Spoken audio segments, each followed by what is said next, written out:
sick today, so she's not able to be with us to take minutes. So Tracy's offered to do so. Tracy, appreciate it. Thank you. I'm going to go through the list of attendees and ask you to introduce yourself to the group and for the official record, and then we'll move into business. I'm Jenny Stapp, the Montana State Librarian and chair of the council. Sean, if you would introduce yourself. Sure. I'm Sean Anderson. I'm a senior librarian at Imagine If Libraries in Kalispell. And Susie. I am Susie McIntyre, and I'm the director of the Great Falls Public Library. Susie. Dorlin. Dorlin Rossman, Montana State University, Bozeman. I'm head of digital library initiatives. Lenore. Laura Bray, the director of Missoula Public Library. And Jody. Good morning, Jody Moore, director of the Red Lodge Carnegie Library. Shauna. Donna Underwood, director, Sheridan County Library, Plentywood. Lori. Lori Roberts, director of Dillon Public Library.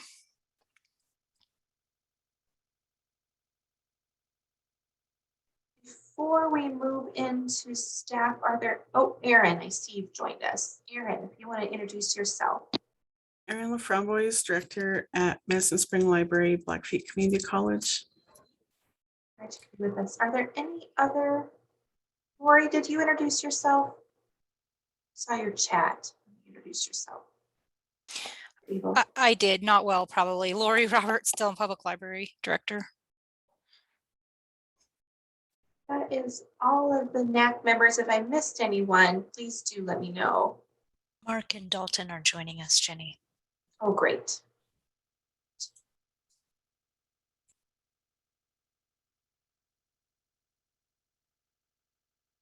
And we're just doing introductions. So Mark, if you have a mic, if you want to introduce yourself.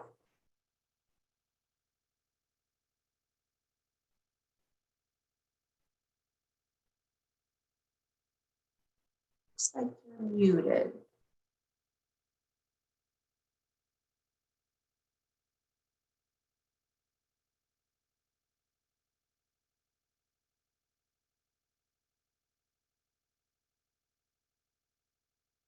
Let's move on to Dalton. Dalton, are you able to introduce yourself? Good morning, everyone. My name is Dalton. I live in Missoula, and I'm a member of the Library Commission. Glad you could be with us. Mark, let's try one more time.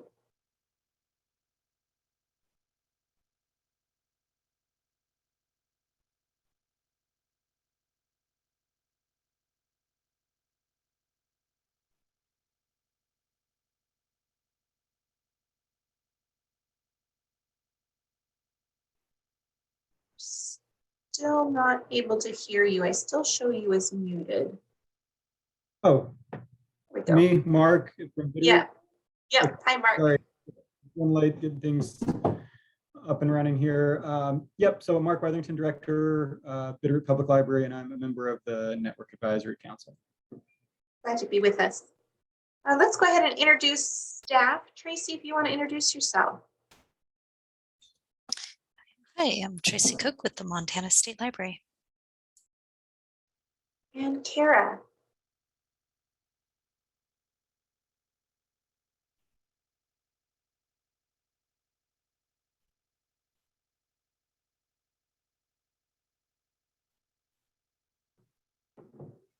Are you there, Kara?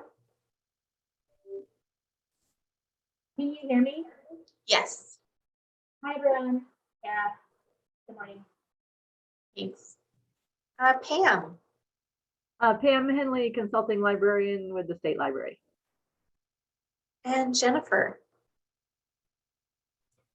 Hi, everyone. Jennifer Burnell, director of the Montana Memory Project, State Library. Erin.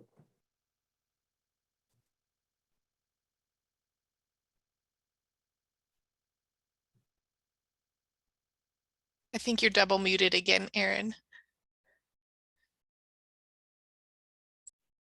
Thanks for that, Erin. Chat. Bobby, do you want to introduce yourself? Yeah, hello. I'm Bobby DeMontney. I am statewide projects technical support at the Montana State Library. Bobby joined us last month, former and returning employee, so we're really glad to have her back.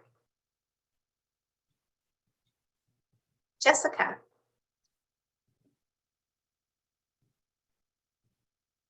Hi, Jessica Edwards, Data Coordinator, State Library. Melody. Hi, this is Melody Carley from the Montana Shared Catalog at the Montana State Library. Amy. Good morning, Amy Martwick from the Montana Shared Catalog at the State Library. And Suzanne.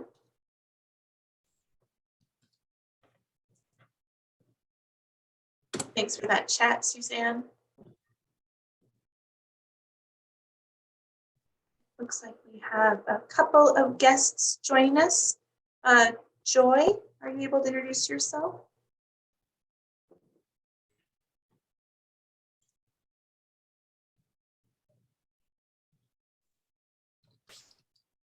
Joy may have dropped off. And then Dave. Good morning, Dave Shearer, Billings Public Library, cataloger, interested observer. Glad you could be with us, Dave. Did I miss anybody?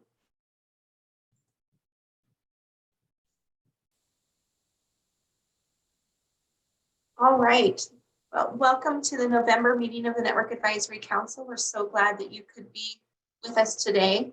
I wanted to thank staff for helping to lead last week's council meeting to review and accept the bylaws for the Network Advisory Council in my absence. I really appreciate staff moving forward with that and all of you able to make sure that that action happens ahead of this meeting. So thank you for that. The first action item for today then is approval of the minutes from the November 3rd, 2021 Network Advisory Council meeting. Is there a motion to approve those minutes? This is Honora. I'd make a motion to approve the minutes. Thanks, Nora. Is there a second? This is Sean. I'll second. Sean? Any other discussion or corrections or additions? My last name is spelled incorrectly. Should be have two N's on it. Oh, great. Thanks, Dorvin. Trying to make that correction. Any other corrections?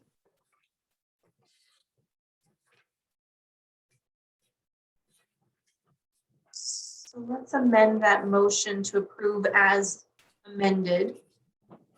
All in favor, please say aye. Aye. Aye. Any opposed? Any abstentions? All right, motion carries. Thank you. To help provide some context and set the stage a little bit for a couple of different important discussions and actions that we have today, I wanted to review a couple of different documents. The first is the Network Advisory Council calendar. This is a document that staff with input from Sean and Jody and Jonna really helped to finalize. So thank you for all of your input.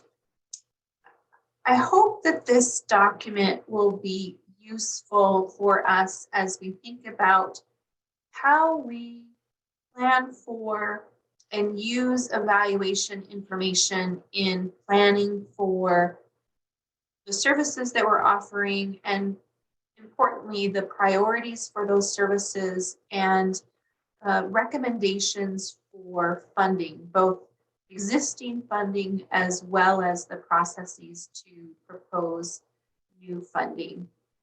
And the impacts to our planning as outlined in the calendar can be a little complex. And I don't want to imply that this calendar is necessarily rigid or set in stone, but I thought it might be useful for all of us to have some kind of document that we can use to reflect on and to keep in mind some important dates and triggers that are necessary as we go through our planning process.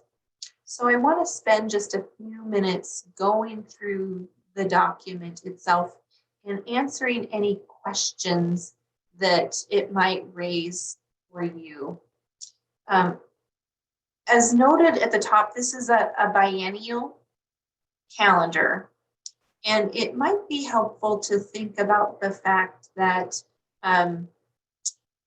we're sort of at the start of the biennium in odd years, where the legislature has met. They've appropriated the state library's budget for 2 years, and that really informs a lot of the work of the state library. And then throughout the biennium, there's opportunities for us to think about what new monies from the legislature we might request. And also in the middle of the biennium, there are typically Federal Library Services and Technology Act awards that are made on an annual basis that inform that process. So I just want to go through in some detail. Tracy, if you could scroll up to the top, we'll just kind of go month by month and look at what the process, the cycle of planning would look like over the course of the biennium. Starting with a retreat. And that retreat would be an opportunity for the Network Advisory Council to reflect on the core services that are included in the Montana Library Network. It's an opportunity for us to discuss the big picture planning, what our high level priorities are for the communities that we serve, and then an opportunity to include the core service committee members in order to help inform their thinking and planning about the core services and how either existing or future core services would inform the priorities for the future as we think about the services that we're offering. Throughout the biennium, the core services committees are meeting, particularly in the fall, ahead of any kind of funding awards. Core service committees would be going through that process to evaluate the core services, and we're going to have a discussion later in the agenda about the framework that we want to use to do that evaluation. I want to acknowledge that as we are at the start of this process, creating that kind of evaluation will be a heavier lift, but as the core services themselves mature and our evaluation of those services mature, I think that lift will be lighter in future years. And then you see moving into the fall and winter, opportunities for the core service committees to come to NAC meetings to talk about the evaluation and planning that they are doing and to make recommendations for priorities of work and funding priorities to the Network Advisory Council. So you see those opportunities occurring in November and then again in February and potentially even into March and April, depending on the timing of various actions like awarding of Library Services and Technology Act funds or new state appropriations from the legislature. Also in November, you'll note the election of officers for the NAC, something that we'll take action on here later in the agenda. In odd years in January, the legislative session begins. And so when we are in those odd years, we'll of course be monitoring their actions to determine what, if any, new funding may come from the legislature that would inform the future biennium's work of the Network Advisory Council and Core Service Committees. And then typically in January, we learn about our Federal Library Services and Technology Act Award. And just a reminder, when we hear about the award is actually about 3 months into the actual federal fiscal year. And so we worked really hard to align our federal spending to a state fiscal year. So for example, when we find out the amount of funding that we'll receive from IMLS, the Institute of Museum and Library Services, and LSTA funds here in the next several months, those monies would be budgeted for state fiscal year 2023, or the last year of the biennium that we're currently in. Again, in February, we would hear from the core service committees about their priorities. And then beginning in April and into May, the Network Advisory Council is doing the work to prepare your priorities for funding for recommendations to the State Library Commission. And in even years, as we're coming up on, those recommendations would also include recommendations to the Commission about new monies that we might request through the legislative process. That planning process is known as the executive planning process. That's the process agencies follow to request new monies through the governor's office and ultimately through the legislative session. Also in April is when the State Library Commission would go through the process of nominating new members to the Network Advisory Council per the staggered terms that you're serving. In May of odd years, the Network Advisory Council would formally adopt your biennium's priorities. So essentially, at the point in time we are now, we have basically 18 months to more fully develop this process before we would actually adopt a full biennium's worth of priorities. And I think that gives us a little bit of time to sort of get this process more formalized and become more comfortable and familiar with it. That said, this spring, and informed by the core service committees, there will be an award of LSTA funds, as well as a need for the NAC to inform the commission about those executive planning process priorities. So a lot of the discussion that we'll have over the next couple of meetings will be about what those priorities are for FY23 and then the future biennium. In odd numbers in May, again, we should know what, if any, new monies would be coming from the legislature, and knowing that information then helps inform that biennial plan, those priorities for the next biennium, where we know what monies we actually have from the legislature. We have then the opportunity for the NAC in May to propose the library development budget. That's something that happens annually, although I think it's important to keep in mind that we're really working under a biennium.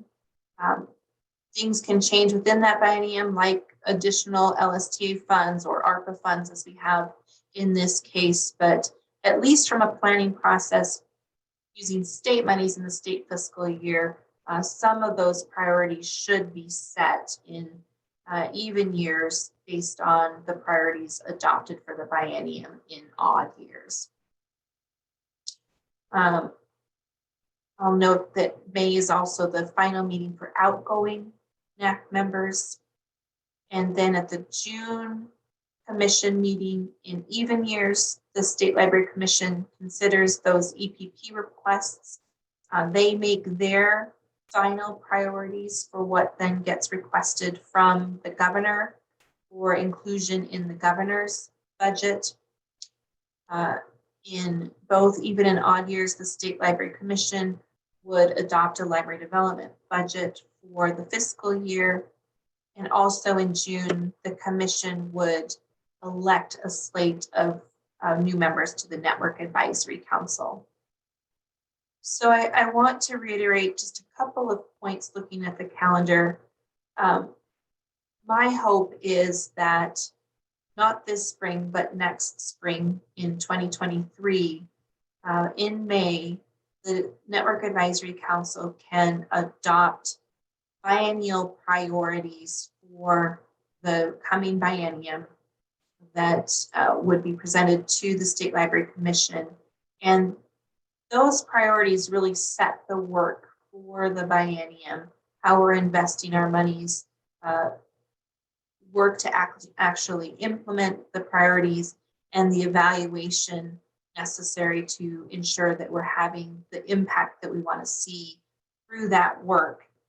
And that evaluation then informs future biennial priorities. So again, we have about 18 months to kind of figure that out. That said, this coming spring, we'll be talking about funding requests and priorities for funding requests. We should know here, maybe by the end of the calendar year, what our LSTA award will be and what new monies we may have available to support library development starting in FY23. So that'll be something for the Network Advisory Council to consider and to consider in light of the recommendations from the core services committees. And then not reflected on this calendar, but something to also keep in mind is the fact that we do have to go through a 5-year planning process with the IMLS for our LSTA goals. And I would view the biennial priorities determined by the Network Advisory Council as really the basis for that LSTA plan. And we'll be talking about that process a little bit later in the agenda as well. I also want to reiterate that this is a document that we can come back to again and again to remind ourselves of the planning and evaluation process and the points in time where important decisions need to be made.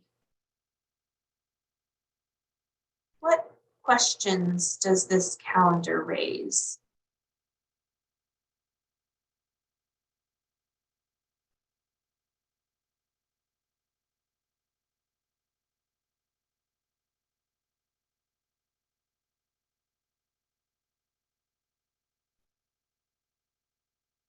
Any questions?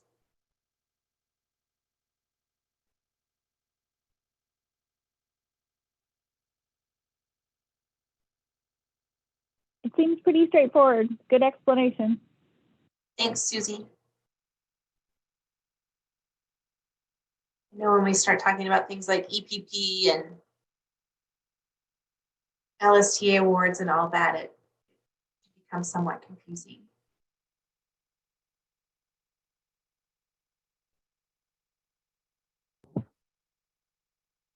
So, Tracy, I wonder if you could let me share my screen a minute.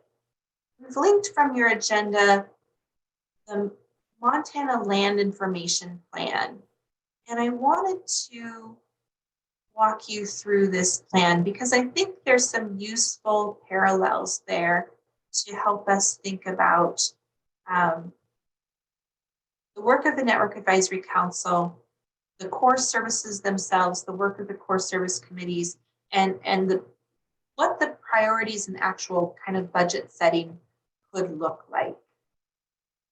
So I'm going to just walk us through the plan and point out those parallels for you. Everybody see the land information plan? Yes. Yep. So I think most of you know that we have a land information advisory council. That council is actually found in statute, and the appointment process occurs through the governor's office rather than through the State Library Commission themselves. But like the Network Advisory Council, this Land Information Advisory Council is advisory to the State Library Commission, and they advise the commission on the priorities for land information development and coordination and expenditures of dollars to support that work. So there's a lot of similar parallels to the work of the Land Information Advisory Council and the Network Advisory Council. And from an agency perspective, I think it's really important for us to attempt to align how we think about this work, because I want to make sure that we are doing our very best to evaluate our work and to allow that evaluation to inform our planning. And I think that that's something that the Land Information Advisory Council does well. And I think with the processes that we are outlining with the Network Advisory Council and core service committees, it's something that we can do well under the Montana Library Network. So if you'll bear with me, I just want to walk through this quickly and point out some of the similar information. There's information about who the advisory council members are, the staff to the council, obviously an executive summary, information about the Land Information Act that informs the creation of the Land Information Advisory Council and the statutory obligations that the council and the state library has to carry out that act. There's information in the plan about the revenue source that funds this work. The revenue is what's called a state special revenue account. Whenever anyone files a public document with their local clerk and recorder's office, they are charged a per page fee to record those documents. Most of that revenue is used to support records management at the county where those documents are recorded. But $2 per page are used to support land information at both the state and the county level. And so it's that collection of dollars that comes to the state that's used to support the work of the Land Information Advisory Council. From our perspective, in terms of the dollars that support the Network Advisory Council and the work of the Montana State Library and Montana Library Network, we have, of course, the Library Services and Technology Act funds, which are the primary source of revenue that we're talking about, as well as some general fund, state general fund dollars to support resource sharing, the coal severance tax dollars that we get to support various programs. We have one-time only monies like the ARPA monies and the CARES Act monies that we've received, as well as grant funds. So it might be nice to have a more formal way to show the revenue and some of the changes in the revenue over time that are used to support library development work. Similar to the calendar that we walked through, the land plan includes key dates for the work that is accomplished under the land plan. One of the key differences between MLIAC and the NAC is that the Land Information Act requires that we manage a grant program. So we're actually granting out dollars to local governments to do some of the work that's identified as priorities under the Land Information Plan.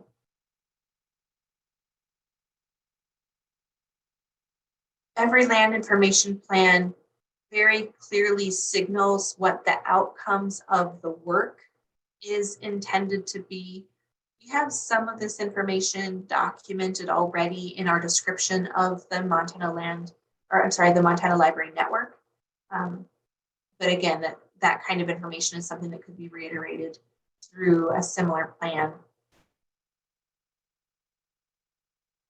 I want you to think about the Montana spatial data infrastructure as parallels with our core services. The spatial data infrastructure are themes of GIS data that are considered the base themes for any kind of mapping work that occurs in the state. And it's the job of the state library to ensure that we have statewide GIS data coverage for all of these themes. And like the core services, which we consider those base services, those core services offered by libraries to our patrons, the themes within this spatial data infrastructure are recommended, and there's a formal process for the Land Information Advisory Council to approve new themes to be added. It's not something that happens very often. They started out with 12 or 13 themes. We're up to 15 themes. We've talked about the fact that in the future, there might be new or different or changed core services, and that it would be the purview of the Network Advisory Council to consider what those core services are and ultimately make that recommendation to the State Library Commission. That's essentially the same process that the Land Information Advisory Council goes through when they consider whether or not to add to or change the current list of spatial data infrastructure themes. And then it's through the formal identification of these themes that the Land Information Advisory Council recommends priorities for data development and training and consulting and coordination, as well as investment of the Land Information Act dollars to support the development of this work. We have working groups very similar to the core service committees who are the subject matter experts for each of these themes, and it's their job to determine the priorities for data development and coordination for each of those themes. They prepare short plans or goals, priorities for each of these themes to the Montana Land Information Advisory Council, and that advisory council adopts those priorities, and it's those priorities that you see reflected in this plan. So again, very similar to the work of the core service committees when we think about the working groups that, again, are the subject matter experts behind these different themes. Jenny, before you move on too far, yeah. You mentioned the process by which, I forget what the term is, these themes could be added to or changed or modified in some way. How is that different, and how is it the same as the process that we've gone through to this point in identifying those core services? I think, not to get too far into the weeds, but there are national parallels for some of these themes. About 8 of these themes are considered national spatial data infrastructure. So initially the state adopted those themes, and then when themes are added, it's typically because a group of people have identified them as a unique, a need that is near ubiquitous across the state, and have come forward to the Land Information Advisory Council and demonstrated why that need is so prevalent in the state, and made recommendations to the council to formally adopt for recognition what that new theme might be. The most recent theme that was added is climate data, and that recommendation was made by the climate office at the University of Montana. And so they came to several meetings of the Land Information Advisory Council to talk about the kinds of data that were being collected at the time, the need for more standard climate data to be collected statewide, and how that data would then inform mapping across the state. And then there was a formal recommendation to the Land Information Advisory Council to add that as a theme. And then that recommendation went to the State Library Commission. Going forward, especially as we think about an August retreat, for example, it would be time for all of you and members of the Core Service Committee and other interested librarians to come and talk about the needs that we're seeing across the state and how they might be addressed through new core services that we might consider adopting. For example, we had some discussions back in August about social services and the fact that we know in other parts of the country, libraries actually hire and support social workers in their libraries.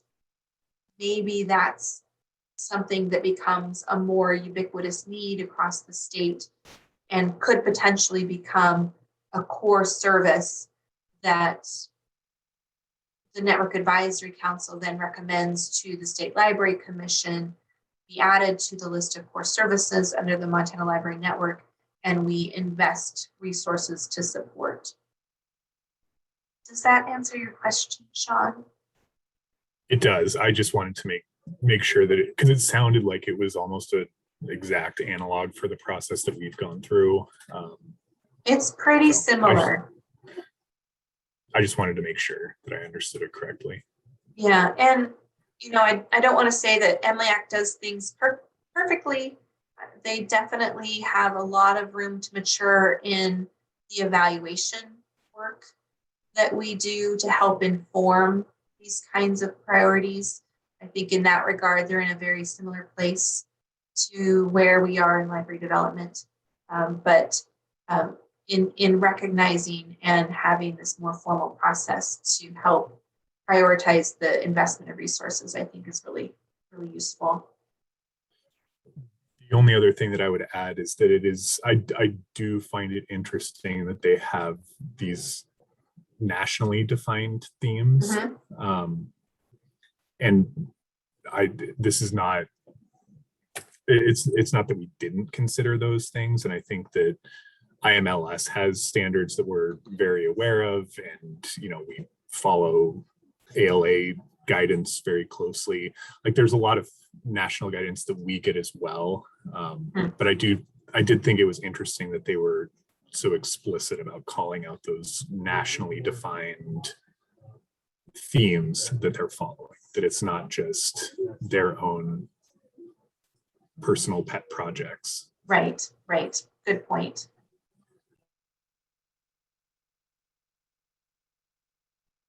So then we get into the priorities. One of the things I'll point out here is that statute requires the state library to adopt an annual land information plan. And we've talked in the past and continue to consider whether or not we want to change statute to allow us to do this planning work every biennium rather than once a year, similar to what I shared with you in the calendar for the NAC.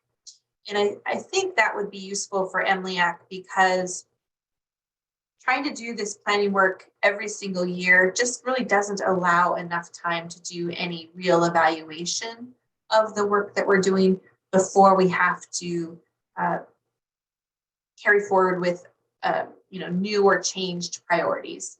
So I think a biennium calendar for MLIAC would certainly have its advantages. Under the priorities, there's a few things I want to point out here. The plan always includes priorities for the council themselves to work on. So this would be in addition to the priorities for the core services. We would want to think about what are the priority work for the Network Advisory Council themselves. For example, we've talked about potentially thinking about funding and the cost share formulas that exist and trying to come up with a single cost share formula for a variety of services rather than having specific cost share formulas for specific services. I think that's an example of a priority that would be managed by the Network Advisory Council themselves and identified as a priority within a plan. I mentioned that MLEAC administers a grant program that we don't administer for library development, with the exception of the federations. The federation dollars are technically considered grants from a state budgeting process. So potentially in the future down the road, we may want to think about how the priorities that the NAC is identifying for library development inform federation plans of service. I don't want to spend a lot of time talking about that today, but something to think about down the road.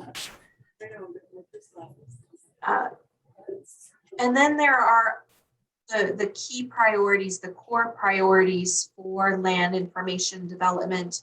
The priorities in this current year's plan, as well as the proposed plan, are centered around next generation 911 services, development of cadastral data themes, and supporting geo-enabled elections.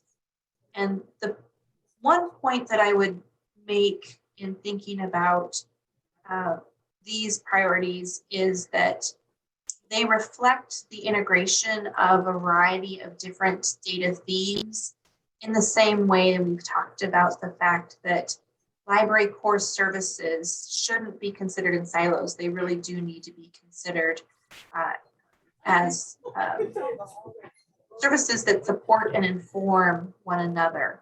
And so I think that would be something that we would want to keep in mind as the NAC is identifying priorities for the core services themselves.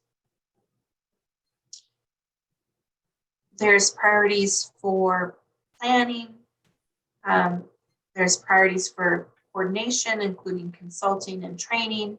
Again, we've talked about the fact that when we think about the barriers to adoption of core services, some of those barriers might include a lack of training or a need for our consultants to spend time with specific libraries to address any individual barriers that they might have to adopting different core services. And so some of those needs and priorities could be called out in a library development plan. And then each individual spatial data infrastructure theme has their own priorities. In the same way, we're talking about the core service committees recommending the priorities for the individual core services. The other point I wanted to make about the priorities for the spatial data infrastructure themes is that we will often highlight the fact within the plan that while we've identified certain priorities, we don't have the resources to accomplish those goals right now. You'll see in this geographic names themes under review. We have recommendations for how we want to manage geographic names. We simply don't have the resources right now to do that work. And so that work isn't necessarily being accomplished right now. And as we've talked about, I think it's really, really important for the core service committees and the Network Advisory Council to identify those needs and opportunities, regardless of whether or not we currently have the resources, because it's those kinds of deliberations that are going to inform your recommendations around new proposals to the governor and the legislature or uses of new LSTA funds or one-time only monies like ARPA monies that come our way. And doing some of that pre-planning and evaluation will help to inform and make the process easier and more timely when it comes to making those recommendations to the State Library Commission. So I really don't want us to shy away from identifying future priorities, regardless of whether or not we have the resources to do them.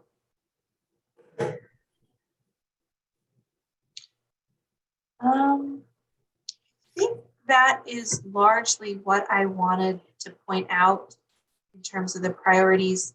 Again, you can see there's a budget within the plan. And again, you are going to be asked to make budget recommendations to the State Library Commission for investment in the Montana Library Network. This land plan is developed and recommended by the Land Information Advisory Council, and then their recommendation goes ultimately to the State Library Commission for adoption. They adopt the plan a little bit earlier in the state fiscal year because of the grant program. We adopt this plan about 7 months prior to the start of the fiscal year because it's used to then inform the priorities for grant applications and grant awards. So one thing for the NAC to think about is actually developing some kind of biennial document that looks something like this. And what I would suggest is that the evaluation framework documents that are prepared by the core service committees essentially become appendices to a document that can become a Montana Library Network plan, biennial plan. Those appendices would identify the current and future priorities for those core services. It's up to the Network Advisory Council to then determine from that information what the priorities will be that we'll focus on in the coming biennium. Those are formally documented in this kind of plan. We develop a budget for how we're going to invest our library development monies to support the work of the plan, and that plan then be submitted to the commission every other year for adoption. It may be a bit of a heavy lift, especially in the first year. And again, thinking back to the calendar that would first occur in 2023, so about 18 months from now. And then in future years and future biennia, the work to create the plan, what I would hope be lighter, a little bit lighter lift if we're largely updating the priorities based on our ongoing planning and evaluation, with the exception of any new core services that the Network Advisory Council might want to consider, or the potential significant changes that might occur, like a pandemic that none of us foresaw. So it's an idea that I kind of want to throw out there for discussion and thinking. It is some work, but I think that there's some benefit both in really clarifying the priorities and the outcomes that we want to see through our investment in these kinds of resources, and to do so in a way that's very clear and transparent for all to see. Stop there and ask if there's any discussion or reaction.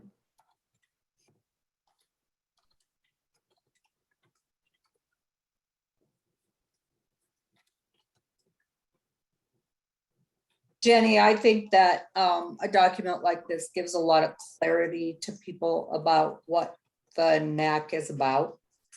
And I think earlier in the year when we were talking about restructuring the NAC, that was one of the things that that came up in conversation, is there's a lot of kind of fog about what the NAC really does. And so I think that this would clear up that fog.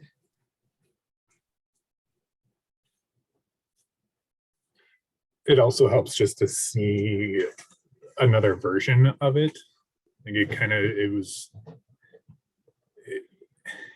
it's intimidating to think, to feel like you're like creating something from scratch. So even just seeing this and knowing that it's not exactly the same as what we're doing, it does make me feel a little bit more grounded. And I think, yeah, it just helps me feel a lot more grounded. And I think too, a lot of the information that we're talking about exists, but it exists in various pieces and documents and places on the state library website, etc. So in some ways we wouldn't be starting from scratch. It would be a matter of pulling together that information. And then as the core service committees are doing their work and you're informing your discussions and recommendations for priorities based on their work, you have a lot of that information prepared that could then be compiled into a plan like this. That was going to be my question, Jenny, was how you foresee this coming together and on what kind of a timeline. So I think you just sort of answered that. We've probably got more by the end of today. We will have adopted maybe some more pieces of what the plan would include. And then maybe it takes a full year to get it filled in. Okay. Yep, exactly. Yep.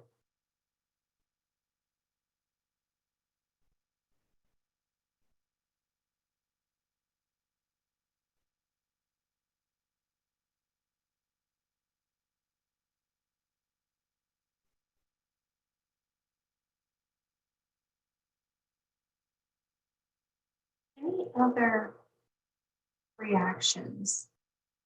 Did I miss anything in the chat?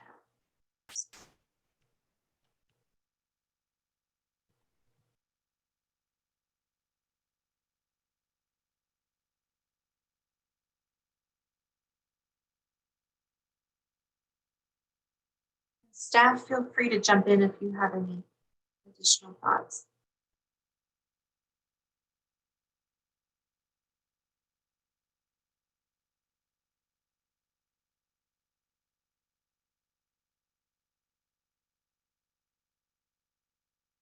Okay, well, I hope that provides some context and some useful thinking as we move into our next discussion and action item, adoption of the planning and evaluation framework documents. And just want to thank a number of you that spent some time between our August meeting and this meeting, really refining what that process would look like, refining the frameworks themselves into what I hope will be really, really useful documents for the core service committees and for you in your work. Tracy, I'll turn things over to you. Thanks, Jenny. Before I actually pull the agenda and up, I just want to actually check in with the group. Do you need a break? Because this is pretty intense thinking work. And I'm guessing this particular conversation might take a little bit of time. So are you doing okay? Or would you like just a 10-minute break? And it's perfectly okay to say I would like a break. Okay. Thanks, Dorlin. I want coffee. Yeah, I kind of wouldn't mind some either, Sean. So how about we come back in 10 minutes? So I believe that would be about 10:35. Sound good? All right. See you back here in 10 minutes.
Yeah.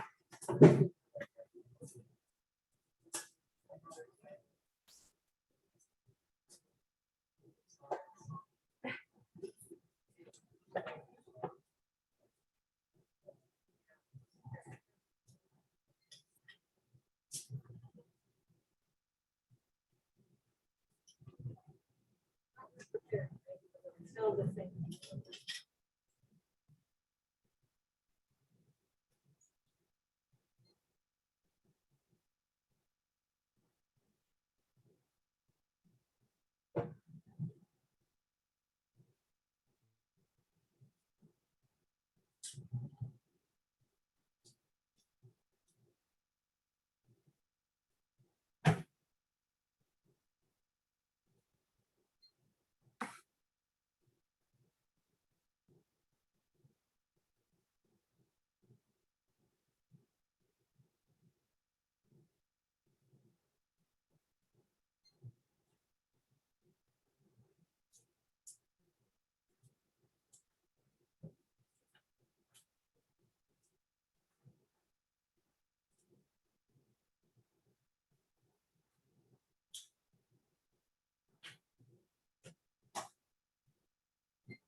Right, checking in to see if people are back. I see Sean's back.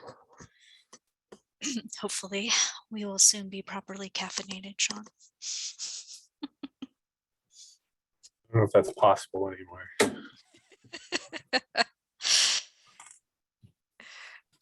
There's like so much deep thinking on this agenda. I'm like, I definitely need the second cup of coffee today.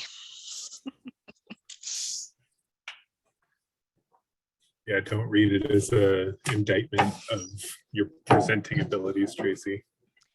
I've just broken my caffeine receptors at this point. I have a caffeine addiction, so I judge no one for wanting more caffeine. You should hear Tracy and Bruce in their coffee discussions. Yes. Did it Coffee involve all manner of aficionados. little tools and gadgets? Yes. Swirly And gigs? types of coffee and grounds and roast and I talked various- Bruce into getting an espresso machine. Yes. I was like, you need to do this, Bruce. He's like, I don't know if I can do it. I'm like, yeah, you need to do it. Apparently they're on a like- mocha pot kit right now. After like 10 years, I finally got my wife addicted enough to invest in a burr grinder, which That makes a was difference. yeah, that's been a big improvement on our coffee life. Yeah. I only recently learned that with the French press, you're supposed to, I don't know, somehow wet the grounds with just a little bit of water before adding the full amount. What is that? Does that have a specific name, that process?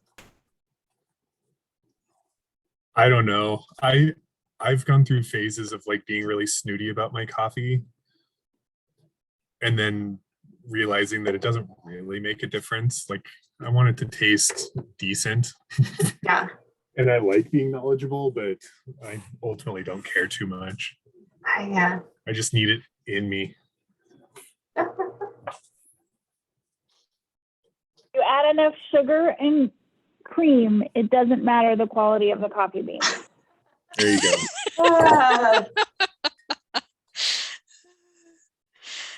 Oh, all right. I think most everyone has joined us, so we'll go ahead and get started. So I just want to kind of briefly recap what we talked about last week. Basically, Sean, Aaron, Jenny, and I kind of sat down and tried to think about what you said at your August meeting and create these templates for the core services committees to use. And one of the questions that was asked is kind of like the flow of it, you know, like the core services planning framework and the evaluation framework look pretty similar. What's the difference? And so we explained that the evaluation framework was kind of taking a look at the services currently being offered and how things are going. The planning framework is looking into the future and talking about where a core service might need to go. And the other piece I would share is that Kara caught this and very kindly pointed out to me that I failed to upload the funding proposal framework that that group had also created. And so it's pretty similar. I mean, the big difference is that the funding proposal framework is basically saying, what do you want to do and how much is it going to cost and what do you hope it accomplishes? And so I can share that with the NAC after the meeting. I just wanted to acknowledge that I had failed to add that piece. So you were right, Erin. The one document to roll them all was too much. We had originally had this all in one document. She's like, Tracy, that's a bit much. So I proved her right. The other things you talked about in your meeting last week that really get into what I'm hoping we can talk about today is the roles and responsibilities, who makes certain decisions. You know, Susie and Sean brought up a great example that we wrestled with as state library staff, and that is Montana Library to Go currently with the overdrive and the sort of agreement that libraries have. You know, there's one shared collection. Libraries don't have private collections with overdrive. And Sean and Susie pointed out that that's a great question to ask ourselves. Who makes the decision on that? How do we interact with current membership committees like Montana Library to Go and Montana Shared Catalog, kind of projects where libraries are literally putting money into the pot? You know, where do they fit in this? And what exactly do we see the core services doing versus the NAC? And so it would be very useful to kind of try and clarify that a little bit better. So if you could I had asked the group members who were able to attend last week's meeting to kind of think about that. And I'd be interested in hearing everyone's sort of thoughts on that. We also talked about whether or not we needed to formally adopt these templates or we could just give them a try. I listed this as an action item in case you wanted to take action on these. I think it's perfectly okay if you want to be casual. The main thing that would be very useful to know is basically your thoughts on how all these committees work together, kind of who does what, the roles and responsibilities piece basically. And then, you know, based on where you're at right now, do you think these templates are going to give you the information you need to make good decisions? I mean, I think that's the key piece. And it's also perfectly okay to say, yeah, we don't know, but let's try it. Is there anything, I mean, for those of you who were able to attend at the meeting or those of you who worked on the subcommittee, is there anything you would add to that? And also I would invite state library staff to share anything about this particular item on the agenda.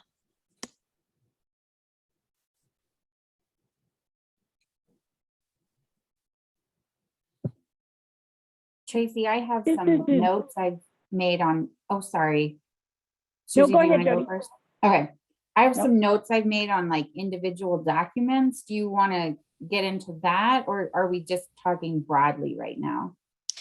I was thinking broadly right now and Okay. then dive in to the documents. So my main broad question is, who do we see as the audience for these documents? Are these primarily internal guiding documents for us, or should they make sense to a member of the general public or library staff at any library in Montana, or a trustee of any library? Do you have a feel for that?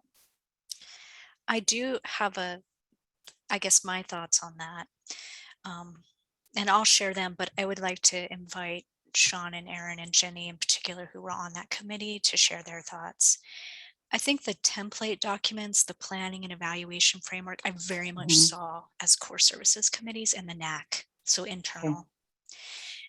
I do feel like the MLN structure, the roles and responsibilities, and a little bit the evaluation and planning process as more like external facing, like an ability to be able to say to people, this is what these groups do, and these are how they work, and this is the current structure.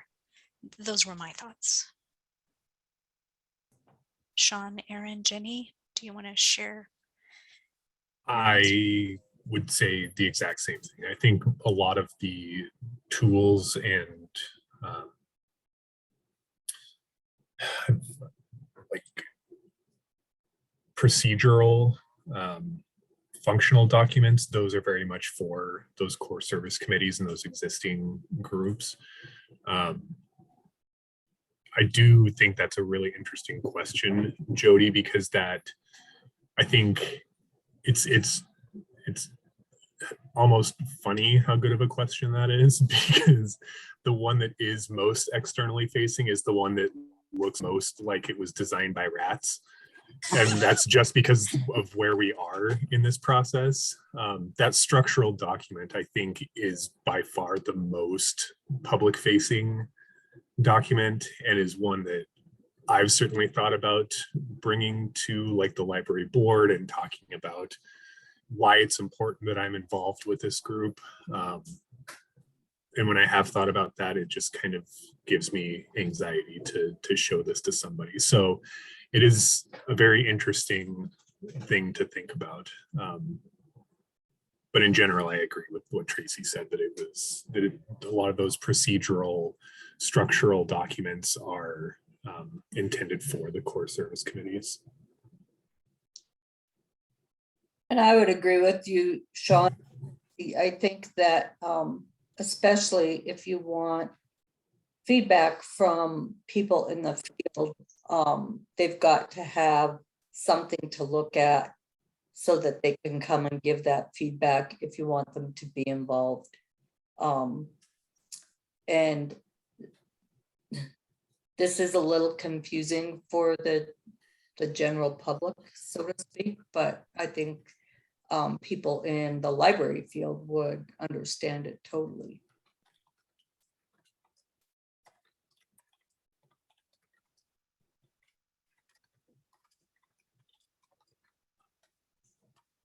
So Susie, did you have some comments? I was just going to say, in terms of the voting on things, I think that we're at a stage right now where it makes more sense to me that we have this kind of in beta, and we don't officially adopt anything, because then we have to unadopt it and then readopt. I just think it makes more sense for us to this first time play around with things rather than doing some sort of official vote. And that doesn't mean I won't vote, but I think that makes more sense right now. I'd be curious to hear other NAC members. Do you agree with Susie, or disagree, or neutral? Agree.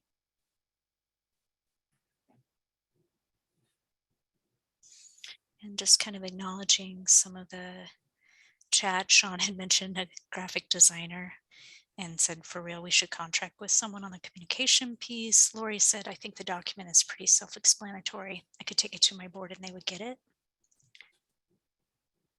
Are others okay? I'd like to kind of make sure we have consensus with the NAC. Are you okay with maybe being more casual and not necessarily taking action on these, but definitely discussing them in more detail? I just have a question with what that means.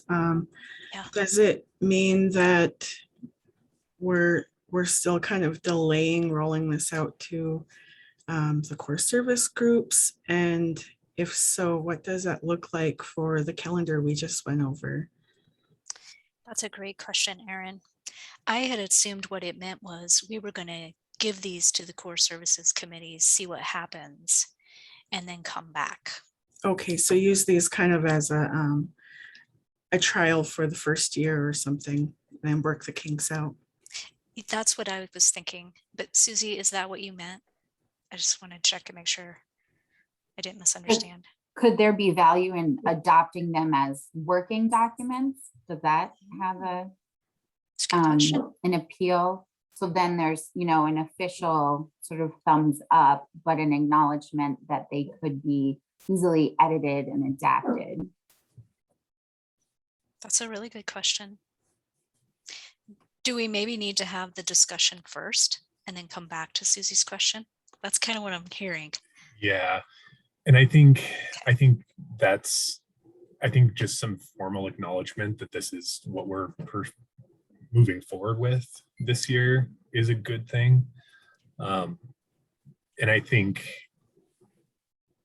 the one thing, since you had initially asked for like big picture, high level general thoughts on this, I think a big piece of this that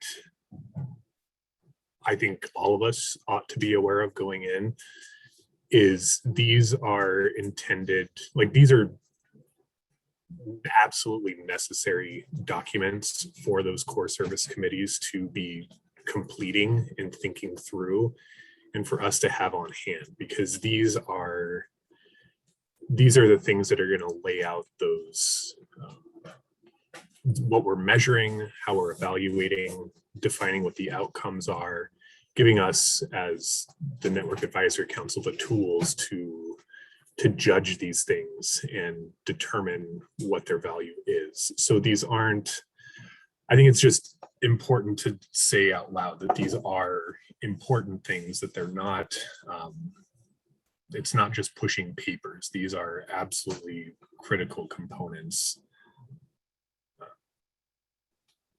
once we get to the point where we're rolling them out.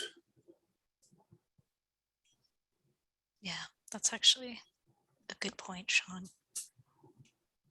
I would also add that to me, to my eyes, having been not part of that subcommittee, there's 3 documents that seem more like overview, big picture documents. And then there's the 2, charts with core services planning document for committee and the evaluation framework. And they almost seem like 2 different categories to my eyes.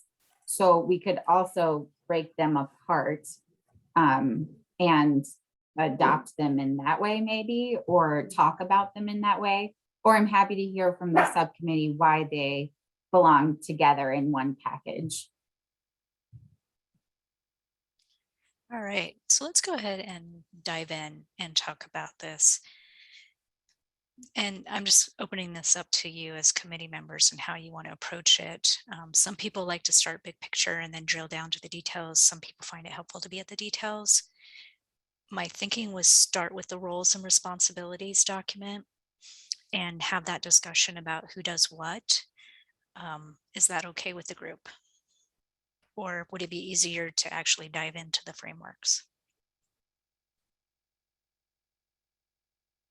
I don't care where we start, but I do think the roles and responsibilities document is the one that I struggle with the most, because it's got that sticky question about, so if people are putting money into the Montana Shared Catalog and putting money into Montana Library to Go, where is their voice, and what do we do with the bylaws that have been previously approved? And so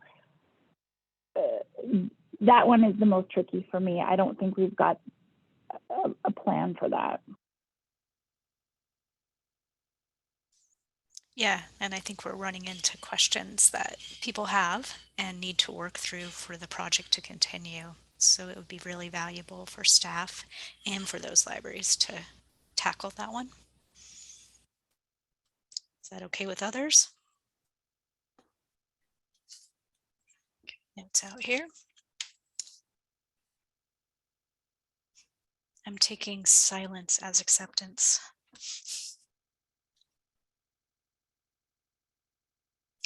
Okay. And I will just say that this is very much a draft document. It was an attempt on my part, because I was the one who started this document, to just in my own mind kind of like be like, okay, so who does what when it comes to library development and our priorities and our budget? And that's how this document got started. It is by no means a final draft. I'd really love to hear your input, especially like where you're going, wow, Tracy, why did you think that? Or I think we need to remember XYZ, whatever that is. So what kinds of questions or comments did you have about this document?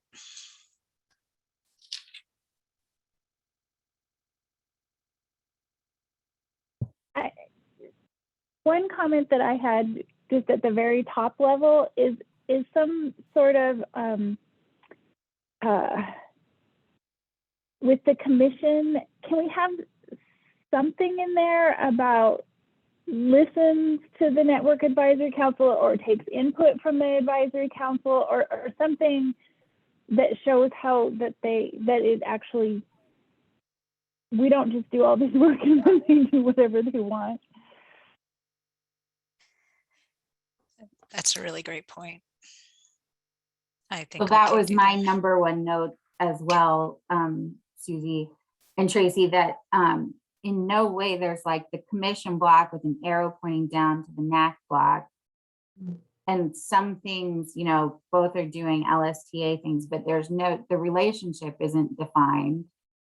So I feel like it under commission, it could say that it seats the NAC, and under the NAC, or list, and like Susie says, listens to the NAC or takes recommendations from the NAC, or under the NAC box, something like makes recommendations to the commission. So, you know, the hierarchical tier of commission being top and core services committee being bottoms kind of illustrates that, but I would like a stronger definition of how they interact. So actually maybe even a changing of the graphic to reflect not so much the hierarchy as like arrows going both ways, kind of. Yeah, I mean, it seems like there's a flow that goes two directions. Dorlin, did you have a comment? Yeah, I was just going to say something along those lines. It seems like that all three groups in some ways are communicating. But I guess the NAC is sort of the intermediary.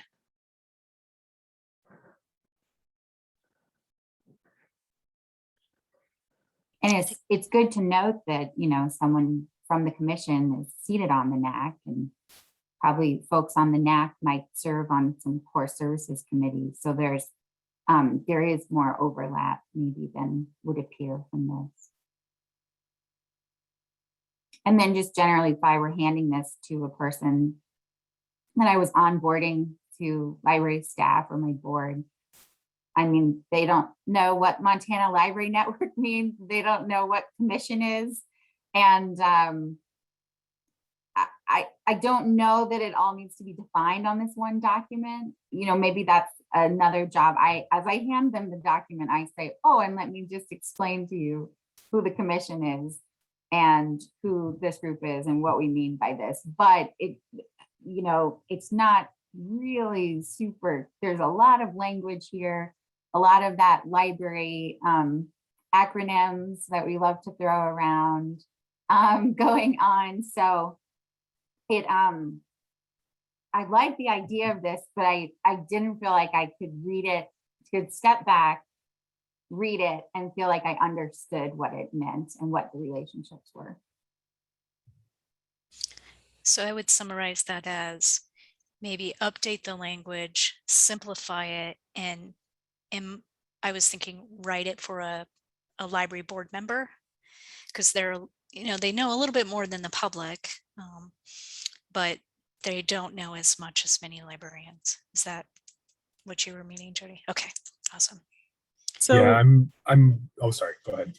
Oh, I would say I think a not problem, but a difficulty reading this is the graphic of top down. And I just like sketched it out. Maybe instead of, you know, vertical, it could be horizontal with the names of the groups in the middle, and then at the top, how it goes over from the commission to the NAC to the core service committees, and then below them, how it goes back up. So like what the core service committees bring to the NAC and what the NAC brings to the commission. So it's not quite a circle, but it shows what direction the responsibilities are going. It's a great suggestion. Good point, Erin. And it also kind of helps that, because right now the visual looks very siloed, and we've been talking about not trying to have silos with the Core Services Committee. And I, just from my perspective, I don't know that we want silos at this level either. So I like Erin's description about kind of the flow, you know, it all kind of working together. All of that just made me think, wouldn't it be cool if at the top or the bottom of the page was a block that said, you know, and why do we do this? We do this so we can best meet the needs of all Montanans through library services. You know, because that's what is going to make me feel good if I'm, you know, looking at this as an outsider, trying to be like, well, how does this represent my community? Or, you know, if the legislator is looking at this, they see that at the end of the day, everything we do is for the needs of the taxpayer and the betterment of Montana. It's a great suggestion. Actually, all of these are great. Yeah, that is interesting. I think that, I don't know how you do that, but having everything flow from the end user, I think, is a good visual representation of the mission of this group in the first place. So, Susie, were you going to say something? Well, I've been trying to think of a different word than review rather than review the work of the Core Services Committee and review the recommendations. Something more about, you know, like Listen digest, and reflect. Like that we listen to them and we wrestle and we take that input, and then I don't know. I like the idea of things flowing back and forth, and then somehow we have to get the public libraries and the memberships of the different that are receiving those core services. Where does the partners group and the Montana Shared Catalog group, because they're putting money in, so they have to be part of the decision making, and I don't know where they go. So maybe we should have that conversation right now.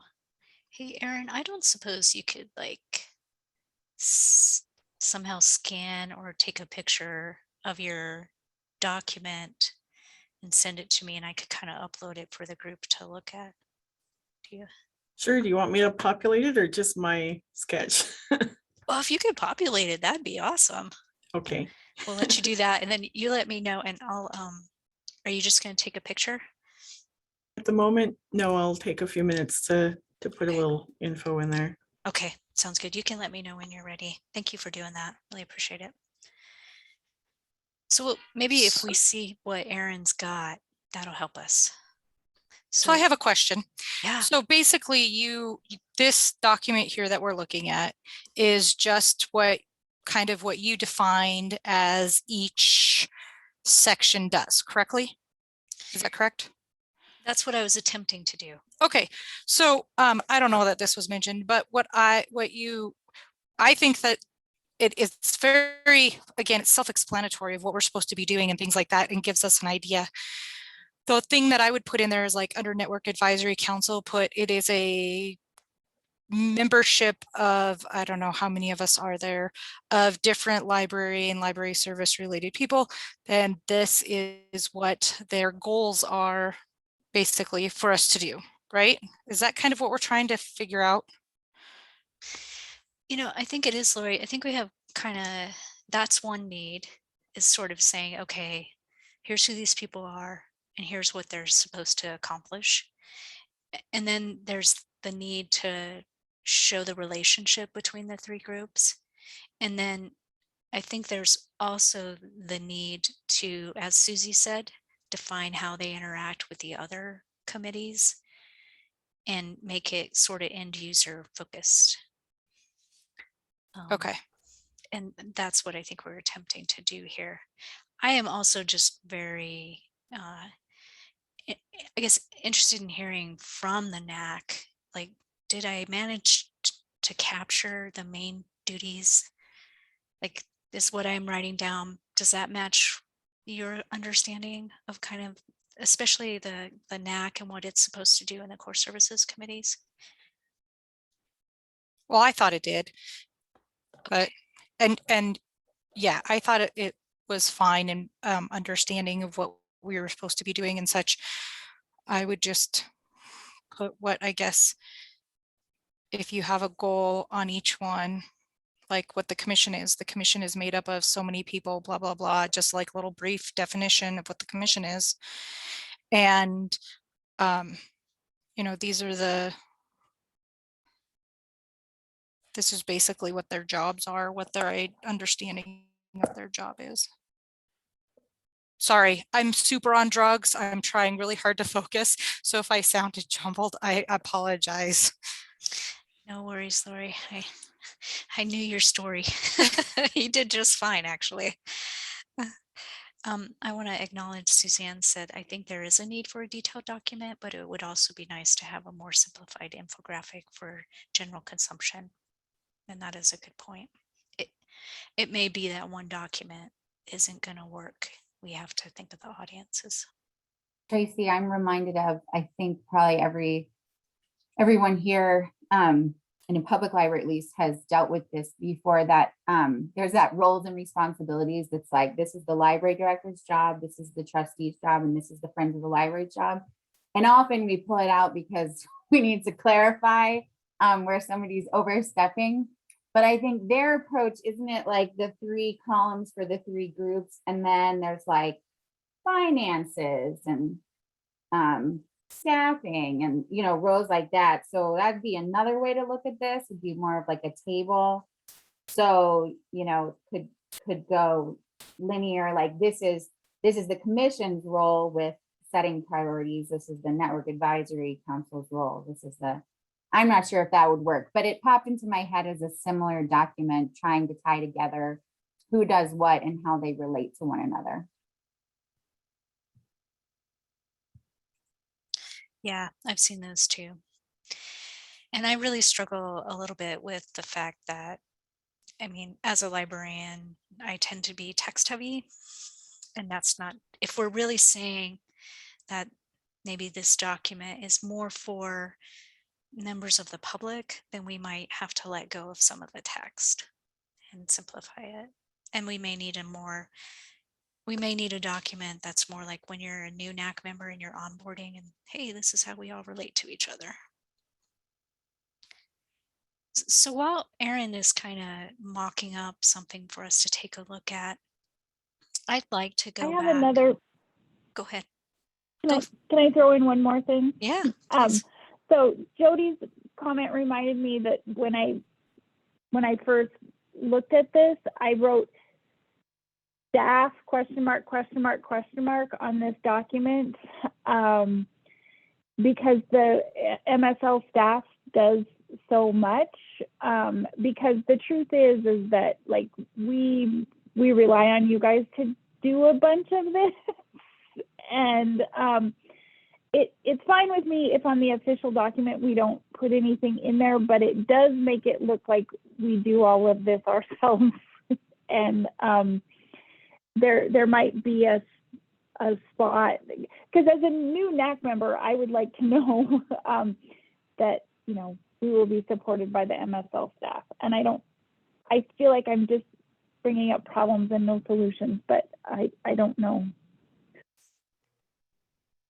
That's okay, Susie, because I think one of the questions I had asked last week is, and maybe it wasn't a question, it was more just a concern, was just the workload on state library staff. You know, like I think about Kara in particular, who, due to the nature of her job, a lot of these committees are going to impact her. And how does that work? How is she going to manage all of that?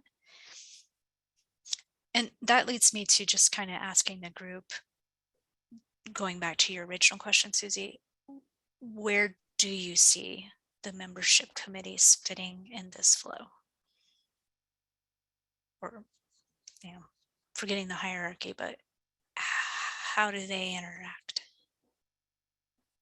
I think that's sort of the question for this group to sort out. I think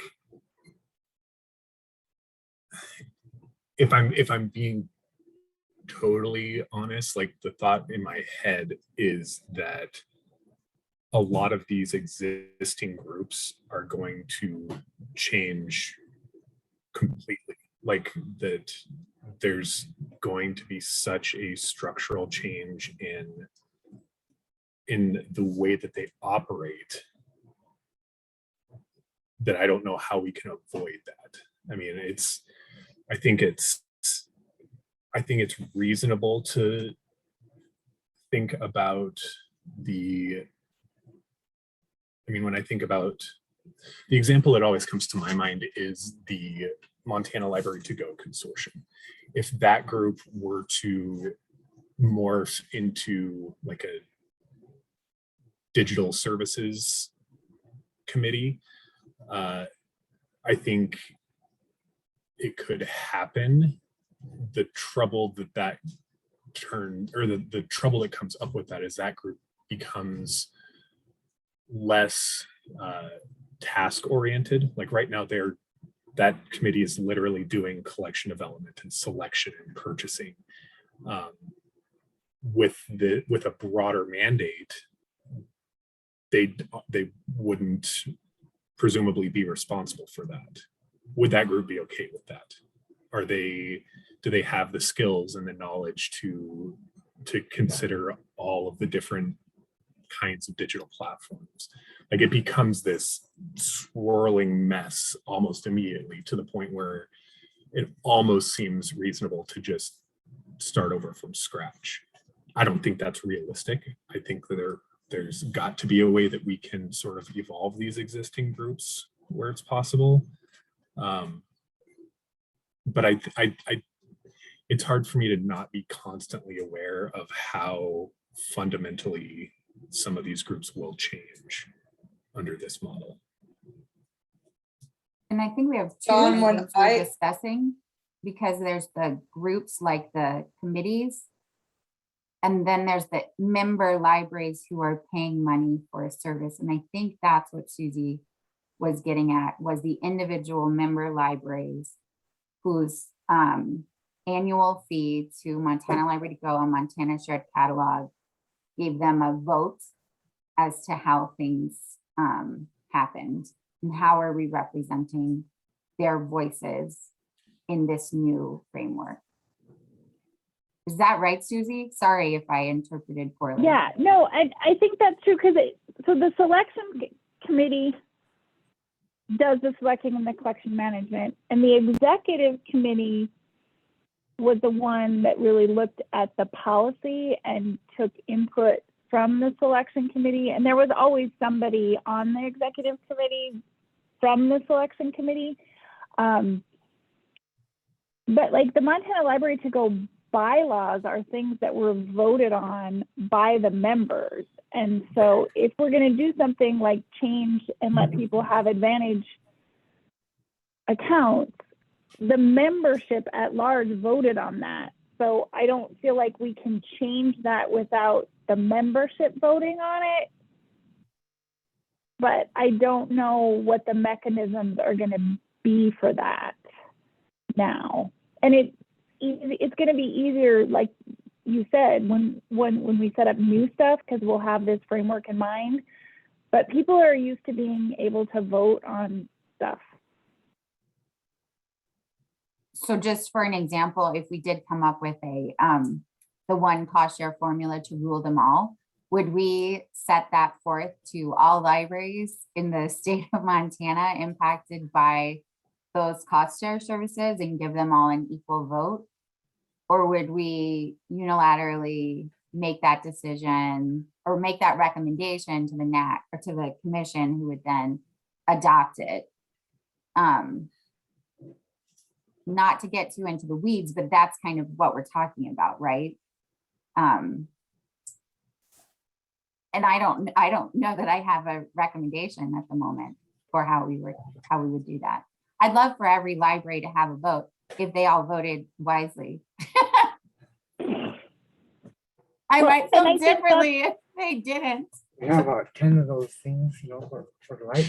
Well, and that was one of the problem. I mean, it wasn't a problem, but with Montana Library to Go, when we would have our meetings at MLA, we'd get a handful of libraries to vote. We sometimes didn't get a lot of libraries to vote. So kind of on that line, are we also talking about how these executive branches like the Montana Library to Go Executive Committee and the Shared Catalog Executive Committee are going to be restructured? Because when this all came up, was it last summer when we started talking about this? Feels like it's been longer. The Montana Library to Go Executive Committee, of which at the time I was the chair, we effectively disbanded. So there really isn't a group of people to help navigate, I guess, the voting aspect of it. And I think at the time, if I remember this correctly, I could be misremembering, but I think one of the ideas was that within the core service committee, and at the time the core service committees were still a little, foggy, but there might be like 3 people within that committee who could step up and help guide any voting processes. So it wouldn't be like an exact committee anymore, but there would be people from that core service committee who would step up. It would be a very kind of a fluid thing. Does anybody remember that at all? Or has this gone on? Has it been a long time? No, I think you actually summarized it well, Jonna. I mean, when you look at our original first draft, it kind of implies that these committees are going to go away. And I believe the vision was that kind of subcommittees within the core services group would tackle these. And I don't know that that's off the table. I think it's just maybe my question for you is, how are we going to kind of manage those logistical details? I mean, we are getting in the weeds, but the thing is, these members are kind of asking now, how am I represented? How do I vote? What about bylaws that are existing? Who's going to make these decisions? Well, not to bring up painful historical aspects, but when we did redo the Montana Library to Go cost share formula, we went through like over a year process where we got input, and the executive committee called everybody whose costs were going to go up. We went through this whole thing and we voted, and then it was less than a year later that we had almost a complete revolt. We had it was like people, we failed to communicate well about it, and people voted on it, and then people realized how much their costs were going to go up, and we almost lost a couple major libraries, and we couldn't go forward with that particular cost share formula. People were going to leave Montana Library to Go. And so I think it's really important that we get this right, because if we want to do these statewide things, if we don't have a mechanism to make sure that people understand what we're doing and are bought into it, then people won't participate. That's a good example, Susie. Honor, I did I also hear you? think Oh, yeah, that- good. I'm sorry, Tracy, if people who are paying large amounts of money, and I'm talking trustees more than library staff, feel like they don't have a say, then they may be hesitant to participate.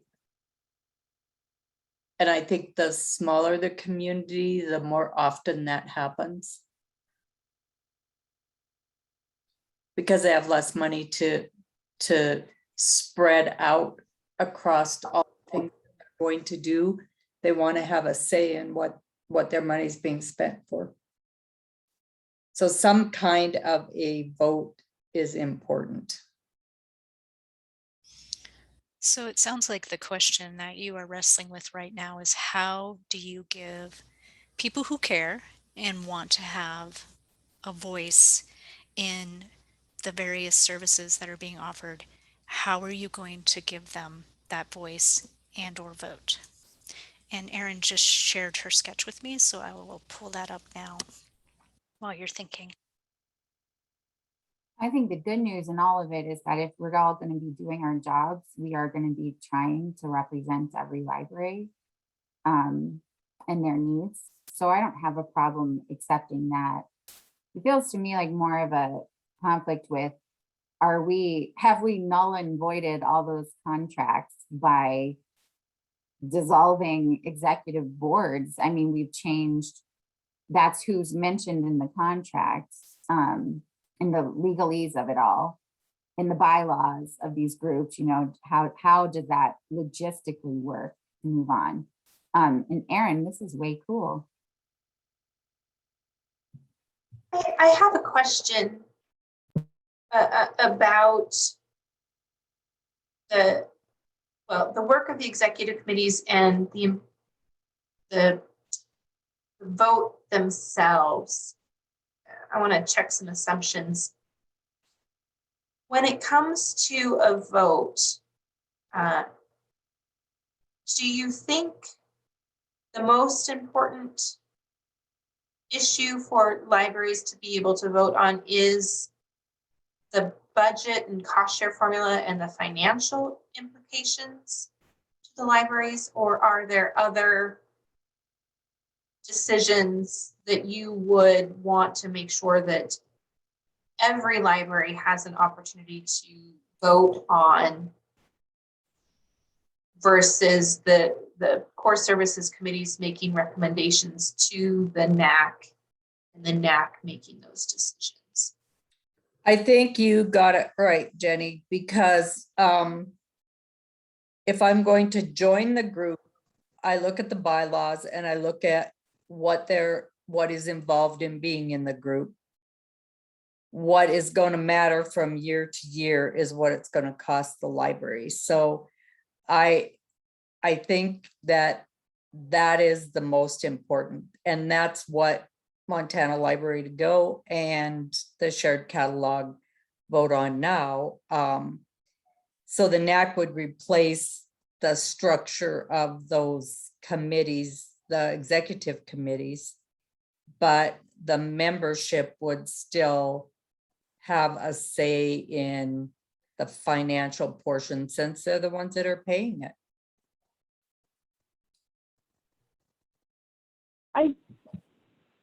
I agree that the budget is probably the most important thing, but I do think there are a lot of pieces that are important to other people, like for the Montana Library to Go, all of us agreeing together on a collection development policy and a selection policy. I think those are pretty big decisions that people need to feel like they're a part of, like whether we're going to buy abridged audiobooks and books in other languages. I mean, those were not as important maybe as the ongoing budget, but those probably need to change over time. And so I don't think it's just budget, even though budget is probably the most important. But Susie, I don't ever see this committee making decisions without input from the whole. I mean, I feel like the NAC years ago, when we had a similar group at the time, we never made a decision without an open comment period from libraries. So everybody got to have their say, and then the NAC took into consideration what the library community had to say and then adopted the guidelines by what was put together from everybody's input. And I don't ever see that. Well, I don't ever see the state library do that. So I don't ever see that the NAC would do that, because libraries are always given a voice about this things. I just don't ever think that the NAC would work in a silo. And what I would add to, sorry, did I interrupt somebody? I think Jenny was going to talk. Please, Sean, go ahead. Thanks. I was just going to add to what Honor said. I think that that is true. And I think that culturally speaking, what I've experienced working with this group and other groups, including the shared catalog, especially the shared catalog, is that libraries are very willing to put their trust in a group like this and into a group like the executive committee at the shared catalog. I think the expectation is that those groups do as much communication as possible. And I think what that avoids is trying to govern by consensus or trying to implement projects like we're talking about by consensus, which seems like the cliff that we could be teetering on if we don't sort of take advantage of the faith that libraries are putting into this group. I mean, I've been at shared catalog membership meetings where the membership has straight up told me, and Mark has been there as well, that they trust us, that they feel comfortable with the decisions that we make, and they're willing to go for it as long as they're given an opportunity to comment on it. So I feel like that went way up into the clouds, but I think it's good to check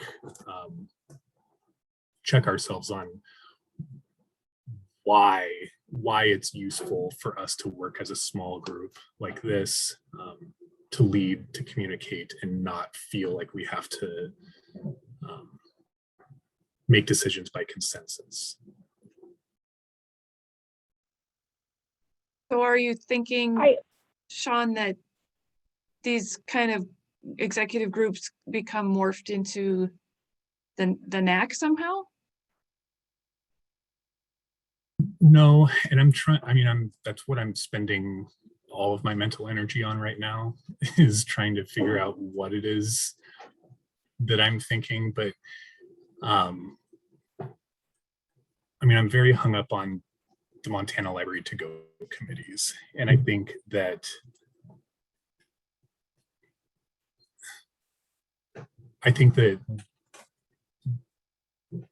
that group is sort of our interim digital services committee, because that encapsulates such a big chunk of our digital services. But in the longer term, I see that being expanded into a more broad digital services committee, where when people buy into, or if they are a Montana library, they can buy into one or several platforms that are offered by the state, that are administered by the core services committees, that are funded by the commission under advisement of the NAC. It becomes a much more holistic organism than these sort of siloed groups. But in the immediate term, I do think we are dealing with some siloing, and we're dealing with groups that necessarily have to be separate for the time being. I think Jody's point that we're talking about contracts that have been signed is a very real thing for us to deal with. So I think this is a much longer term thing for us to decide on and discuss, and continue to put guardrails on. One of the points that, Susie, go ahead. So I agree that we have taken feedback and we want to continue to take feedback. I just want to make sure that we realize that for me, it is important that that is explicitly somewhere in this organizing document, that feedback is in here, whether it's with a specific committee or that we do that. Because just looking at this right now, I love what Erin did, but it doesn't have anything about the actual. Oh, She added it, Susie. Excellent. Okay, I'm done. I'm going to be quiet now. One of the points I wanted to raise, a concern that I've heard from staff, is around scope creep for the committees and making sure that whatever committees exist have very specific charges and clear responsibilities. Some of those responsibilities will be ongoing, and for some ad hoc committees or task forces, the charge might be very discrete, and the work will be accomplished and completed. So by way of an example, I know the Shared Catalog Executive Committee spends a lot of time thinking about how to improve communication among member libraries. And I think as we think more holistically about the Montana Library Network, that's an example of a responsibility that really falls to the larger Network Advisory Council, not an executive committee of the ILS platform, if you will. So I wanted to raise that point. I too am very, very cognizant about libraries' ability to have a voice in their funding and their investment in these different programs. And the way things are structured right now, obviously, we have the two different cost share formulas and other ways of sharing resources and dollars. And we're not going to resolve that issue in the next several months. You know, the idea of coming up with a single cost share formula is likely going to take a significant amount of time. And so in the interim, I don't see why we shouldn't continue to support an executive committee for the Shared Catalog and a Montana Library to Go executive committee whose focus and charge is really on the fiscal matters of those programs. And that as the NAC completes the work to develop a more integrated holistic budget and cost share formula, we can talk about the process by which libraries are able to have input into that process. So I don't see a need necessarily to do away with those two committees right now, especially because they do facilitate that important process of allowing for the input into the budget and the finances. Like Sean was saying, I think it's really important for the other committees within the Shared Catalog and Montana Library to Go to see themselves as not constraining their work to the platforms that we currently have in place, i.e. Overdrive and the Circe Dynex platform.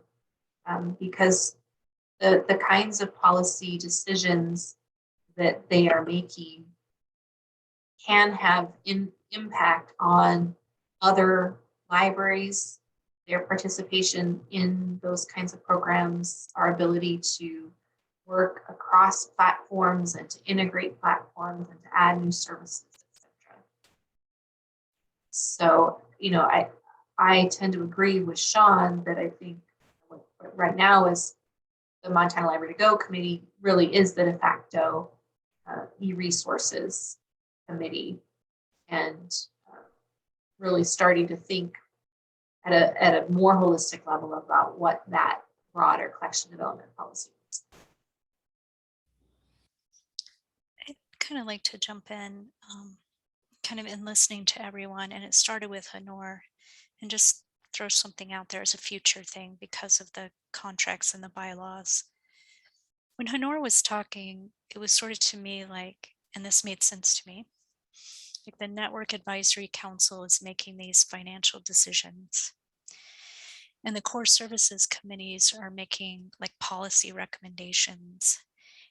And there remains a wider membership group, not the executive committees, but the wider membership group. And once a year, they come together, and a member of the NAC and a member of the core services committees shares with them, these are what we're thinking and where we're going, gives them a chance to give input and or maybe a vote.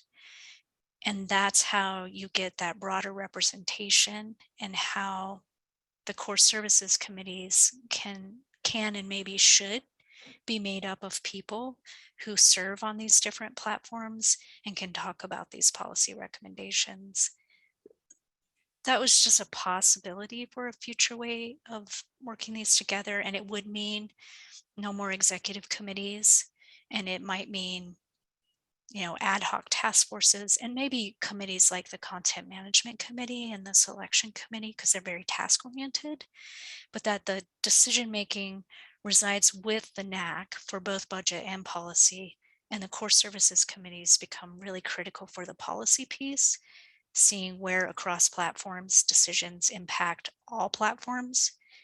And the membership is involved in that, like once a year, here's what we're working on with your particular project you're paying for. And what do you think? I don't know if I'm capturing what people are saying. That seems to make a lot of sense to me, Tracy. Sorry, I feel like I was talking over somebody. That's all right. I said the same thing you said, Sean. Go ahead, Susie. So if we were to propose a new cost share formula for any of those, what would be the mechanism for that? Of like, would the memberships have to approve it, or would it just happen? Well, I would think, I mean, this is how I would envision it working, that maybe you as NAC members would say to the wider membership, we need 3 to 5 people to come together for Montana Library to go and propose a cost share formula or a budget or whatever. And then the NAC would review that and then take that to the membership. But I'm not totally sure how the logistics would work. It may be something that you as a NAC, I think Jenny hopes that you as a NAC will get to that place where you could do it. And then at the membership meeting, maybe you could talk through it with the members. So there would still be membership meetings. I think full in membership meetings. I think in listening to you, Susie, and listening to others, there's a recognition and a desire to give people an opportunity to come together and to give feedback on what the NAC and or the core services committee is proposing. And I just saw the membership meeting as a way to do that. That may or may not be the best. Go ahead, Jenny. I might suggest that we think about our language a little bit around those kinds of meetings. And, you know, I really look to you to tell me how quickly you would want to make a change in terms of who is responsible for proposing budgets and cost share formulas for the shared catalog in Montana Library to go. And you know, you want that to remain with executive committees of those two groups, or brought under the authority of the NAC. I really want your input there. If it stays with the executive committees and those committees remain in place, that may be their sole function. They may not have a lot of other responsibilities, and you know, might meet a couple times a year to hash that out and discuss their recommendations with the membership. But you know, keeping in mind that, especially if we can get to the point where we have a single cost share formula and a single budget for Montana Library Network writ large, then you know, there really wouldn't be a quote shared catalog membership and a Montana Library to Go membership. That doesn't mean that we can't have annual meetings for interested libraries to have input on our e-resources universe and the collection development policy and opportunities for investment in that. I think we would need to be careful with the language we would use around membership in Montana Library to Go. And in the same way, involving those libraries that make use of the shared catalog and that shared platform, involving them in discussions of advancements in that service. But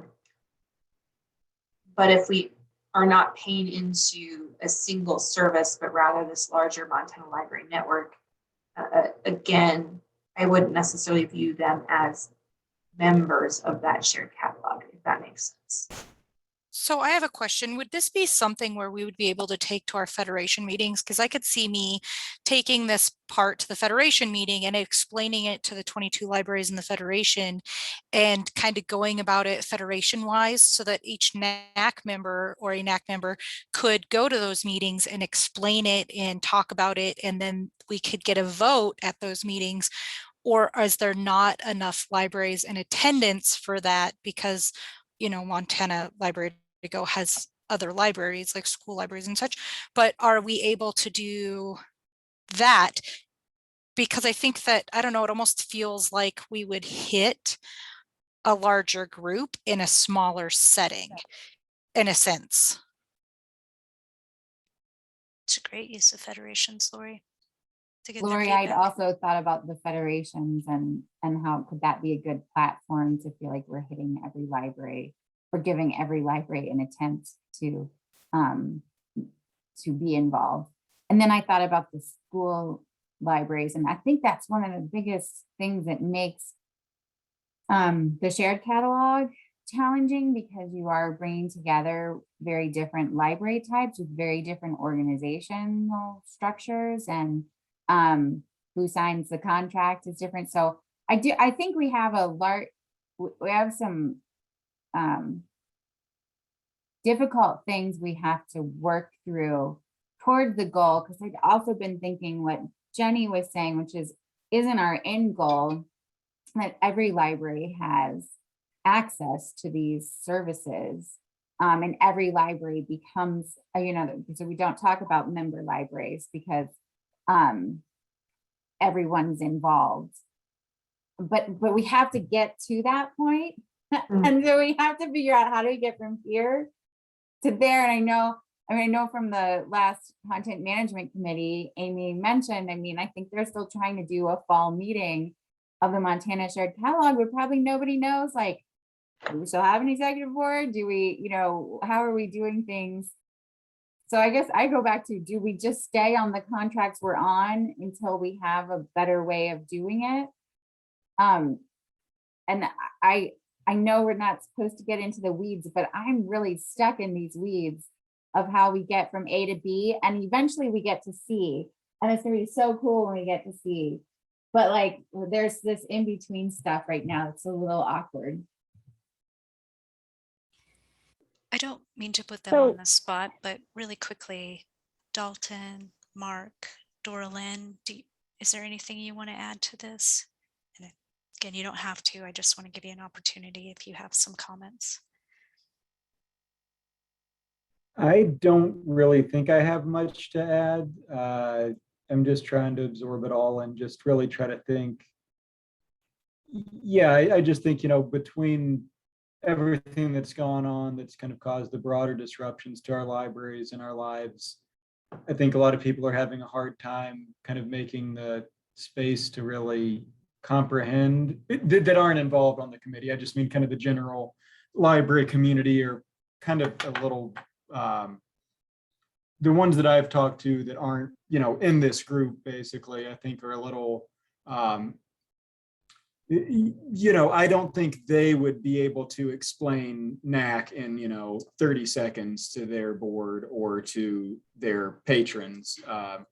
You know, I think all of us could probably do a good job of that because, you know, we've been provided the materials and they have too, you know, the explanations that have been sent out to people, you know, by Jenny and, you know, shared, you know, have been certainly adequate for the people that are able to read them. But when it doesn't affect their kind of, you know, when they're not in day-long Zoom meetings with this stuff, I think it's easy for them to kind of forget what it is 6 months later. And I think that's just kind of a growing pain. So like part of me really wants to make sure every library in Montana is on board with this and knows exactly what's going on, everything that we're doing here. But I know that's probably not realistic and we'll just kind of need to maybe show off the cake more so than the ingredients in a way. I mean, that's kind of a clunky analogy, but so I'm trying to just separate myself from worrying too much about explaining it along the way and focus more on what it's going to be when we get there, but not doing that in a way that seems like people weren't included, you know, libraries. And I think it's all going well. I'm just really trying to, you know, think both my participation in this, but also think about what it's like to be the libraries that are on the outside of this and how they might be kind of, and I think it might be one of those things where I'm worried about what they're thinking about NAC. And, you know, I don't mean this in any negative way, but they probably, some of them probably aren't thinking about NAC that much. They're just thinking about, you know, moving along with the other stuff that's going on in their library. So I think, yeah, I think generally we'll probably, you know, have the support. People will understand what it is when it's kind of actually happening, but it's going to be kind of a messy transition with the dissolution of some of these, you know, other committees and boards and things and the way those are kind of restructured into it. And yeah, I think I'm just kind of trying to make peace with that. People won't know every step of the way what's going to happen because we don't know. That's why we're having these meetings, is to figure out how it's going to look and how things are going to be involved. And I think as long as people feel included or with an opportunity to provide input, which most have, they just haven't had the bandwidth to, from my kind of just casual informal conversations with other librarians. And I think that's about the best we can hope for. But hopefully we'll get to a point where, you know, NAC is as easy for all librarians in Montana to explain as the MSC is for libraries that are in the MSC. I think that's an analogy. Like every library that's in MSC can explain that to their board, to stakeholders, people pretty quickly. You know, it's not a very clunky thing. And I think we'll get to that point with NAC. I just kind of wish all of us were there now. But, you know, that's wishful thinking. So those are my thoughts. Thanks for asking.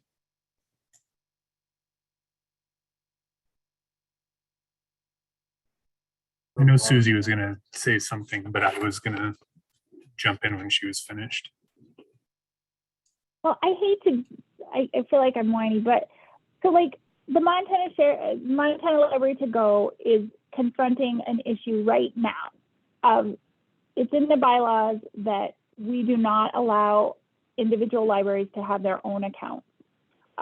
Separate, that when you are part of Montana Library to Go and we purchase things, we all purchase them together. There are many libraries that are wanting to have their own side accounts. So that is just a really concrete example to me of like, so we don't, what do we do with that right now with, because we don't have an executive committee to pull together a membership meeting. There's many people that feel strongly on both sides. So how do we make that decision? And how would this structure allow us to make those sorts of decisions?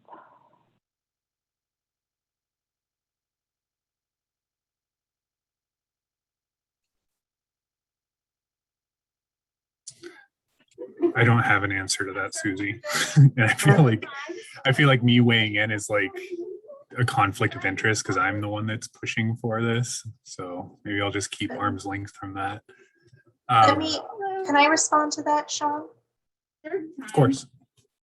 So Susie, these are my thoughts and they're just mine, but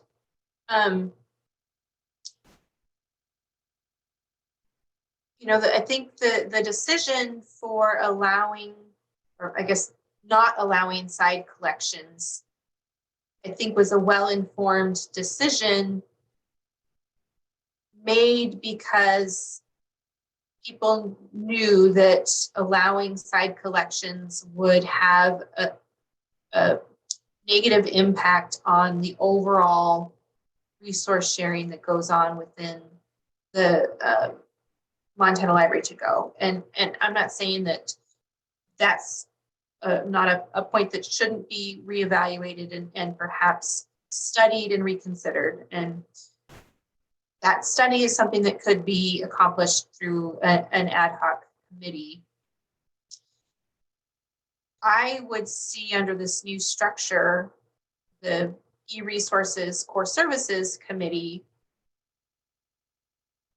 suggesting a resource sharing model and policy to the Network Advisory Council that says, this is what we think the vision for e-resources should look like. And that's well defined. And we have the ability to measure and evaluate whether or not we're achieving that vision. And we should be able to concretely evaluate how allowing side collections would impact that vision or not. And then the NAC would be able to say either yes or no, side collections support this overall vision or they detract from that overall vision. And our recommendation to the State Library Commission is that they not be supported. And keeping in mind that the State Library is also investing in these services, that would inform how the State Library might also invest in those kinds of services. I think that's a recommendation that is made by the Core Services Committee, in this case, the e-resources committee, to the NAC. The NAC is ultimately sort of adopting a model for resource sharing and making a recommendation to the commission about what that model looks like. And to the extent that the state library is investing in supporting those libraries and in participating in that model, I would hope then that libraries would be compelled to agree to collaborate under the model that's been recommended. The state library doesn't have the authority to step in and say to libraries, thou shalt not do this, but in the interest of collaboration, I think that's an important point that we can make. And to the extent that at some point when we have a more formal Montana Library Network agreement, maybe that's something that we can then adopt into that agreement one way or the other.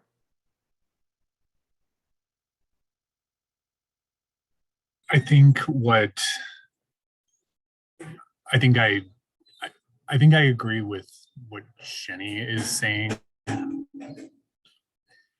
I'm as I've been listening, I feel like it is worthwhile to sort of dig into this particular sticky spot, because I think it demonstrates the kinds of confusion that's going to come up elsewhere with other existing committees.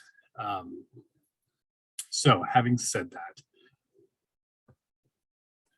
I think the question that Susie's asking about who is ultimately responsible for making those decisions, I don't see the NAC even really touching that decision. I see that ultimately, that decision ultimately being guided by the e-resources core service committee. And them being the ones that make that decision or give guidance to the group on updating those bylaws.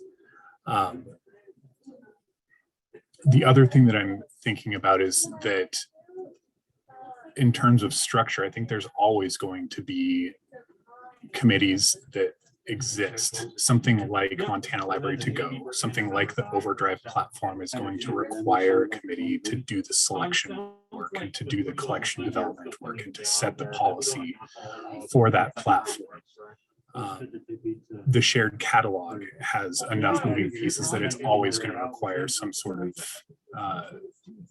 committee work to do what needs to happen with the shared catalog.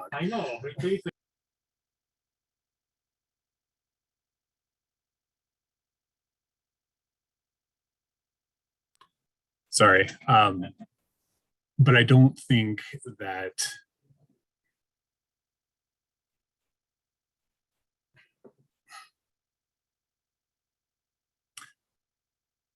I think the idea of just doing away with all of these committees is the wrong way to think about them. I think a good number of them will always exist, and the ones that don't exist for a very specific purpose, like the Montana Library to Go Selection Committee, like the Shared Catalog Committee, like the Content Management Committee, could very easily be rolled up into a broader group of people. And I just lost my train of thought.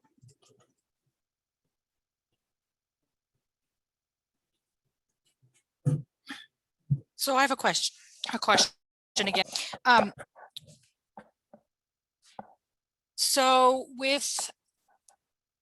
I'm curious as to like which libraries and things like that would like a side overdrive and like what their purpose is, I guess, in a sense. But and I agree with Sean that should probably like be an e-resources committee thing to start with and figure it out. But I guess I don't, with the NAC and stuff like that, I don't feel that that would be our decision. I think that the libraries need to vote as a unanimous thing. And I understand why libraries want the overdrive piece section, because there are some things that they would like their particular people to have, yet we can't get it because we're limited on resources and books and blah, blah, blah. But I also understand as the whole collective of why, if we break off and do that, it's going to end up eventually costing libraries more than what we individually can afford, and we won't have overdrive at that point because like my library wouldn't be able to go rogue. Some of the bigger ones can, the little ones cannot. But I don't know why that would be. I mean, is that something that libraries would come to us as NAC members and say, hey, we have questions about this, and we take it to the e-resources committee and we talk to them about it? But what would ultimately be our purpose in making that decision? That's a really good, that helps me sort of go back to what I had been thinking. So like I said, I don't think the NAC would really get involved with these kinds of decisions.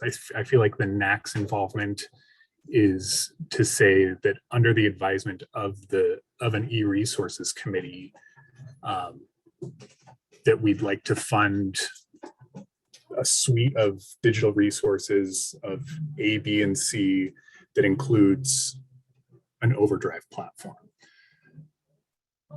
That e-resources committee would be very involved with the contract and the language associated with that overdrive contract. They would be charged with making those decisions on what sort of side collections are or are not allowed. And then the selection committee would be responsible for actually choosing and purchasing and making those titles available. So it becomes sort of a chain of delegating responsibility to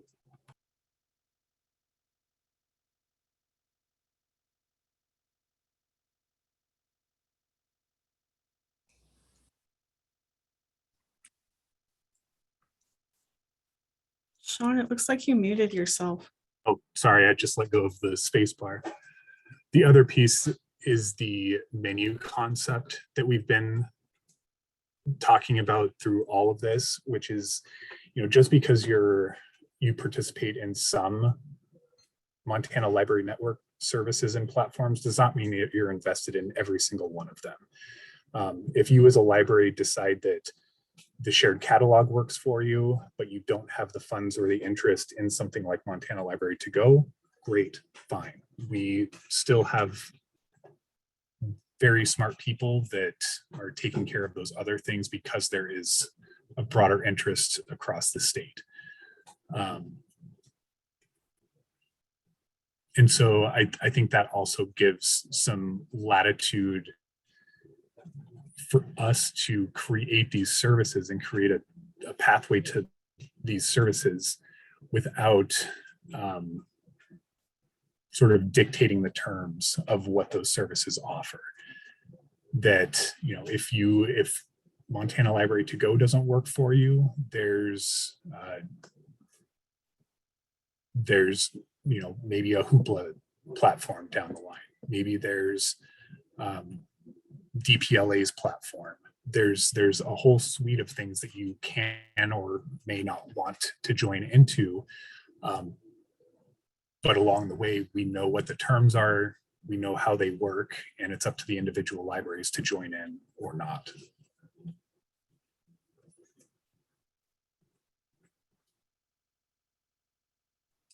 So this is Honor. I want to go back to the question Jenny asked a long time ago, and that was, how soon do we make the MSC and Montana Library to Go a part of the NAC? And I believe that if it doesn't happen right from the start, it's going to become more difficult to break the old mold and move it over to the NAC. So to me, it's kind of one of the core things that the NAC needs to do from the very start is bring those two projects into this committee. And I think Susie said earlier that the executive committee of Montana Library to Go already dissolved, so they don't have that committee in place. So it would be kind of silly to go back and form another Montana Library to Go executive committee and then have to break that mold again. And to your point, Honor, I think that same sort of confusion is present at the shared catalog level too. I know that, I'm the chair of the executive committee, and all of the discussions at that group have been like, well, what do we do? Are we just sort of waiting for something to happen with the NAC? And that, I think that's the reality for the shared catalog, certainly for Montana Library to Go, that everybody's just sort of in a holding pattern until we know how these existing groups will integrate with the NAC. And it's not easy. I almost feel like the work of this group for this first year should be to sort out how those existing groups integrate with the NAC and just not, spread ourselves too thin and just set that as our priority for the next however long it takes. I would agree with that, Sean, because then as new projects come in, there's already a formula of how to move forward because you already have that platform built. Right. And I think I hope this goes to Susie's point that there needs to be some representation from the member libraries that are participating in these things.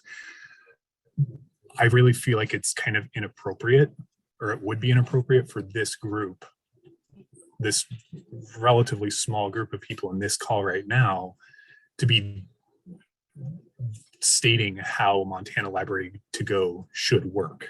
I certainly don't know enough to make those sorts of recommendations. So I think it's a very complicated thing to sort out that's going to require intense involvement from those committees to figure out, to help us get the answers to these questions. So at what point do we start to actually do this?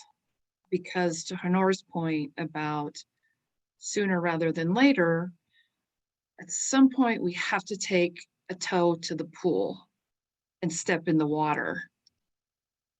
Right. And we can talk about this till we are blue in the face. But at some point, you know, we need to take the courage to do this. So what is the timeline going to look for? Is a year too much? To me, it seems like a year is a long time. But you know, I don't know. Where are we on this? So could we do like each one of us on the NAC, each one of us would take a committee, say the shared catalog or the Montana Library to Go or other things that those committees, those e-resources and such are out there. Each one of us just take one and we sit on that committee so that way we can bring it back to NAC, or if they have any questions from NAC that we can somewhat represent, or we can say, hey, you know, let me take this back to the committee and I'll get back to you, kind of thing. That way it's not falling all on one person to be representative at all these things. But you're right, if we don't start it now and have that platform set, it's going to take forever and it may not even happen. So we just have to like jump in, organize ourselves and go from there would be my suggestion. I agree. And I think, I mean, I don't want to step into Tracy's realm too much. And I think this is probably a good place to give her the reins back. But it seems like that seems like a natural progression from looking at these structural documents that we've drafted to this point.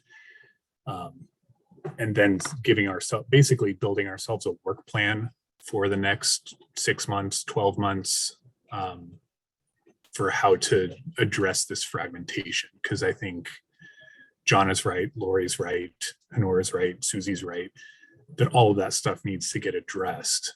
Otherwise, Montana Library Network's sort of a non-starter. So I think just in the spirit of, or in the interest of time, giving it back to Tracy to review these documents the rest of the way. And then I guess I'd ask Tracy and Jenny if it's realistic to come away with a work plan and some timelines going forward. So what I was gonna suggest, and you kind of gave me the opening, Sean, is a small subcommittee of the NAC to work with MSL staff and kind of key representatives of these various committees and come up with a recommendation for the NAC as a whole of like, this committee needs to stay, this is why, this is what they do, this committee can go away, these are where these decisions should go. And it seems like the small subcommittees of the NAC are really able to work together. It's a little different than the model Lori proposed. My only reason for suggesting that subcommittee do it together is I think there's going to be a lot of overlap. And so the ability to talk to each other really easily will be very helpful. And then, you know, that group can say to the NAC, okay, here's what you need to do. That's my proposal. And that group could kind of do what you say, Sean. They could have a timeline and sort of a work plan. I think there are going to be other things that the NAC needs to do. So maybe not the entire NAC. I don't know what your thoughts are on that. Can I just add maybe a little bit of framework to what that, to help inform what those decisions might be? I think if a subcommittee and involving those other committees, that happens, some things that would be really important to think about are those questions that are fiscal in nature. making sure that we address those questions with the future goal in mind of a single cost share formula under the Montana Library Network. And so I think those deliberations then would really rightfully come to the Network Advisory Council. Sort of on the other extreme, there are very specific platform and workflow kinds of decisions that may require small committees to continue to make sure appropriate workflows still happen. You know, I'm the last person to talk about the Montana Library to Go selection committee, but that might be an example of something that is so platform specific that we would need a committee to continue to administer. But I would say administer well informed by a collection development policy that's been crafted and vetted by a larger e-resources committee. And then I think where things are a little bit more squishy are in those policy areas where, using the example of the side collections, we really do need an e-resources committee to weigh in and make recommendations about policies that either support or do not support those kinds of decisions. And is the e-resources committee then charged with actually making those policies, or is their work to study those issues and make policy recommendations to the Network Advisory Council?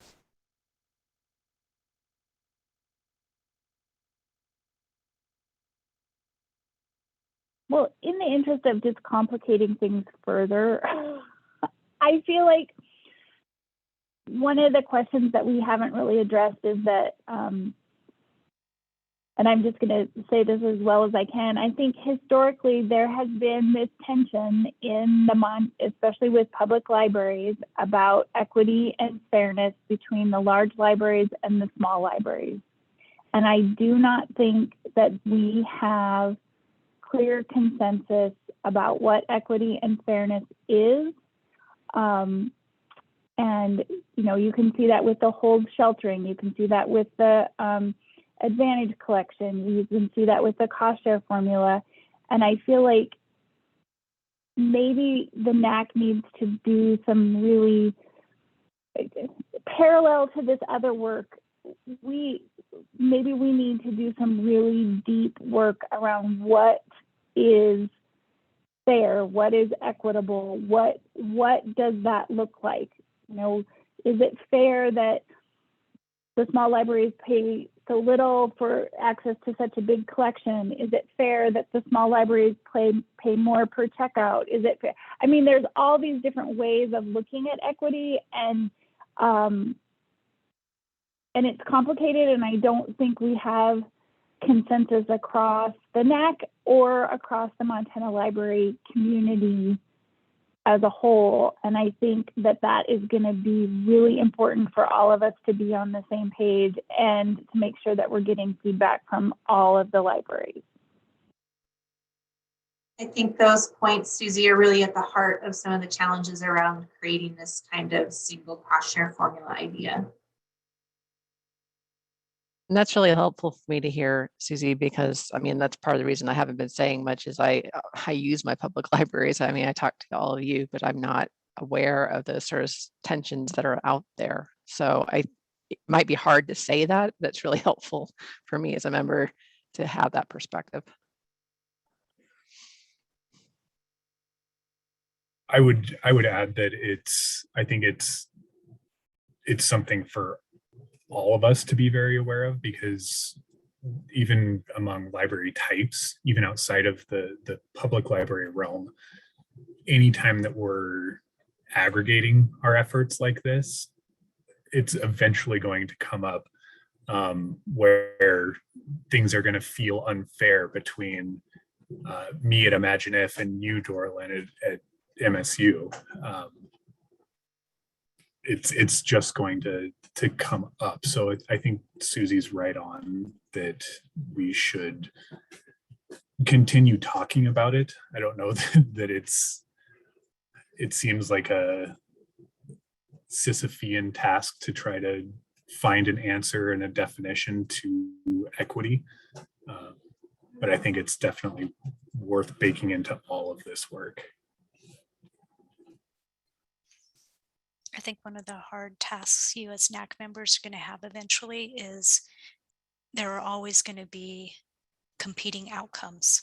Like, basically with the Advantage collection, Montana Library to Go, having a private collection helps certain patrons get access to materials faster. That's probably an outcome libraries desire.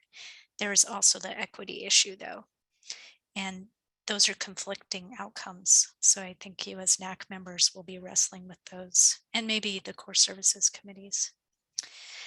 In looking at the time, are people okay with my suggestion of doing a subcommittee to kind of tackle these questions and then trying to figure out a recommendation for you as a larger group as to how to handle this? Is that okay with people? Tracy, I like the idea of subcommittees, but I also can't help but notice that we've got within the NAC people with who are already on the committees we're talking about. So like Susie and Jana obviously have a deep breadth of experience with Montana Library to Go, Executive Board and selection committees. And then, Sean and Mark are currently on the exec board of the MSC. I'm always happy to represent my content management committee people, but yeah, I mean, so I think within the whole NAC, you've got a lot of people that already are involved deeply.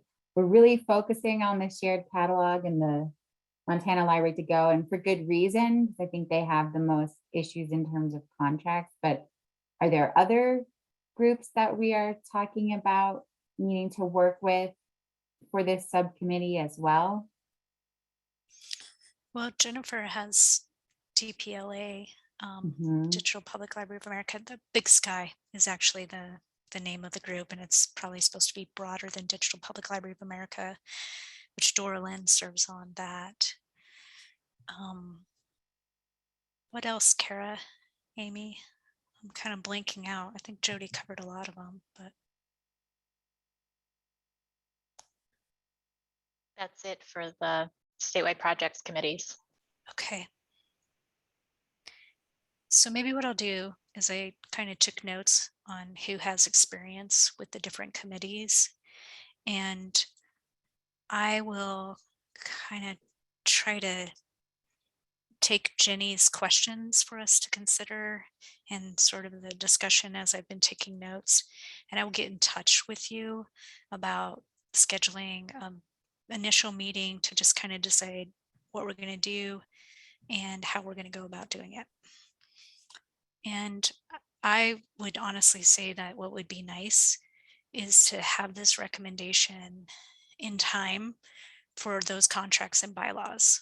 Like if we're really proposing that some of these committees may go away, some of their bylaws kind of require them to sort of vote themselves out of existence. And that would probably be a July to June. So if that's okay with the group. My other question, Tracy, was like say these subcommittees get together and get this work done, can we afford to then revisit this at our next scheduled meeting in February, or is it the kind of thing that needs to progress sooner than that? It's a good question.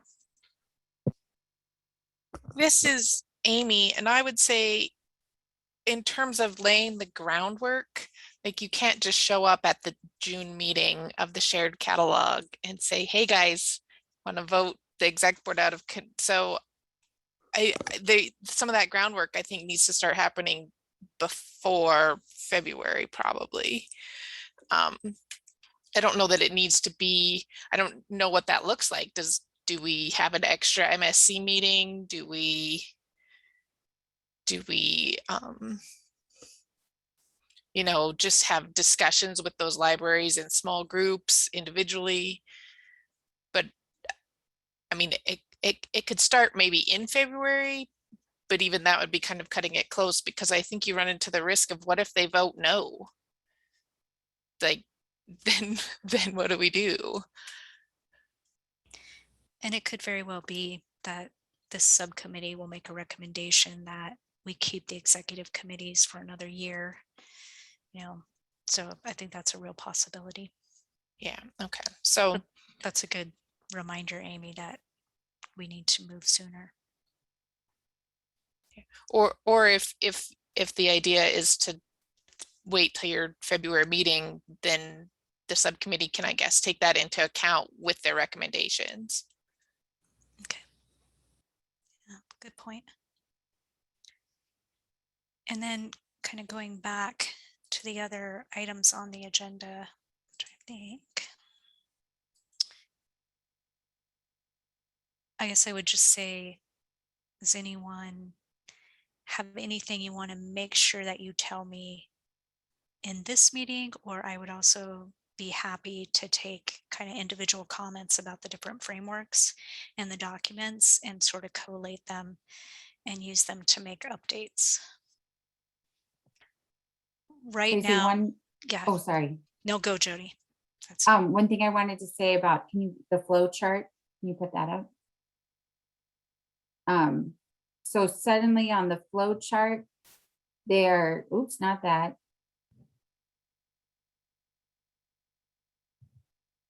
I'm pointing at it to show you which one I want. Isn't that helpful? Yeah, it is. Thanks, Jody. Okay, suddenly we've rebranded them as core service subcommittees. So everywhere else they're CSCs, core service committees. And on this form, they're suddenly core service subcommittees, and in the paragraphs, they're referenced as the CSS. So I wasn't sure if conversation evolved and then it didn't go back and the other documents didn't meet that. I mean, are they still core services committees? So I didn't know if that was a typo or something was evolving. I think that was just a typo, that we had Okay. originally said subcommittees. And then of course, as everyone was thinking through things, we forgot to catch that. So I will, unless someone disagrees, I will change subcommittees to committees. And then my other question about this, when I was looking at it with respect to the proposed budgets, if we may have, or I may have said this before, or someone else may have, but I couldn't remember. So in which of these hexagons does the work of Joe Flick and continuing education for library staff fit? Because I noticed looking through the LSTA goals and guidelines, I mean, that's a big emphasis for them. And it's a big emphasis of the work for the state library. It's a big benefit that I receive as a individual library in Montana. And why isn't that on here? Shouldn't everything we fund be on here in some way? I don't know. I think, it's important to keep in mind that the core services are the services from libraries to their patrons. Okay. So I think that's a key distinction.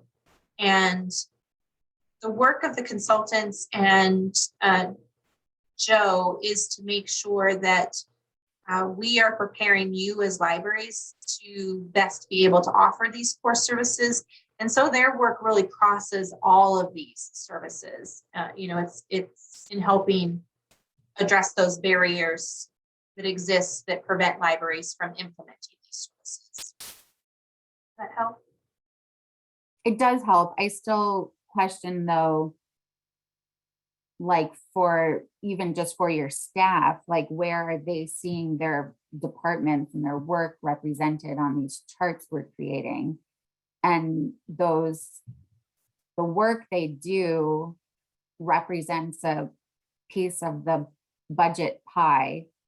And the commission and the NAC are making decisions and recommendations on those areas. So it's goofy to me that they're not somehow represented, but that explanation makes sense, Jenny. If this chart is specifically to kind of define the core service committees, they are not a core service committee. They're not included in that work, but I don't know. It's odd to me that they're not on here, I guess.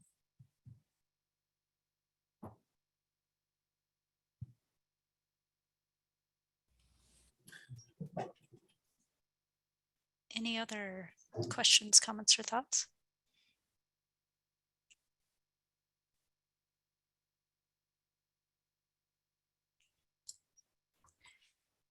I don't know if this, really quick, I don't know if this has Yeah, any please, Erin. basis on Jody's comments, but I think the bigger picture is that this is all different types of funding. And I know that consultants and Joe, you know, if they're on the LSTA, this is a bigger picture than that. Is that correct? Yeah, somewhat, although LSTA basically is your primary funding source at this point in time. And to kind of address Jody's concerns, I mean, I think somewhat some staff do feel a little like, oh, we're not on here. And I think Jenny and I have tried our best to reassure them that they're important. They're very important. Like, they help make the core services a reality in libraries by helping libraries with funding, by helping libraries with board issues or local government issues or strategic planning or what have you. And I don't really know the answer to Jody's question. I've kind of wrestled with it as the lead consulting person, is like, how do you make sure that people's work is reflected in a document that is this front facing? One thing I will share in the Montana Land Plan, as I was kind of looking through it, is there's a section that's like, here are the priorities that are outward facing. And then there's another page that's, here are the things staff, GIS staff do to make those priorities happen. And so I think if you decide that some sort of template like the Montana Land Plan is something you want to do, that document will reflect the work, the behind the scenes work of the consultants and Joe. I don't know what the answer is to kind of that maybe outward reflecting thing. Could And there maybe yeah, be please. under the MSL commission, could you maybe have another box in there that is the state library staff with an arrow up and down? They work to the commission, they work to the networking advisory committee. I think we could do that. Do others want to see that? Yeah, or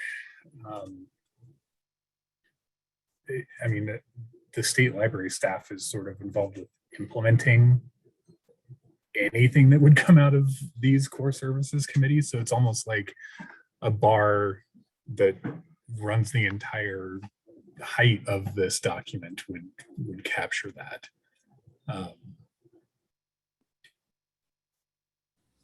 Yeah, I think there's a few ways to do it, but I think it's important to put something in there that reflects that work. I thought visually when I was doing my sketch, because I heard that suggestion. I felt the same way, like really the background color could be the staff, and maybe, you know, and the other thing that I heard was all decisions should be based off of what's good for Montanans, so our patrons. And so they're not necessarily doing the work, but they should always be on our mind, I guess. And so I wasn't sure exactly how to represent either of those two things. But yeah, I feel like the staff is literally the background, you know, like the color or of the page, if I were to try to visually represent it. It's a pretty intriguing idea. Or like the foundation, the utility, as the MSC staff say. I will play around with this and the roles and responsibilities and try to figure out a way to put both the staff in there and that that desire to reflect that Montanans are what drive this work. I will also make some of the changes that you mentioned, and I'll play around with Erin's Canva design to see if we can come up with something that's a little more visual. I am thinking we have like a simplified document and maybe one that's more detailed for those of us who serve on the NAC. And then I'll get in touch with many of you who serve on these different committees to kind of work through the questions that the NAC has presented to us and to come up with a proposal for the February meeting. And if we feel like we need input sooner than that, we can talk to NAC members. So those are sort of my to-dos with this particular agenda item. Is there anything else? Any other comments or questions? So Stacey, I'd have, oh, sorry, go ahead. Oh, I was gonna say just the framework, the planning and the evaluation. I know that that's kind of, I guess, a placeholder until we try it in real time. But I feel like we're really, we've got our feet dug in, but we really need to be moving forward. Nothing stays in one place for very long. And I really worry that the more we talk and the more meetings we need to have, these core service committees are getting further and further away from us. So I don't know if that's something that, is that moving forward just as a temporary document for now? Actually, thank you for asking that, Erin, because it reminded me of a question. But before I ask my question, Jody, were you the one that was going to speak, or? Yes, it was me. I, as a NAC member, would benefit from a guiding document that I don't see here to help me better understand how to represent all library types. And it's always a little confusing to me, like in the Federation world, I know it's just public libraries really that we're talking to, but I know that the commission strives to represent all library types. Like, I don't know, maybe there could be a flow chart that's like LSTA funding, that's just for this type of library, or whatever the different funding types are, because I want to make sure I have all the library types and libraries and end users in my mind as I'm addressing things. And I think when I was looking at, it's further down the agenda, but there was, maybe what Tara had put together with ARPA funds or something like that, where I was like, oh, school libraries are included here, but maybe they're not included here. Could I request that as an additional document? Because I'm sure I'm not the only one who would benefit from a better understanding of that. Yeah, that's a great point. Let's see what's in the chat here. So Joe had a suggestion about collaborative shared resources and support, and the word support includes consulting and training. I think she's talking about adding that to the Montana Library Network structure document, which is this one.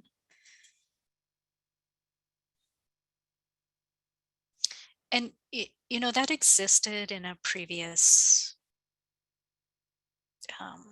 iteration, I think, that we had collaborative shared resources and support.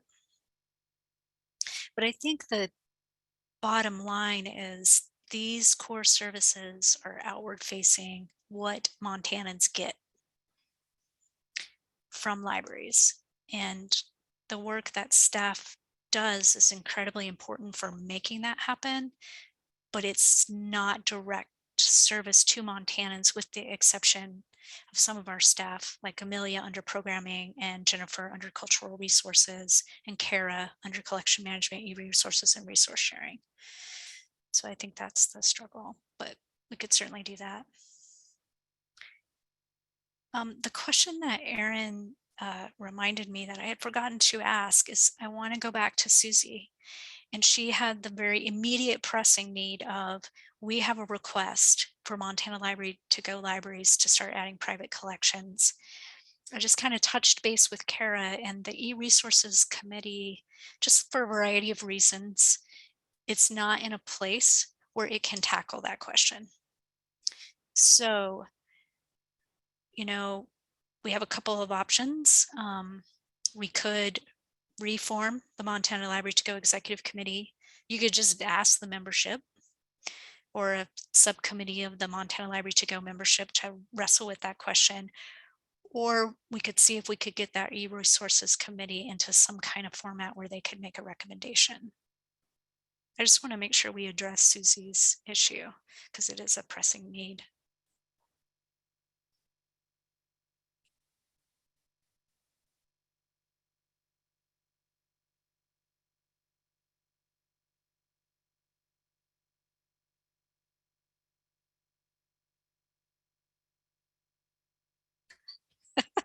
Well, Make it the up. groups that have, the groups that have brought it up, I don't know.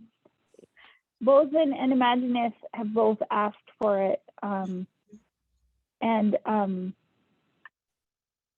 just to be frank on the discussion, I don't know how. So part of the problem is last time when we said no, instead of them giving more money to Montana Library to Go, they invested in other platforms. Which, you know, was the worst outcome in terms of Montana Library to Go, but not necessarily the worst outcome for their patrons. So if we, it seems like we need to address this relatively quickly, but I don't know how quickly Bozeman and Imagineif want it addressed.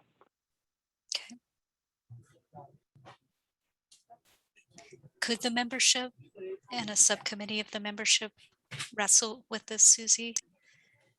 This question?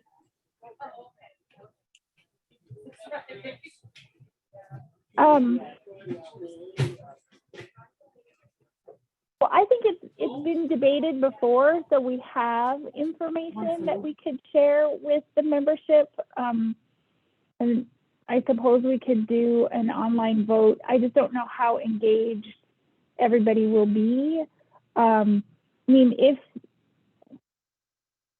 I don't know. What do you think, Sean? What do you want? Are you asking me what I want? Putting on your NAC hat and bigger picture. Right.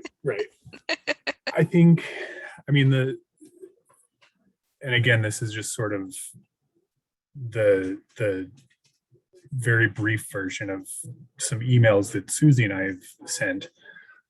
I think that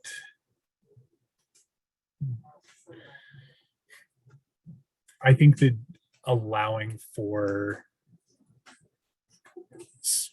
specifically an advantage collection with some very strict boundaries is very reasonable. I think, and I shared the actual data to go along with it. I think my read on the data is that a separate collection, whether that be on a completely separate platform like Hoopla or in an advantage collection, ultimately benefits all of the membership. The end user benefits most without costing individual libraries any more money and without creating special exclusive collections for those libraries that can't afford to put more money in there. I'm very strongly in favor of allowing for advantage collections. And I'm also happy to, I said this to Susie, I'm happy to talk about boundaries and limitations and whatever else needs to go along with that. I'm happy to share that data with anybody, get into the nitty-gritty with anybody. So maybe what I would suggest is that Kara and I get with those of you who have some experience with Montana Library to Go, and we wrestle this out and figure it out. Who's going to make that decision? So that I mean, I think it's been a while since you've discussed that, as I recall. So it may be time to kind of discuss it again. And this is just part of the messy sausage making of the Montana Library Network. And Well, then and I do think we have to realize that it's actually in the bylaws that you cannot have an advantage. So we would have to notice it. We would have to have a quorum. We would have to have the correct number of people vote. So we have not officially disbanded the Montana Library to go as a membership. So I think it would be a very big disservice to the people who are part of that membership if we don't follow those bylaw rules. And I feel pretty strongly about that. that's a great point, Susie. Right now, the answer is no because of the bylaws. So what these libraries are asking for is a change in bylaws, and the Montana Library to Go exec committee might not totally exist, but perhaps it has to come back together. Sorry, Jonna.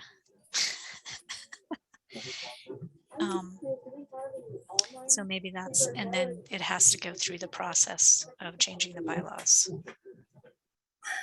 And I don't know if, I feel like I mentioned this when this conversation came around maybe a year and a half ago. But if changing the bylaws themselves is not realistic, is it possible to treat something like this as a pilot, as a beta test, and specifically say that, the membership is aware that it's outside of the bylaws, that it's suspending the bylaws for this particular decision for this amount of time, something like that. I'm also very willing to, I'm obviously very willing to play ball in that way too.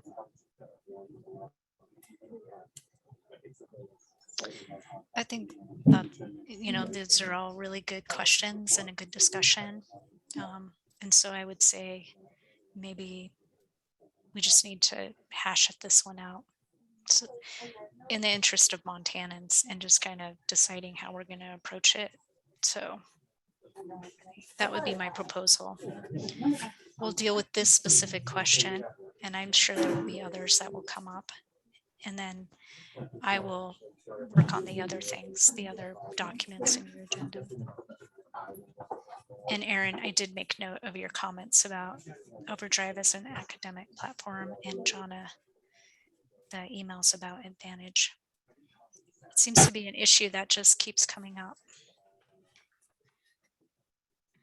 One thing that occurs to me is that it's not a bad time to revisit old conversations, because all of us in the library world had to get more flexible in our thinking due to COVID. So people might have different opinions than they had in the past. So that's not bad. We probably are going to have to change bylaws anyways and contracts. So maybe this, forces some of that movement forward. And then my last thought was, should we go ahead? Well, like we had very little change or discussion related to the two framework documents. So would it be helpful to pushing core service committees forward if we went ahead and adopted those as the, the working draft, or the, or just adopted them? I don't know. Would that be helpful to, say, Kara in the work that she's doing? I think it's more a question of what will be useful to you. I mean, I can fill out whatever framework you want and then bring back what the committee has done, as I did for the e-resources committee. The e-resources committee has had some problems for a few different reasons, not because of the individuals on the committee, but just maybe the timing and some unfortunate circumstances that have led us to losing a few of our committee members. So that committee kind of needs to be reconstructed. So we have a working draft with the resource sharing committee, and I can run it through the newer draft of the framework. And when we bring that to you, in March, I guess March would be the next opportunity, you could have another chance to evaluate it and see if it gives you what you need.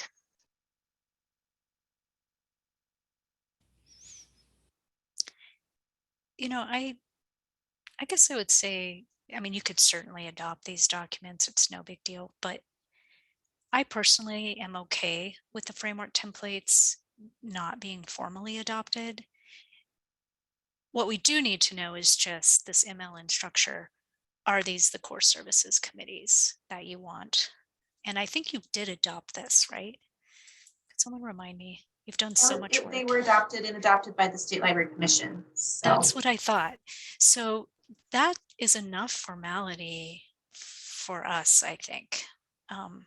It's your own comfort level, but I think the next step would be for us to kind of create whatever core services committees aren't in existence, and then just take those frameworks and try them out and bring them to your February meeting if we can. We may not be able to because that's a pretty tight timeline, but we can see what we can bring to you and get your feedback, and it might change. I don't know. I know that's kind of casual.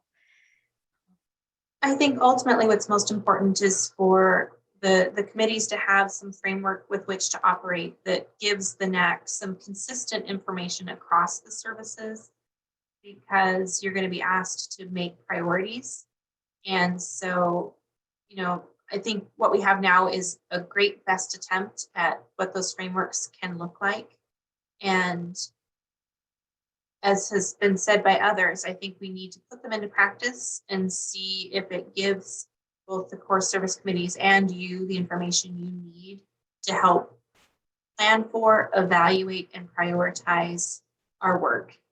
And if you feel like the frameworks do that well, great. If we need to tweak them in the future, great. But I think there needs to be a consistent message across all the core service committees that in order for the NAC to be best informed to make the kinds of decisions that we've been wrestling with today and future funding decisions, we need to put time into completing the work that the frameworks outline. And so if that requires formal action, great. If a strong message from the NAC and the staff to these committees to do that work, that's great too. But I think I agree with all of you that we should put them into action and see what comes from that.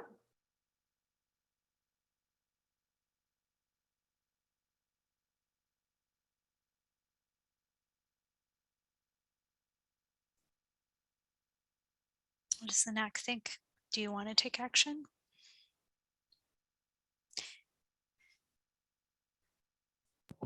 I don't feel any need to take action, but I do like the idea that this is the document handed to a core service committee so that we have that uniformity when we're looking at that data next year.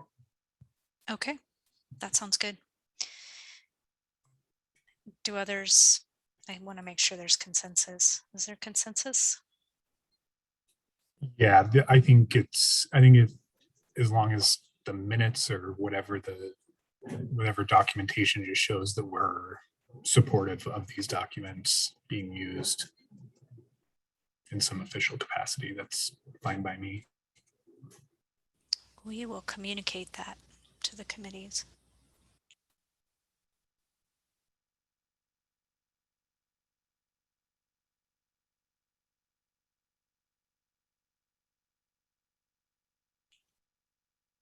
All right, I will take silence as people are in consensus. I think that is it for me on this item, Jenny. Great discussion, by the way. Thank you for all your input. Okay. How are folks feeling? Do we need a break? Probably about time for lunch. Do folks want to come back maybe at 1:30? Beautiful. Thank you so much. Yeah. Yeah, that works. Sounds good. We'll come back then. Your video quick. Let us know you're back. Appreciate it. Hope you all had a good break and good lunch. Excellent. Thanks, everybody. We wanted to bring to your attention again the fact that I think most of you know we're in the middle of our LSTA 5-year evaluation right now, and coming up on the need to set priorities for our LSTA 5-year plan. And so Kara and Tracy are going to walk us through those guidelines and some of the priorities set forth by the Institute for Museum and Library Services, who govern the LSTA 5-year plan and evaluation. All right, I have the first piece. So Tracy, if you don't mind, I'm going to share my screen. Let's see.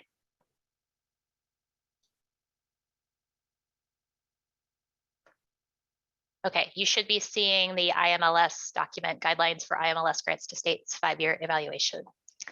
So I'm just going to go through this briefly to explain the process that we are going through right now. And if you were at the most recent commission meeting, you will have heard about this directly from the evaluators.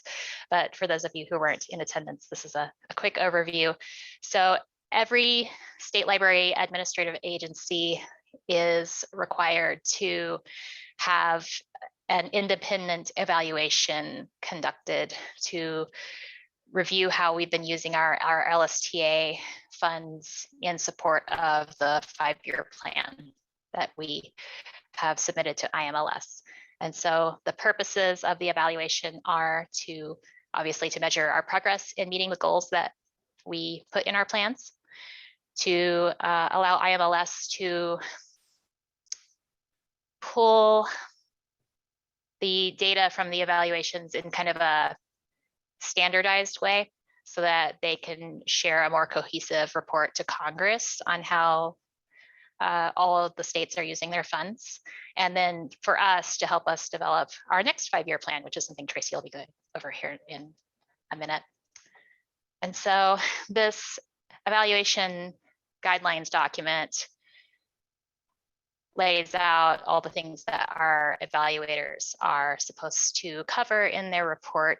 And so they address retrospective questions which review progress toward each goal and what priorities and audiences were served. And then they address these process questions, reviewing how the data from the state program report that we submit to IMLS every year has been used in our ongoing program planning and management, and if we made any changes to the plan and why. And then we submit all other details about our programs. And so that evaluation is due to IMLS by March 30th. And so where we are right now, this is our contract with the evaluators. I'm going to scroll down to timeline. We're a little bit behind schedule just because of COVID hangups, but we're still well on track to meet our deadline. So the discovery phase, these are the evaluators we're working with. Martha Kirilladou, I probably mispronounced her last name. It's a Greek last name. Carson Block and Bill Wilson are the 3 evaluators who are part of the quality metrics group that we're working with. So they started out by reviewing our existing state program report data from the last 3 years. Because of the timeline, we don't get a full 5 years of data in the report. We're still kind of midway through our plan, but they're reviewing the existing data. And then in the information gathering phase, they started adjusting their plans for how to meet up with librarians. I believe they met with many of you as part of their NAC focus group. So they've been conducting online focus groups, and they have some surveys underway. Actually, right now we have end user surveys linked from the Montana Memory Project and from the Montana Shared Catalog, so that we can get some direct input from Montanans. And as I hope you all have seen, that I sent out a request for all Montana library staff to please fill out the survey directed at library staff on how you think we're doing with managing and using our LSTA funds. And so that survey is open through the end of November. And so then we have the synthesis and reporting phases. We're about a month behind schedule on these. And so the evaluation team is waiting on the most recent state program report data, which is going to be available at the end of December. So they'll do a quick review of that to incorporate that into their analysis, and then they will be able to prepare a draft evaluation report by the end of January, and then the final report due by the end of February. So the next time you meet, we will have submitted, I believe, a final report to IMLS. And then that sets us up for the formation of our next 5-year plan, which Tracy is going to talk.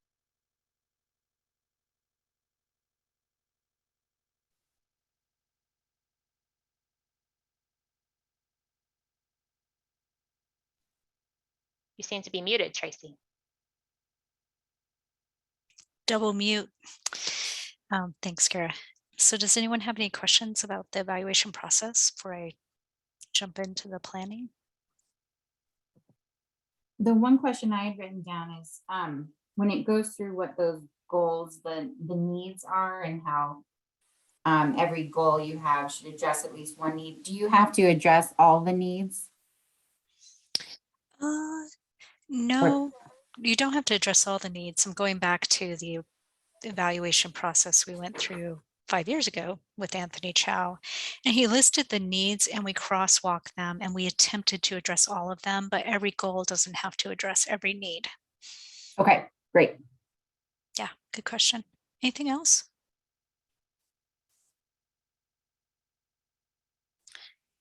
Okay, so the 5-year plan, and this is where you as the NAC fits into this, is in previous, at least in the previous one, the one we're in right now, your predecessors created that plan. We had an all-day planning session and you hashed it out. And in fact, I think Erin was involved in that, so she can kind of speak to that. And we will want to do the same with you.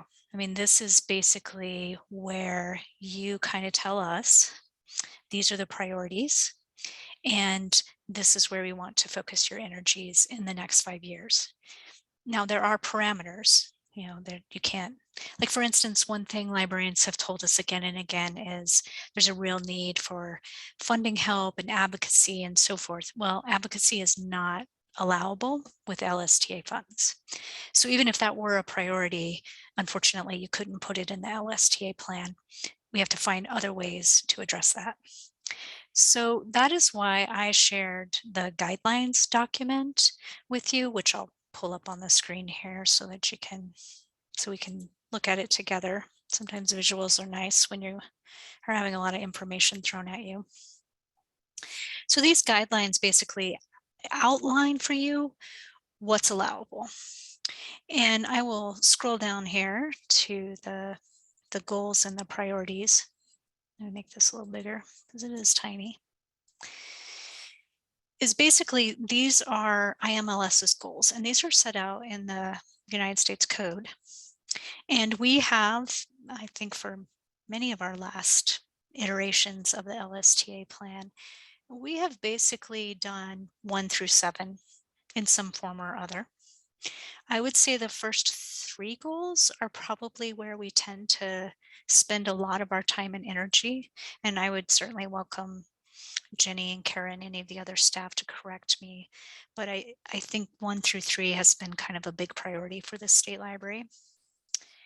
And then the other piece of this, so you set goals and they have to be crosswalked to these 7 goals. They can be very specific to Montana. I mean, for instance, let me just take target library and information services to persons having difficulty using a library into underserved urban and rural communities. So the goal in our 5-year LSTA plan, you know, may have to do specifically with early literacy and ensuring that early literacy is provided in every library, but it's crosswalked to this number 6 of targeting library and information services. That's how it works. The other piece that appears in the LSTA plan, that's kind of an interesting one for you to think of, and that I actually in many ways think is the more valuable piece is under these coordination efforts. So these are particular success areas that IMLS wants us to work on using our LSTA funds. We have again done work in every area. We have in the last at least 1 or 2 iterations really focused on lifelong learning, information access, and institutional capacity. Information access and institutional capacity have shown up for several LSTA plans. Something that you need to think about as you review the evaluation report and just as you're talking to librarians or thinking about your own libraries and situations is as you look at these focal areas, like what's the priority? In the last plan, we ended up kind of touching on every single one of these. We included economic and employment development, human services, and civic engagement. One piece of feedback that Martha, the lead consultant from Quality Metrics, gave me was she's like, I read your plan and it was more like a 10-year plan. And I think that that's true. I mean, I think staff have worked really hard and done a lot of what's in that plan, but it definitely wasn't just a 5-year plan. And so one thing that would be super helpful for the NAC to kind of think about and give us input on is like, what are the priorities? Like being realistic about what we can achieve. When you look at these focal areas and you look at the feedback and an evaluation report that you're going to get, what are the true priorities? What are the top 3 or 4 things that state library staff can do? So the process for the 5-year plan itself will be to look at that evaluation data, to use it and your own knowledge and what you hear from librarians to kind of go through probably a special meeting, a specific day to come together and hash out and create a 5-year plan. And it will need to have these guardrails on it, the goals of IMLS that I showed you earlier and the focal areas. It's up to us, state library staff, to create the document and put it in the format that IMLS wants. Your job is basically to tell us, what are we going to try to achieve in the next 5 years using LSTA funds, and where does it fit in these focal areas, and what's the priorities? And then what we did last time around, and I'm really hoping we can do this time, is we took it to federation meetings and MLA, which we're not having MLA this year, not in April, but we really tried to get public comment, just asking people, are you okay with this? Does this look good? Does this match what you need? And giving librarians and board members a chance to weigh in on that. I think the only thing I had put the Montana land plan here, Jenny really went through that. And the idea here is just that concept she talked about as, you tell us the goals and the priorities, and then, we'll, if you feel like that's what you want to do, we'll create something like the Montana Library Development Plan. And these goals and things will be reflected in that.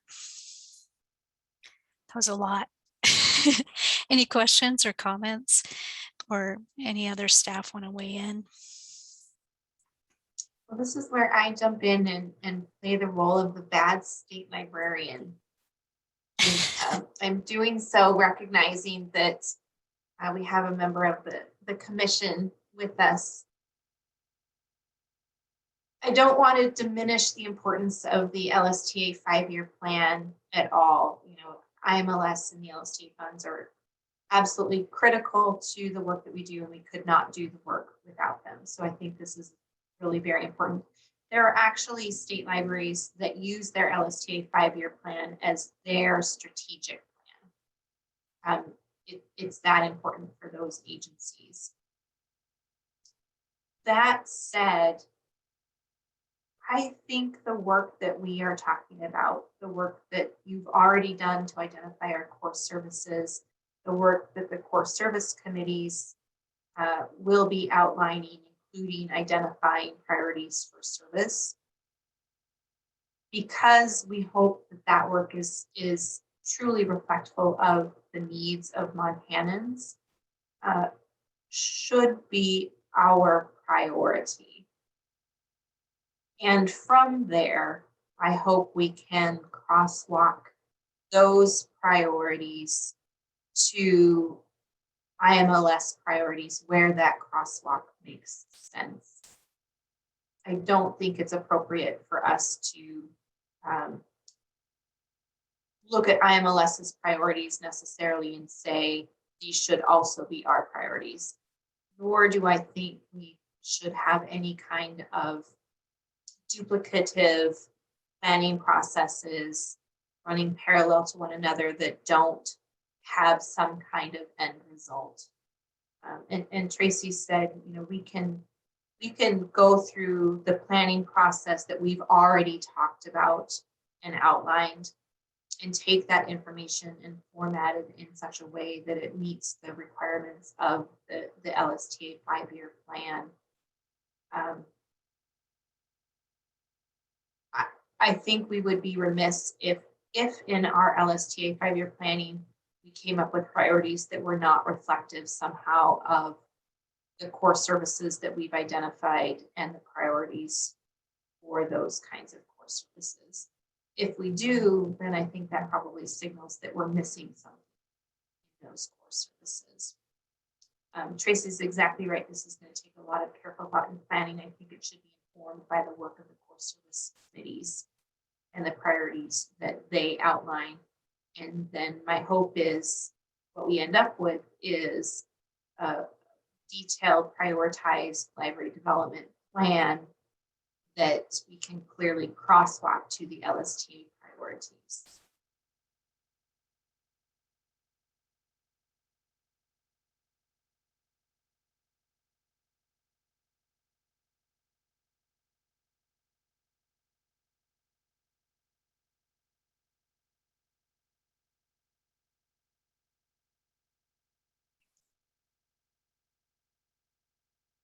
So I think that is all I had under the LSTA 5-year plan, Jenny.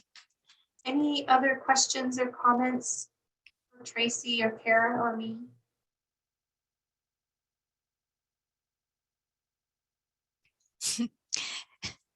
Yes, Erin. She says, I have no fear that we wouldn't be able to crosswalk. Good. I don't want to leave anyone with the impression that there'll be sort of this duplicate planning effort.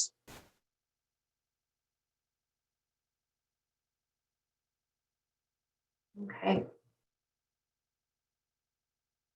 Well, I'm excited for Kara to share with you a summary of some of the discussions that have been happening around the Federation meetings, looking at a lot of the different demographic information and trying to understand at a deeper level who we are serving and importantly who we're not serving and how that information further inform how we shape our core services. Okay, I am going to share my screen again.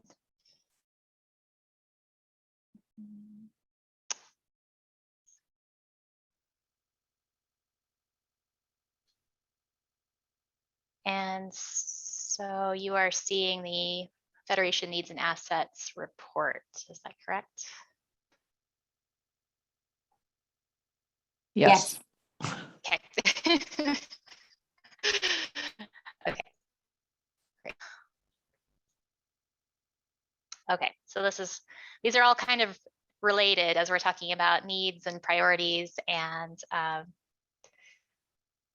at the Federation meetings, we were really focused on community needs and assets and trying to frame those discussions through the lens of what users need. And as a complement to that, I think we're hoping to have time to talk about what came up at the Federation coordinators agenda item at the commission meeting recently and how those correspond to library needs, which of course meet user needs in a less direct way. But the Federation conversation should also be helpful, I think, as we talk about ARPA a little bit later. So starting with federations, as I said in the memo in your meeting materials, this is a report that was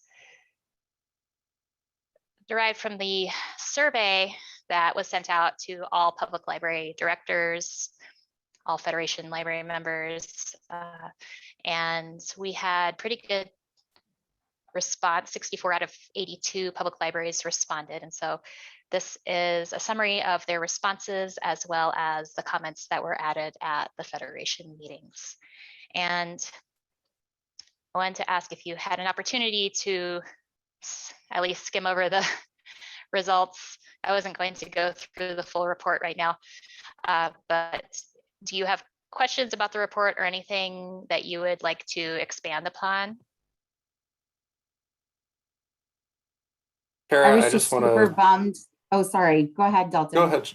I just want to say thank you for your work in this. You know, so informative, not only to the library but to the state. I think this information could be used by everyone to know what is lacking in our communities. So, great work. My comment was, I found it really useful, super depressing in places. And then my main bummer was how many people just didn't really read it. And when asked about, you know, community issues, really just focused on library issues. But I have a feeling that library issues probably correlate to community issues to some degree. But it you know, it's just that moment when you're working with data and surveys and you think, oh my gosh, why can't people answer the questions that are asked of them? And I just think so highly of librarians.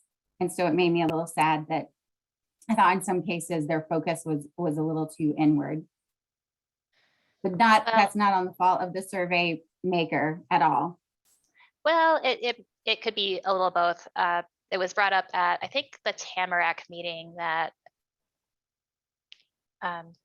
the way that the questions were phrased could have yielded different responses if they were a little bit more explicitly designed to make people think outwardly. When I asked, what are you most proud of about your library?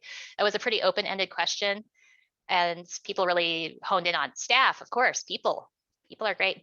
But if we had more of an outcomes oriented question, like what services have been most effective in your library, maybe that would have given us a lot of different data. So it's the first go around for this, so we can always make improvements if we do this again, which hopefully we will.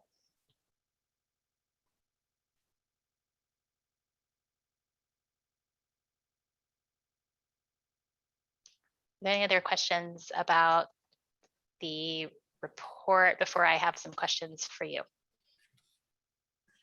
One thing that I would add, just so I'm not repeating what other people had said, is that a lot of this seems still very specific to the challenges and successes and needs resulting from a pandemic. I think that that's just worthwhile to acknowledge that I think that there is correctly a lot of interest in like IT support and digital services and outreach to people outside of the library buildings themselves. I don't know. I think that's sort of a skewing of what the actual needs are, more toward the remote services, digital services, technology support.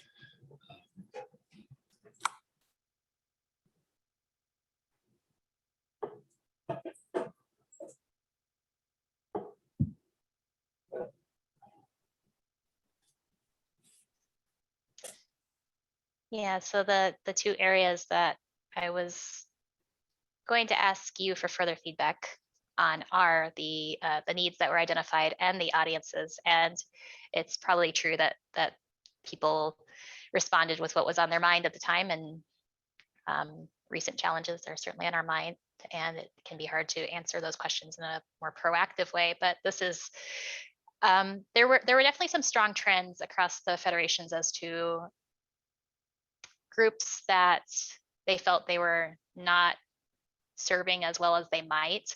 And that raises a lot of questions as to whether some of these groups are receiving services or having their needs, their information or other library related needs met elsewhere.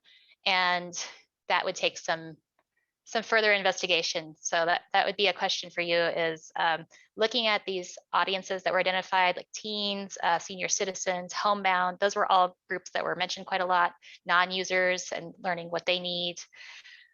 Are there audiences in this bubble that you think are best, that the library is best positioned to serve, and that there are not other organizations that are serving them? For instance, teens might be getting their information needs met at the school library. We don't know for sure, but that could be an assumption that we could explore. Are any of these audiences you think a priority for public libraries, for libraries that serve their communities?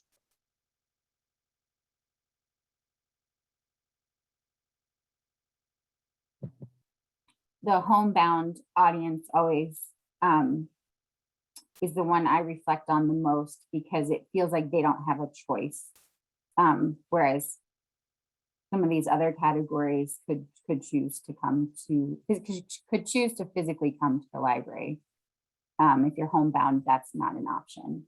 So we have to be more creative in how we provide our services to meet their needs. So one thing we did with our homebound people is we work with the Meals on Wheels, and we went in actually and set them up with a library card in their home. We are a small community, so there are opportunities for us to do that.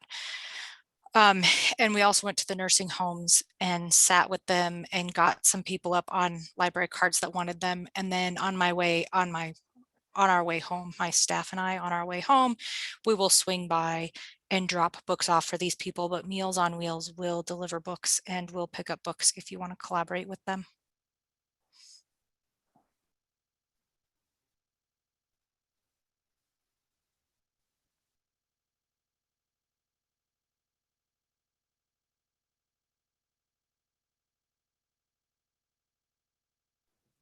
I don't know. I'm wary of this being something that's too specific to us. But one thing that we run into a lot here is how spread out people are, that there's big chunks of population that don't have easy, rapid access to library services. We're just a really big county, Flathead County. And even there's like small towns that have no access to library services just because we're spread out. So like ways to be flexible to reach those more remote, extra rural areas with a limited budget is something that we sort of always bump up against. And now that I've said that, I realize that's probably not unique to us at all. So there you go. Well, I think that is, that is a concern. That is my microphone working? Can you hear me okay? Mm-hmm. Okay, it doesn't look like it's working on my screen, but I think homebound and rural, they're kind of bound up in that that group of people who have difficulty physically accessing the library, or they're low tech, not high tech users, and are not using digital library services. So for one reason or another, they can't access library services, or it's not easy for them to access library services. I think what I'm asking the NAC today is based on these audiences. I think there's probably a lot of ways that we could think of scaling solutions, but I'm asking you what you would want us to prioritize out of these lists. So these are the audiences. And I know this is kind of a simplistic word bubble. You have all the comments in your document. And these were the support needs that were identified as something they would love to see scaled at a larger level. So definitely a lot of interest in tech support or IT support, which encompassed a lot of different needs. And staff continues to be an issue. There are some things that are probably out of our realm of influence, but thinking about what is within our realm of influence, what audiences or needs would the NAC recommend that the state library investigate into further and think about how to support better? I think tech support, somebody that we can call and say, hey, this issue is happening with our computers in the library, because I know that you can remote in, and having that tech support for, well, for a lot of libraries would be amazing, and it would be so helpful, and it would help the patrons, because our patrons will come to us and go, well, how do you do this? I don't know. And so then I'm calling around town trying to find somebody who might know something to where they can, I don't know, fix some sort or convert something or whatever. So having that tech support would be very helpful.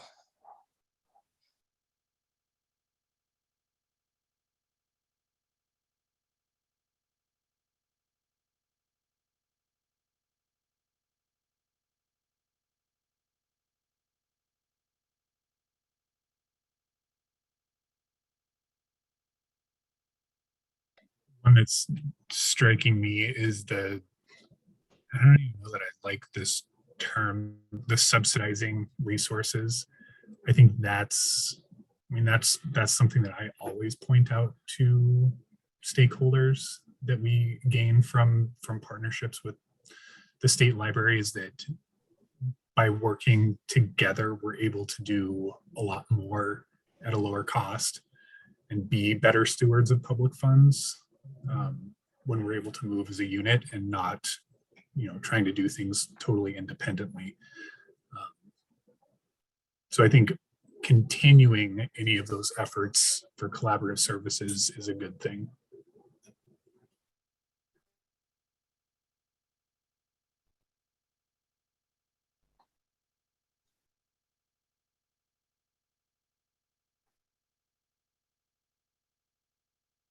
Their NAC members have opinions, or is there more information that you want that would help us to answer these questions? This is Jonna. I guess the one thing that I made a note on, with regard to the teens and seniors, those two popped out the most, but there wasn't really anything specific that we know about what the need is.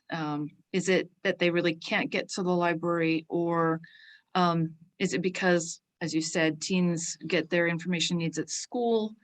What really is,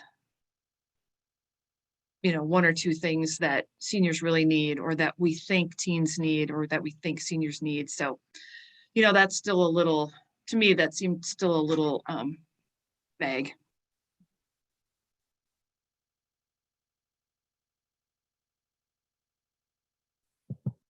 I love the way John is framing that. I've had years in my library where the building's been a little too popular with teens, and they all come and hang out downstairs in the library. And is that really how I want them to be using the library? It's clearly what they need, but it gives us more work because we kind of have to monitor what's going on.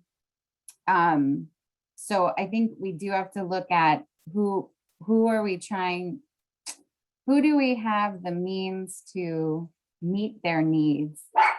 Like what's within the realm of possibility, within the realm that we can do, so that it's mutually beneficial that we meet each other's needs, I guess. So it's more, I'd love to put more of a critical eye when we're examining that, in terms of the give and take of what underserved populations would be looking for. And then as far as the tech support and other ideas, there's no question that that's needed. I think the state has already done some pretty cool things like the Gigabit Toolkit project. And then right now the ARPA funds that libraries could apply for upgrading networking equipment and cables. And that may be the best way for this state to provide that support. I'm not sure how the state would provide roving tech support, roving IT people for all libraries across the whole state, but that doesn't mean there aren't ways to support IT in libraries. So I think we just need to be creative about how we meet those needs in the most efficient and effective way possible.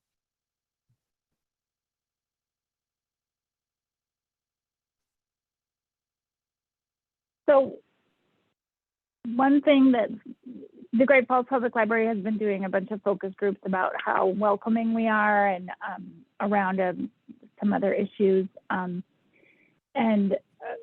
one of the things that is coming back really strongly in those focus groups and in our online surveys is one of the things that people find unwelcoming, why they don't want to come to the library, is there's a perception that the library is being overused, or people are afraid of the transient population or the unhoused population. And so I have big philosophical issues about who the library is for and how we do that. But the truth is like we have, you know, moms and dads with preschoolers that say, you know, I showed up and there were rough people out front and so I didn't go in. So that's a group of people that we're not reaching because they don't feel safe at the library. And I don't know if other libraries experience that. And I don't know how the state library can support that. But for us, it's an issue that people don't feel safe at the library. And I hate that I had to say that out loud.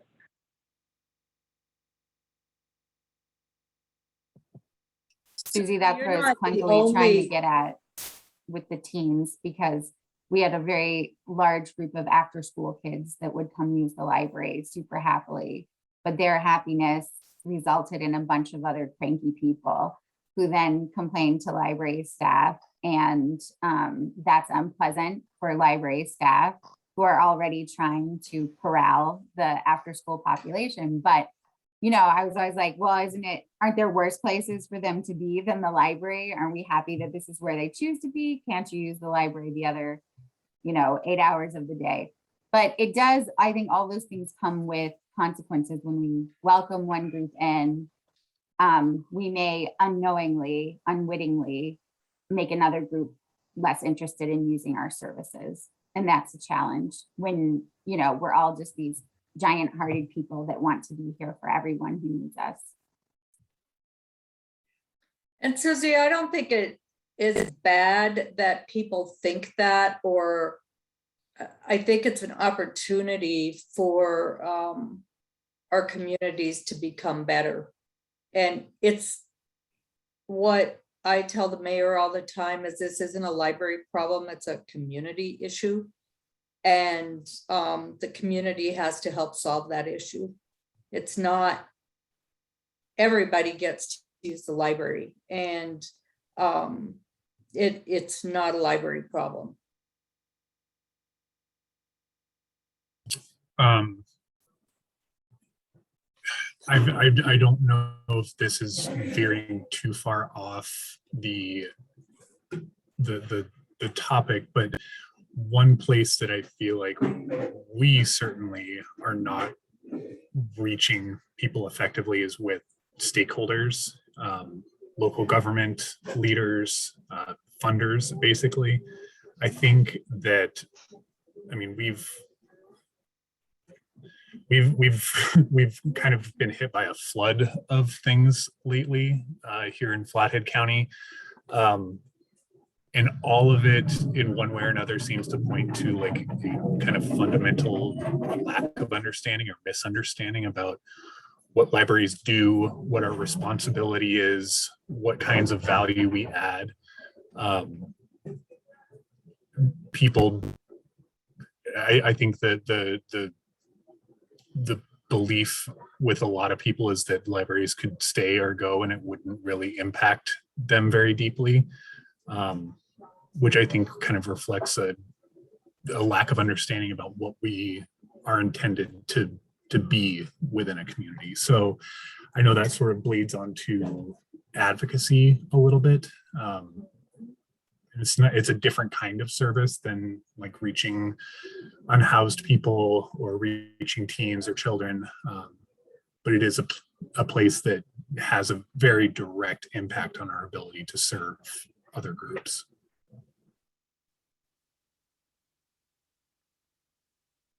And that did come in and did come up in the responses. I just didn't want to lean too hard on it because it does get into advocacy and less on service. Well, I think it's kind of a fine line, and the consulting team could say a lot more about that. But and it could be that some of these issues are things that MLA would need to take up. So that would be another, if we were going to map out these things and consider what is appropriate for the state library to do and what more do we need to know in order to meet the outcomes we want for each of these things. You know, that might be a next step for some of the things we would want to prioritize out of these lists. I guess that's my question for the NAC is, you've mentioned a few of the things that were highlighted in these results as potentially priorities, but perhaps we need to know more about them. So what would you recommend as a next step? What should we do with the data that we collected from the Federation meetings and questionnaire?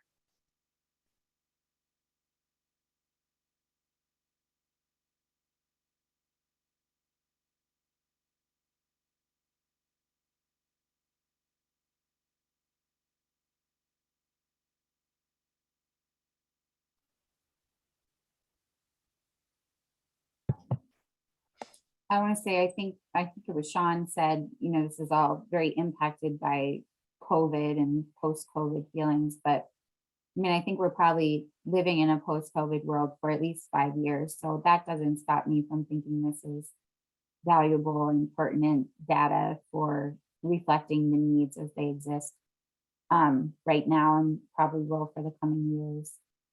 I guess one question I have is that this gets a good feeling of public library response, but it doesn't give us any information about school libraries or tribal. Well, maybe the tribal libraries saw this, but not the academic libraries. So I guess I'd love to get a broader pool of data to consider. And otherwise, I think this gives us a great starting point. Kara, you've done a great job with it. And it's really remarkable how many similarities you see. As I read through the individual responses, I'd be like, oh, this is my response. That's exactly how I answered it. And then, you know, you get to the end of it and you're like, oh no, that's a completely different library. And just such a good reminder that while we're all unique, we really experience a lot of the same issues on varying degrees. So I think this is pretty solid data as it stands. It's a good point, Jody, about we need more input from a wider variety of libraries. This happened to be an opportunity to visit with all the federations, and most of the public libraries attend those. And so that was the opportunity. We saw that most tribal libraries do not attend the federation meetings, as far as I can tell. And so that would be a separate effort, and yeah, should be a priority for a next step to reach out to the other library types and find out. So I guess people are telling us, like, you know, in here, what they're struggling with, whether it be homebound or teens or different things like that. And you saying, are they getting their services elsewhere? With our teens, I went to the school and I put out a little survey for the teens to find out what they would like within a public library. But the responses that I got back is that there are some that do use our public library. Most of them are using their school library. They have jobs, they're in sports. They are doing so many different things that they just don't have time physically to actually come into our library, but a lot of them use Montana Library to Go. So that was nice to know. And I do know that the schools use some of our databases. And so the schools are using them together. And so they are using our databases at home, whether it be our cooking database and things like that. So those are being used by those. But people are saying that these are the issues that we're having and we can take them suggestions, but do they have, whether they have the staff or the training or whatever to implement them? Because that seems to be the thing, is that everybody's having these issues, but there's no real resolution to solve it. And I don't know if it's just that they don't have time to solve it, or, yep, these are issues and we're just going to continue on and doing what we're doing. But you have to want to take that step forward to solve the problem if you want to solve the problem. So you have to work with other organizations and be collaborative as a community. We use Meals on Wheels. There's other senior services in town that we use to get books to people, and volunteers and things like that. But if people don't want to go that route, okay, so then, what ideas do they have to reach these homebound people, but are they willing to implement those ideas? It just kind of seems like you're stuck. And I guess that's where I would add in that's where it circles back to that advocacy piece. That if we're recognizing these needs and the community is recognizing these deficiencies and we don't have the resources to address them, that's a problem. And it's not a problem that we have the tools to fix completely. So we need to advocate for the problem, advocate for why we're the best, most cost-effective solution to those problems, and get some help that way.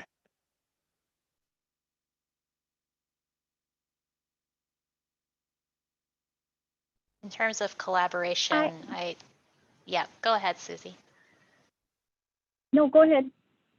I was just going to say that I was hoping that there might be some ideas emerge from these conversations that would point to a collaborative federation or state level solution for if a lot of people are bringing up homebound.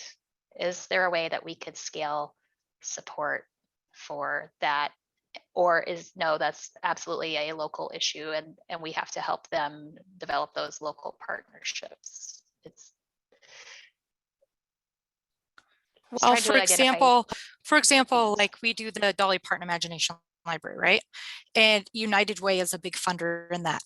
And they will tell you that when you go to apply for this, they're like, go to United Way. United Way is a huge key component in the Dolly Parton Imagination Library.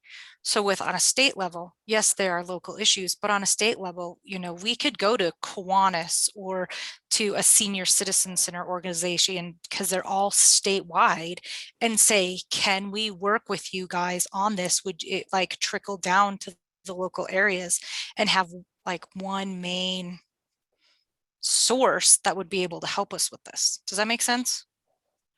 Mm-hmm. And I think that's kind of in the area of the work that Amelia does in a lot of her lifelong learning efforts. She makes those state level connections, but she's not here to speak for herself. Susie, I interrupted you. Well, I hope this is on track, but so I listen to the Hidden Brain podcast. If anybody doesn't listen to it, it's a great podcast, but it recently did one about how we should look less at fuel and more at friction and reducing obstacles for patrons. So rather than us doing more to create more stuff, could we look at what are the barriers that are keeping people from coming in to, why are the seniors, what are the barriers to them? And could we reduce those barriers rather than trying to come up with another? Because I feel like we offer really great stuff and a lot of people just don't use it. And rather than us trying to come up with more things to do, maybe we should look at what is it that's blocking people from using our stuff? What are the frictions? That's a good point, Susie. I was just kind of thinking about that. I was thinking, well, maybe some of our seniors really don't care about using the library. And I'm thinking, oh, we've got all these seniors out there that just don't use the library. Well, maybe there's some that don't need to use the library. Maybe some of them don't care about using the library. So I think there's more, I think there's another level to dig down into to discover why people are or aren't using them. I think the key is how to do that. At least that's where I get stumped in my own library is, well, how do I go about finding that out? And maybe there's more collaborative effort among libraries themselves. For example, Lori's example of the Meals on Wheels, I would never have dreamt of that. We have Meals on Wheels here in our community. It's a great idea. I would never have dreamt of that. So I'm not exactly being really direct here, but I think there sometimes is a stumbling block to finding out more about these communities that we feel are underserved in learning if they really are or not, etc.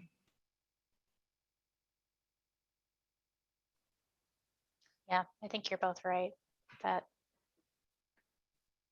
there's more to learn about these audiences and what are the barriers and are they actually having their needs fulfilled elsewhere, or we're not sure what their needs are. And that was, I was looking for, there was a comment in the questionnaire. Somebody said that it would be helpful to have some kind of coordinated effort to look into that more. So that could be a next step if you think that would be valuable. So what I have written down as next steps are, we want to, I hesitate to say this because I survey people a lot, but we want to get more information from other library types and see where these needs overlap or where they have distinct needs. And then the audiences, finding out more about their needs, what are the barriers to their using the library, and how does the library overlap with other community or state organizations that might be meeting similar needs. Does that sound good? Would you add anything? Over the years, I've been so aware that many non-users are library supporters. I'm sure I'm not the only one who has plenty of friends of the library who rarely use the library, but recognize it as an important resource in the community. So I don't think we have to beat ourselves up about non-users. Some non-users are very happy being non-users and are also very happy to continue supporting libraries. I feel like some of the big lessons that I've learned in my professional life or my adult life is I can't be everything for everyone, and that it's better to do 3 things really well than to do 10 things kind of okay or poorly. And so I just want to keep that in mind while we address these questions. None of it is saying that we aren't doing exactly what we should be doing, or that we aren't doing enough, or that we aren't being successful in what we do. It's just a good opportunity to examine if there's maybe another way to do things or another thing that we could do with what we have. And then one of the things I've noticed with the services that the state offers is that not every library avails themselves of those services or avails themselves of those services in the same way. And I don't know how you communicate that better. It's always, a communication issue. Do they not know that that's available, or do they truly feel like they don't need that service? But that's always a question in my mind.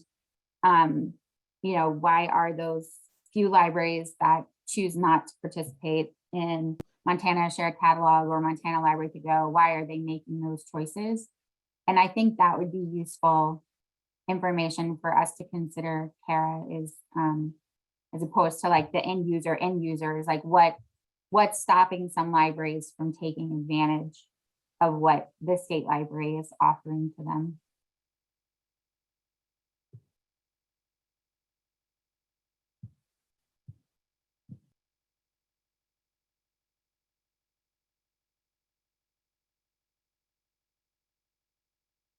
Okay, anything else on this one?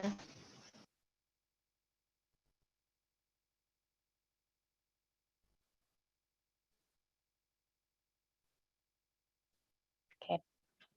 Thank you for your thoughts and feedback on that. So we will continue working on this. Thanks, Kara. One of the things Kara and I were talking about was, Kara's questions were really trying to get at end users. What do end users need? What are the challenges in our communities? And in my role, I'm working a lot with libraries directly about like, what are the things that are going on in their libraries that keep them from offering the services they want. In the last commission meeting, I'm hoping I can find the right screen here. I think it's this one. The Federation coordinators spoke up to the commission and they really talked about the needs that they were seeing in their Federation regions by the libraries. And these are very much, as you'll see as it gets bigger, focused on the library and the library support piece. I'm sharing this with you because I hope that at future meetings, like one of the things you can really help us determine is where to prioritize our efforts.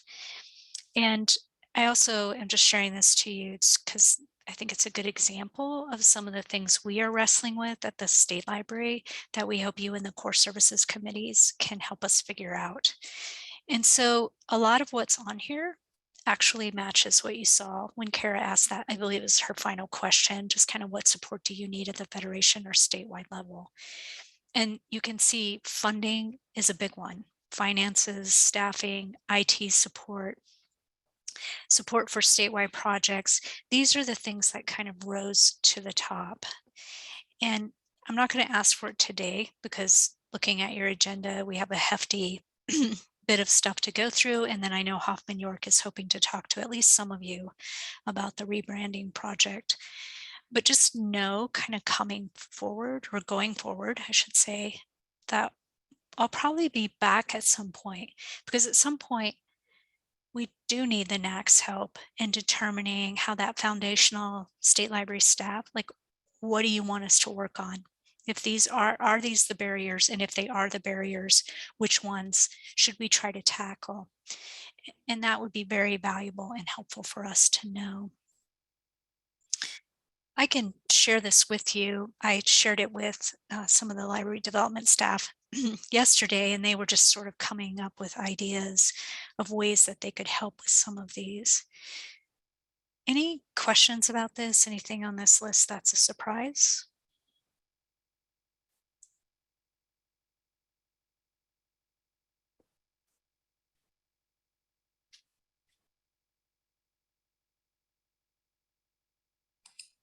No, but maybe some of them in the infrastructure bill will come up a little bit, and like the last mile, all of the things that deal with internet in the state, maybe that will come up and be able to be helped that way and not be a burden on libraries any longer. Some of this, I think some of the struggle we have is, and when I say we, I tend to be pretty deeply embedded in the libraries. Like I work for the state library, but definitely the public libraries are kind of my heart and passion. So when I say we, I'm actually meaning that collective whole, is like, how do we position ourselves to take advantage of that money. Because I think that that is something we struggle with as librarians. We tend to be very humble and we don't always ask for the funding that we need. And how do we help libraries get to a point where we can take advantage of that? We can ask for the ARPA funds, or we can, you know, advocate to be a part of the infrastructure bills.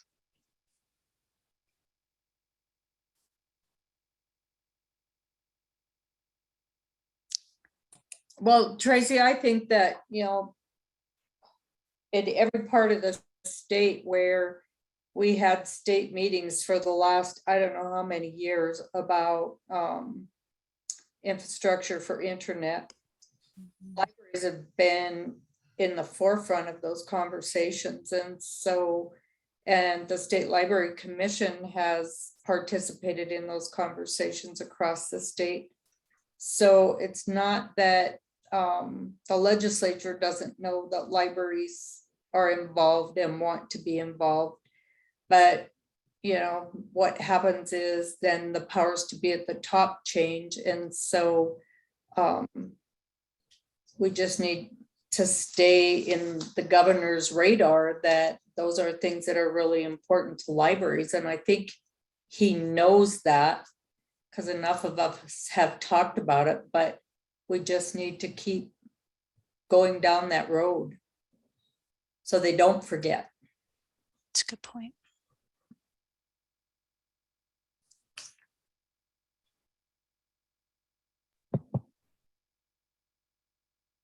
I'm noticing the and that this could go back to that IT staff concept, but the centralizing acquisition for the Montana Shared Catalog and centralizing cataloging. Everyone thinks they want this, and then when it actually, like, a subcommittee gets the ball rolling and puts it forth, everyone's like, oh, no, I don't want that. I meant I could still be locally in charge of everything, but just you would do the work for me. I mean, I don't really know.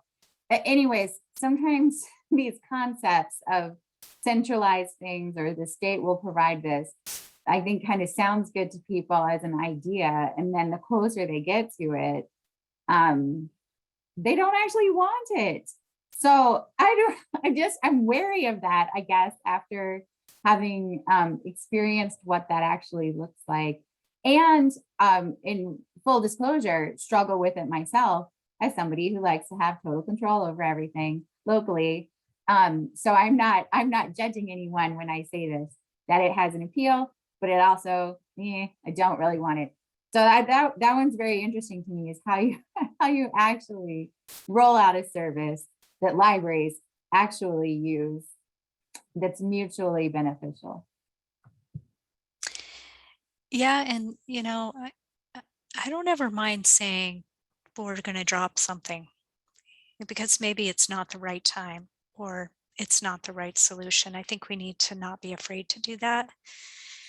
However, that one does kind of keep coming up in some form or another, especially the cataloging, and the MSC staff and the state library staff were kind of talking about, like, MSC staff are getting some pretty sophisticated cataloging questions that are original cataloging. And that is an art form that is best done by someone who does it often, you know, like our Paulettes and our Lauras of the world. And how do we help those libraries who just, you know, they don't have very many original cataloging needs? So I think whatever we do should be driven by need, and that marriage of the state library strengths as well. I'm just not totally sure how to get there. And the other struggle that I have as I look at, like, Kara's list of patron needs is, like, what we as support people, and I'm talking about the consultants and Joe and Amelia and Kara, like, our work should be driven by the library needs of Montanans, but it's not always a straightforward path on how we get there. And that's the piece that we need to wrestle with as a group. Can you expand on that a little, Tracy? What do you mean by that? Well, for instance, like, let's say that Kara goes out and she does this work, and maybe meaning she goes and gets the answer to the questions you just asked her about. What do these audience want? Are their needs being met? What do they need something from the libraries? Are there barriers that are keeping them from using the library? Some of those barriers, it will be very obvious how, like, I as a consultant might help the library address that. Like, I work with them on a mill levy or whatever. But some of them are kind of muddier, and I'm trying to think of a good example.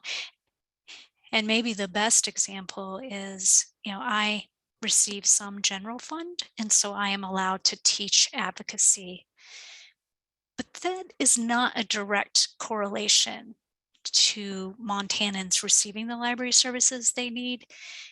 It's sort of a step removed from that. And it's kind of just managing that. Like, should I be spending more of my time as a consultant on those things that result in a direct service to a Montanan? Or is it okay that I'm spending my time more in helping libraries get the funding they need, or advocate and develop better relationships with their local government, or do strategic planning? Like, is that okay, even though that's not directly a Montanan receiving one of the core services? Does that make sense?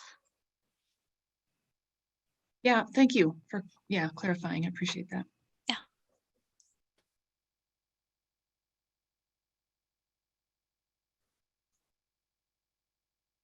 All right. So, yeah, go for it. When you say original cataloging, oh, I love whoever can original catalog, because we still haven't figured it out completely. But it would be awesome if I could put all of those books into a box and tape it up very nicely and send it to somebody who would pull them out and catalog all my books for me, put them back in the box and send them back to me. That would be awesome. So that service pretty much exists. And the content management committee and our super catalogers have tried to promote it over the last like 3 MLAs and other events. I can't remember what they call it, treasure something, or I don't know, they had a clever name for it. So that's, Treasures. it's like, yes. So that's one of those things where like the service is there, but obviously it's not connecting with the people who need to hear it when they need to hear it. So you can, I'll see if I can find if there's still something online. There was a little form you could fill out. But we have these true treasures, and Paulette from Missoula and Laura, we lost Stephen, who was a treasure. But they do exist, and they love nothing more than to do just that, because they love cataloging so much, and specifically if it's a Montana item, they want to help you with it. And you Okay, don't so I need to just need a number package- and address and all that, and I can package it pretty. You don't need to package the books up. All you need to do is take a picture of the title page and the pertinent information and send it off in a scan, and Paulette does it that way. So it doesn't really cost anything. It's just getting the information over the computer to the people that can do the work. Oh, I need that gosh. information. Awesome. I did not know. I didn't know that either. So, and with smaller libraries that experience turnover, if you have or begin to acquire some cataloging experience, and you start to dive into original cataloging a little bit, and you get kind of comfortable with it. But if you have turnover, then that knowledge, that history leaves. And with smaller libraries, having a place to go for that type of help is I think really important, just for the state of health of the catalog and all that. Very good.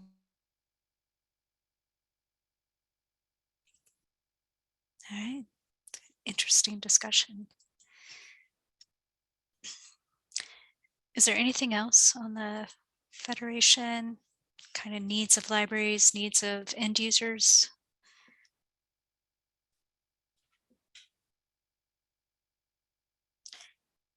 Don't know if you saw Jenny's message. She had to drop off.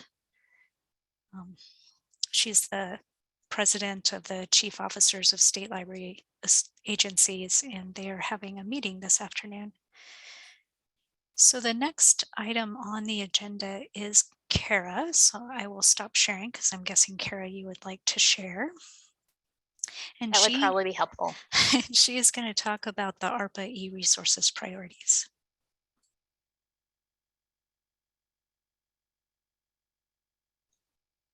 Okay, so I gave you so many documents to this meeting, so I really appreciate you going through all that, because this is a very big recommendation I'm asking you to make. We received actually 720,000 in ARPA funds for e-resources. And the caveat is that these funds expire at the end of next year, probably December at the latest. We may be able to get an extension from IMLS, but we don't have this money for a very long period of time. And so that makes the procuring and implementation process, it's going to have to be pretty fast and furious. So the process for how we got here is the ARPA questionnaire results document, which is in your meeting materials, covers the librarians' responses to basically two different questions. What kinds of e-resources licensing models should we invest in? So in other words, should we try a pilot with a 1-year subscription for something, or should we throw it all into something like Overdrive where we can put a lot of money on credit pretty quickly, probably depending on our procurement guidelines. We can probably put a lot of that into something like Overdrive that would not serve all libraries, but it would be easy. So that was one question, is how are we going to invest in different licensing models? And then the other question was, what areas of interest should we prioritize? And about a year ago, I had sent out another survey. I just always surveying away. I sent out a survey to the public library directors about a possible legislative ask that we were going to do for e-resources that was tabled for last session, but it did provide kind of a base for what people were interested in if there were ongoing funding. So the question I was asking in the questionnaire was, does the nature of this funding, being one time only and pretty finite, change your priorities for those areas of interest? And so all of those responses were pulled into that report, and then reviewing that and looking at what our options were. This is the initial proposal that we came up with. In addition to the survey responses, which were very much focused on end user needs, we asked the state library staff what needs could supplement our existing services, things that we could put into place pretty quickly. And so Joe Flick, Amelia Kim, and I have contributed some recommendations, and they're pretty low percentages down here at the bottom. So those would be things that would be probably pretty quick to put in place. But this is all up for discussion. So my questions for you are, would you recommend any changes to this budget? Based on our earlier conversation about needs and opportunities, are there any other areas of interest that you think we should put in here somewhere? And then eventually I guess we should agree on this first, and then I wanted to ask you about how we are going to define success for the use of these one-time funds.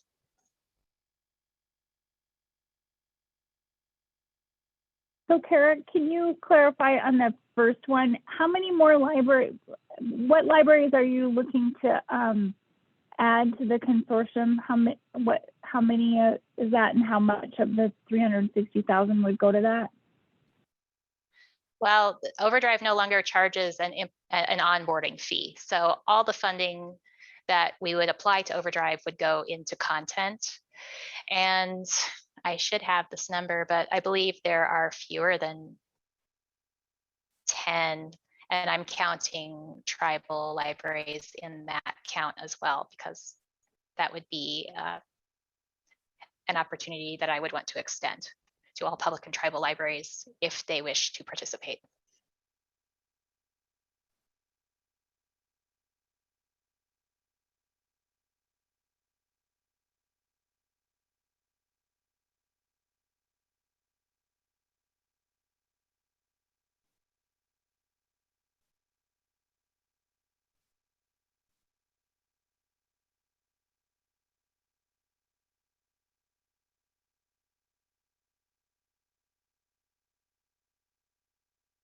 I thought it looked like a really good list.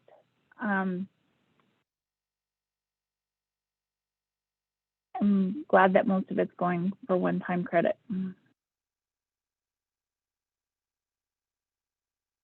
Does anyone have any concerns about this budget proposal?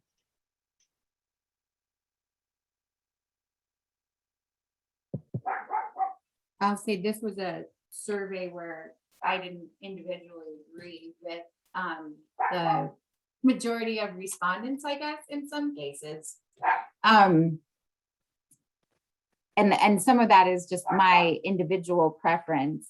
But I don't know, I found the responses interesting, and it just raises for me the question of, like, you know, those moments on NAC when we'll just be like, oh, well, this is clearly what the majority wants. The survey said this, let's go with that. And then are there times where we say, well, I see this as the response to the survey, but actually we could be more effective, you know, taking a different approach. But I don't disagree with any of the numbers you've got laid out here or the suggestions. I just was struck as I went through the results that, you know, I didn't think it was like a clear directive. Yeah, I guess, you know, I've been around long enough that I remember how cool Homework Montana sounded, and you know, how it was in my library, a total bust. I couldn't sell anybody on it. And you know, how of course we want databases and libraries, but you know, when you really got down to brass tacks, they weren't being used and they cost so much money. And so, you know, I was, you know, personally in favor of exploring like Canopy or Hoopla and seeing if it was successful and therefore made sense for my library to invest local funds in moving forward.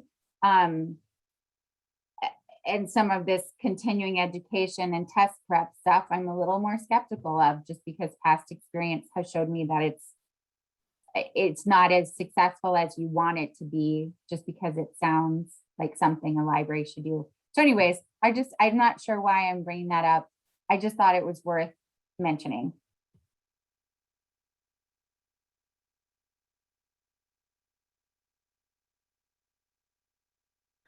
As school libraries, that's almost always at the top of their list, is we want the databases back. With the one-time funds, that would be difficult to introduce a suite of databases and get people used to using them, and then they go away in a year. So as much as we would like to be able to fulfill everyone's needs, this funding is it's not ongoing funding. So we want to make good use of it, but it's going to look different than what people might want to fund in perpetuity. And test prep is something they've asked for, but again, that could take time to introduce. And the magazine collection in Overdrive is something that we introduced in January, and that membership, Montana Library to Go, has asked for an extension of that subscription to help it to gain momentum and as people become more aware of it. So it's just not a lot of time we have. And also the nature of e-resources is that the licensing models are not conducive to throwing a lot of one-time funds, with the exception of, and I think that's why we often have a lot of donations to Montana Library to Go. It's easy and it's quick and it's one time, and it's certainly well used. Other comments about this budget? Anything you would like to propose that we adjust, or something that needs to be added or taken out?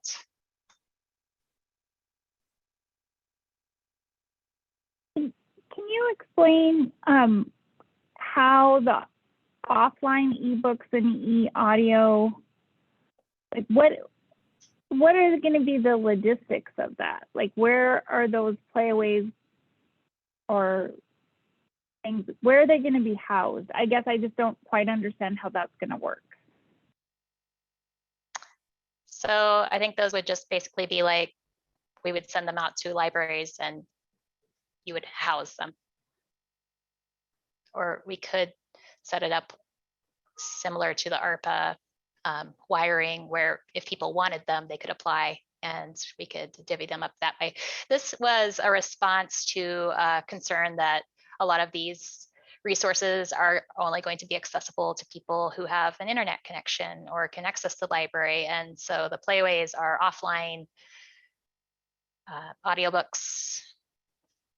So if people wanted to try them, then we could run a pilot on those. So that is the idea behind that one. So is some of the money then set aside for mail, or is it all going to be courier? Or I guess I just don't understand how they're going to be distributed. To the libraries? Yeah. I never really worry about that too much. We just get stuff out to libraries, the courier, or I'll put them in Tracy's car, or they'll get out there. I don't think that we would have to spend money on mail for this.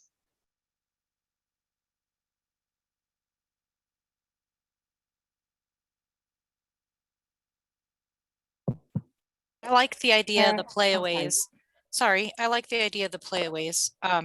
With the newer versions of cars and things like that, they don't have the CD players in them and the audiobooks, but they can plug these playaways in right into their charging port, I guess, on their car, and it plays right through their audio, which is awesome. And so we've got a lot of positive feedback on the ones that we have, but we have very few because they are expensive. So I like the idea of the state library helping us get those and work on getting that out.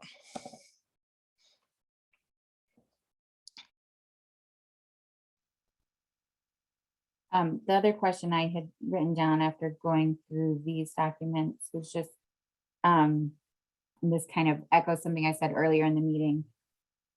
Where do we prioritize school libraries in terms of how the NAC looks at funding, and like what other funding and general support is available to them if we don't fund something that they're interested in?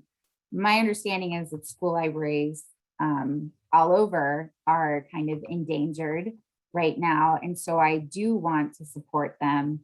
But if there is a pool of money that's available to them for something that's not available to us in the public library world or the tribal library world, then I'd love to encourage them and help them take advantage of that and use more of this money for other things. So can you answer that for me, Kara, or just give me any better understanding of how that works? I can answer part of that.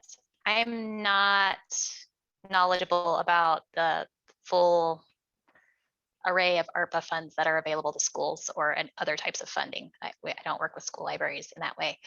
The main place where schools fit into this list is the top line with downloadable and streaming ebooks and e-audio.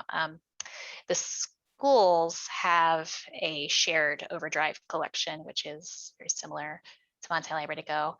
And we used CARES Act funds last year to offer membership in that group and brought on around 50 libraries. Most of them are very small, and so their participation fees are relatively very small. It could range from around $200 a school to the larger ones pay around $1,000. So pretty relatively small amount for the amount of funding we're working with right now. And so this round of funding, if ultimately approved, a portion of that top line would be set aside for school libraries to participate in that shared collection and to bring on new schools. Like I said, the databases are not really a viable option for this funding.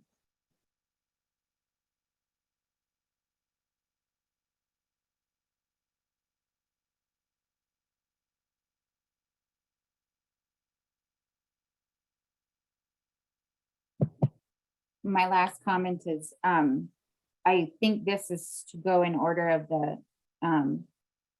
spending priorities, but to my eyes, it's goofy to have the third one be the third one when it's a higher percentage and amount than the second one on this list. Does that make sense? I think this would read better to me if 1 year pilot subscriptions were the second one down, so that the right-hand columns were in descending order. Yeah, the reason for that is that the extended 1 year trials, we can't really spend much more than that amount. So it's a higher priority, but the amount of things that we could add on to existing contracts kind of maxes out around 70,000. But I could change it for aesthetic purposes. But I just wanted to lay out the priorities as they were stated in the report.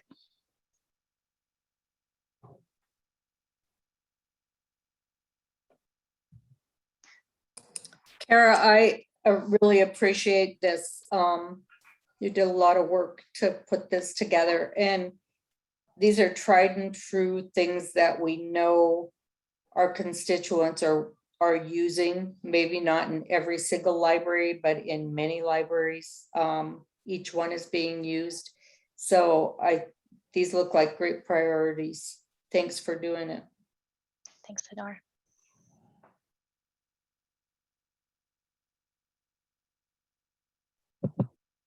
Just to echo that, Kara, your very clearly hard work really is appreciated.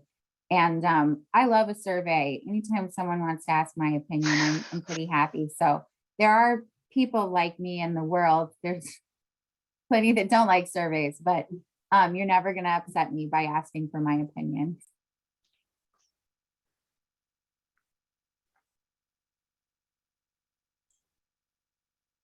So does that mean the NAC is ready to take action? Because Kara does need your vote so she can move forward, start spending money.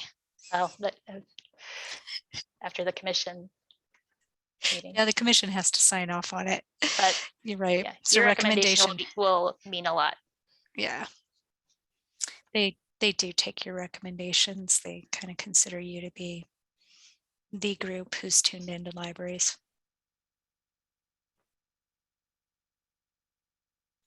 So may I have a motion? This is Honora. I'd make a motion to move forward to the commission with this list. Thank you. Do I have a second? This is I Sean, I'll second. Oh. Susie can take it. Okay. Any further question or discussions?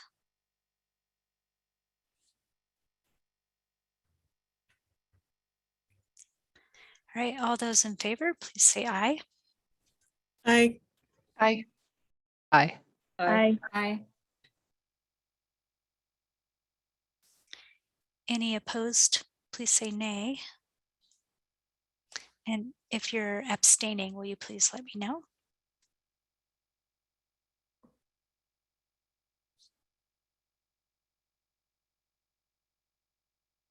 All right, motion carries.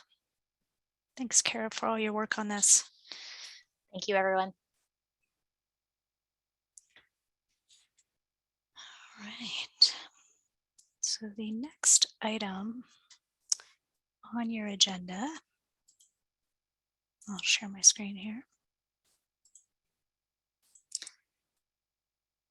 are your meeting dates for 2022. And thank you to Melody Carley for noticing that I accidentally chose November 8th, and that is Election Day. And sometimes that's a holiday for the state and sometimes it's not. Turns out in 2022, it is a holiday. So I would propose, at least for that one, that we do either November 1st or November 15th. Any feedback, comments, questions about these meeting dates?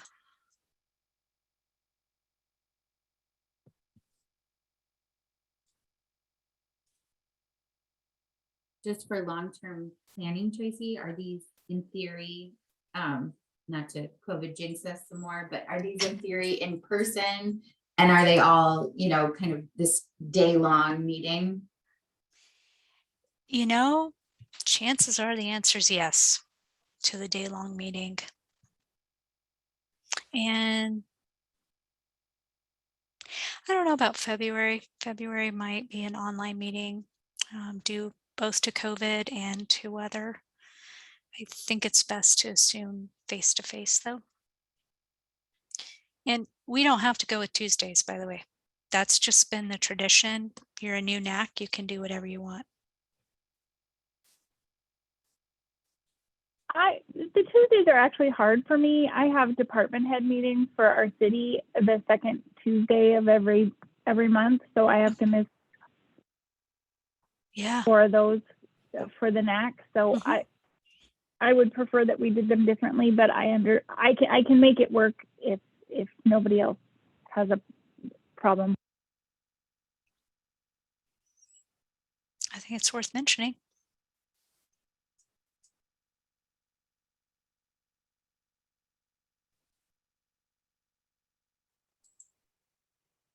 Any other conflicts?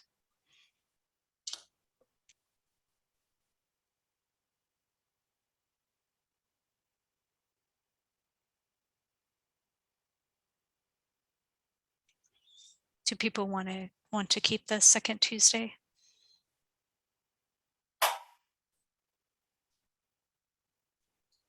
I'm happy to entertain a different day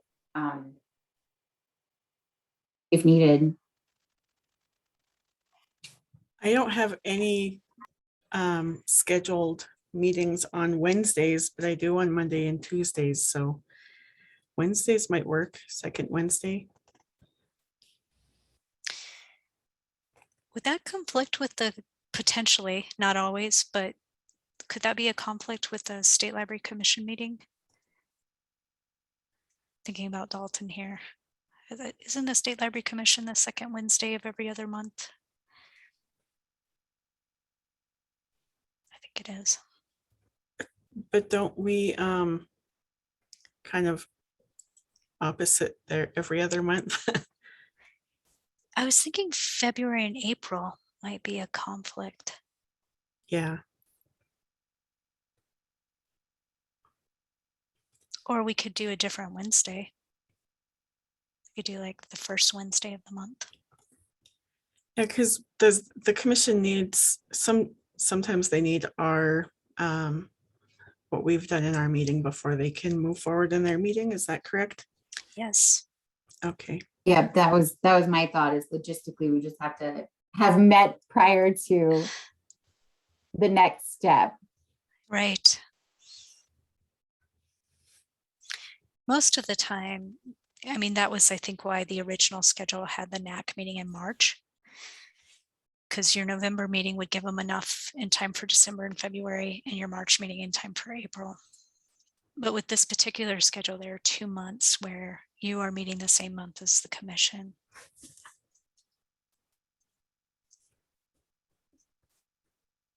The first Wednesday works too. Okay. Really any Wednesday or Thursday. So the first Wednesday would be February 2nd.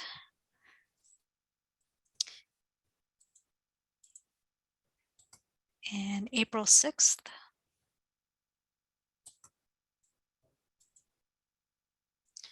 May 4th.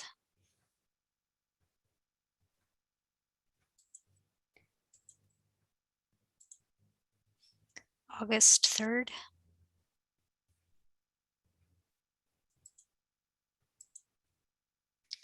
and November 2nd. And I can type these up in a document. Just a quick question. This is, I think, Dorlin. Dorlin, are you still on? You might have had to sign off for another No, meeting. I'm still here. I think, is the first week in May problematic for you as an academic librarian? No. Okay, cool. Actually, the August date is more problematic for me because I just take vacation usually that first week. But I figured you all don't need to know that level of detail about me. Now you That's do. okay. It makes it personal. But no, that should be fine. The May one. But thanks Okay. for asking. Yeah, you bet. I know sometimes our academic librarians, that's their graduation. So I'm just going to type these dates up so that you have them in a document and can see them. Does anyone have a problem with the proposed change to going to the first Wednesday of the month? No. Okay. It makes me very happy.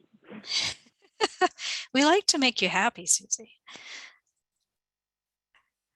Mark says it works good for him.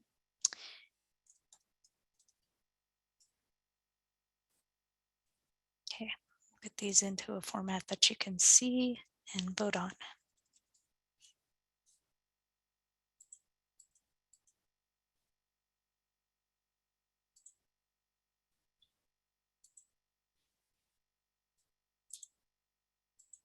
Okay, these are all in 2022. So may I have a motion to accept these dates for your 2022 meeting dates? This is Erin. I'll make the motion to accept our meeting dates for 2022. Okay, thank you, Erin. May I have a second? This is Jody. I'll I will second. second that motion. Okay. Oh, so will Susie. We have a third. All right. Any further discussion, comments, or questions?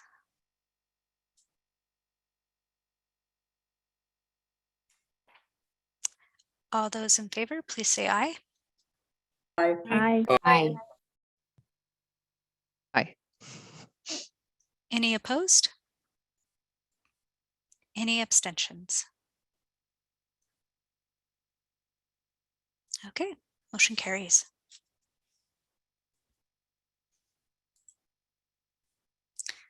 Right.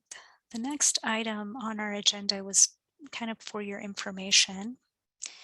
And it was basically just looking at, share the screen here. Oh, and thanks for that update, Dorlin. I shared just some state library updates with you. Again, this is just to familiarize you with what we're doing and then also to kind of start to get in that habit of the evaluation piece. Did anyone have any questions or anything you want me to kind of report on? I was going to make this part kind of quick for you. And would staff like to actually share anything? I'm going to invite you to do that too.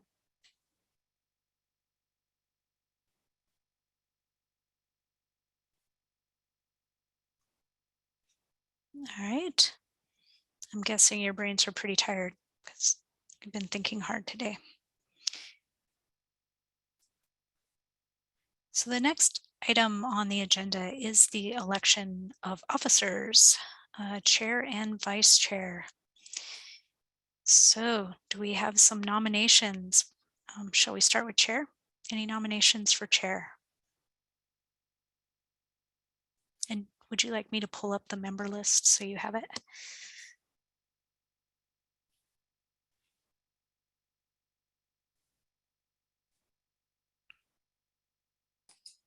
I would nominate Jody Moore. You okay with that, Jody? I'm making faces.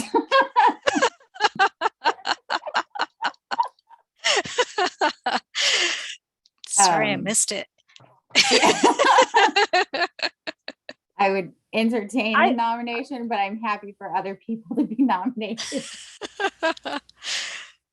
I second that nomination. Oh, uh-oh. It's looking bad for you, Jody. Oh, man. Jody, you can just tell everybody what to do and sit back and enjoy. Man, but then I don't get to talk as much with my opinions. Didn't you hear how much I like to share my opinions? Whew. Are there any other nominations for Jody? I mean, any other nominations for chair? There might be other nominations for Jody, actually, but any other? And you can actually self-nominate, by the way, if you would like to be chair. Anyone else interested in the chair position?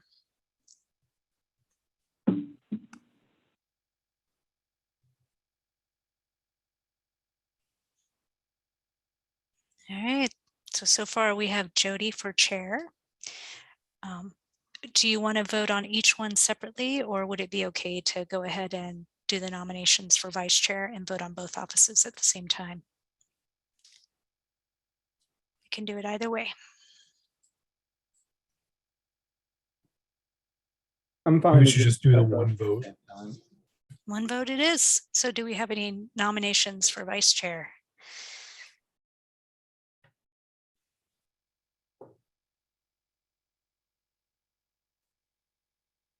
Come on, someone can volunteer. You can do it.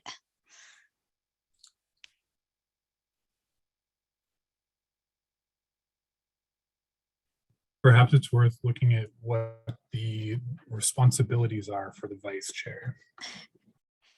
That's a good point, Sean. I mean, I think the key responsibility of the vice chair is to run the meeting if the chair is unavailable. And you would be stepping up into the position if the chair for any reason could no longer serve as chair. And performs other such duties. So, you know, that could get exciting. Ooh, the tricky one, other duties as assigned. Yeah, such Mhm. other duties as assigned. Yeah. I can do it if you want me to, but you should probably ask me next week. Oh no, Lori, we should do it while you're recovering. Lori is willing to nominate herself. Thank you, Lori, for doing that. Any other nominations for vice chair and or a second for Lori?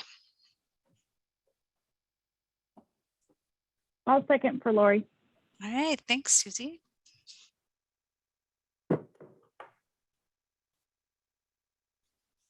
Any other nominations?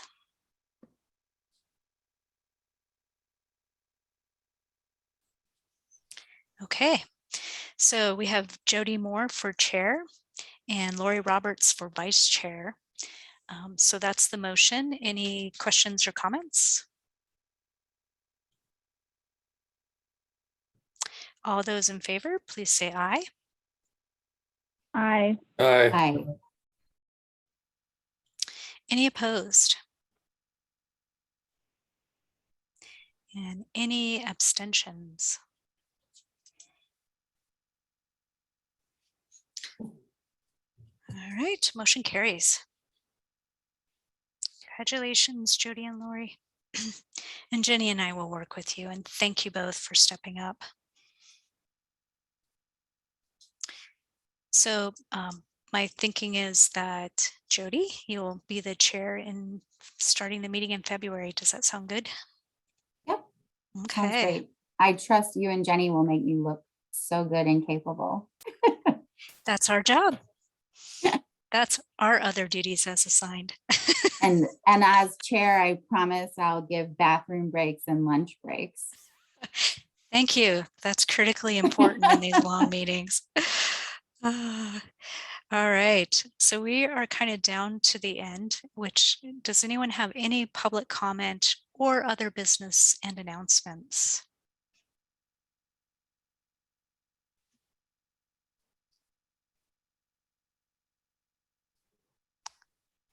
What,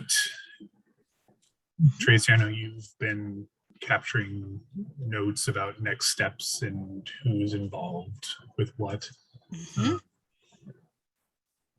Will you share those with us relatively soon, I suppose? Because I think I'm worried about maintaining our energy after this. I think we're all pretty motivated to get going, but next week might be a different story. So if you're the one willing to cattle prod us along to get started. Yeah, you bet. Just to summarize, the next steps will be for us to seat those core services committees, give them those frameworks that you said, try these and have them work through it. And by us, I mean state library staff. And then I will be reaching out, especially to those of you who already serve on existing committees. And I think the primary task of that subcommittee of the NAC is to decide exactly what to do about existing committees and how the NAC, the core services committees, and those existing committees are going to work together going forward.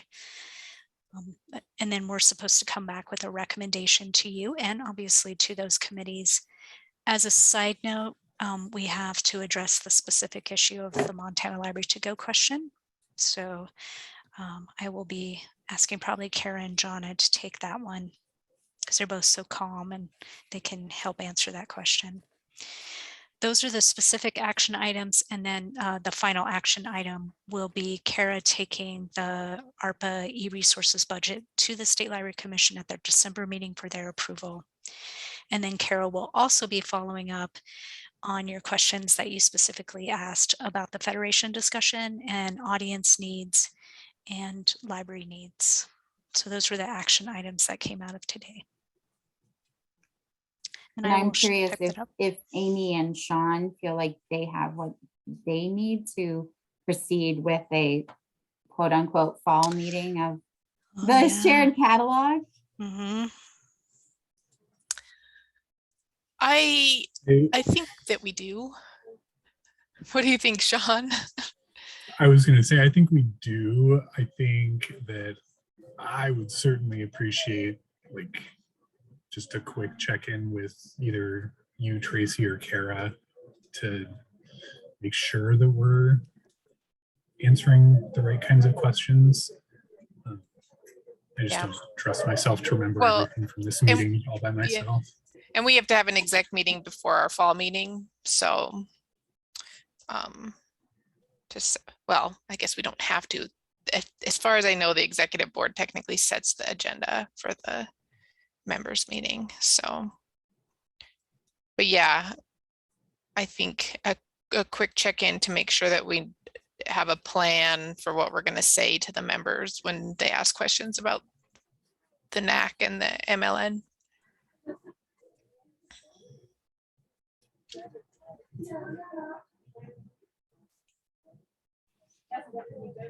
So I guess in terms of next steps, you can capture that. I'll follow up with Amy and whoever else at the state library to make sure that we have a game plan. All right, that sounds good. Is Jen still on? Jennifer Burnell, do you need anything for your Big Sky committee and that group? No, the Big Sky Committee is really paid members of the DPLA hub. So I don't feel like we can really change who's on that. Okay. But I will need a Cultural Resources Committee. And when Kara put out a request for different committee members, only one person expressed interest in that committee. So if you know anybody who would be a good fit for the Cultural Resources Committee, I'd encourage you to let me know or send me names or encourage somebody else to get in touch with me if they're interested. Jennifer, could you clarify the parameters for that? Should that be library staff? Should it be, I don't know, are there any requirements to serve on that committee? Or are there any skill sets that would really benefit the committee? Great question, Jody. And to be honest, since we've never had this committee, I'm not really sure. But I do think that an interest in cultural heritage items and cultural preservation is helpful. So I think a lot of communities that is volunteers, and I don't know how that crosses over, if it should be more library staff focused than volunteer focused. I think there's also an opportunity for me to pull in some museum and archive staff. The one person who was interested was Laura Tretta from the Historical Society. She runs the research library. So of course that makes sense. But sometimes there's a real interest in library staff for that kind of work. So I don't know. That's my best answer.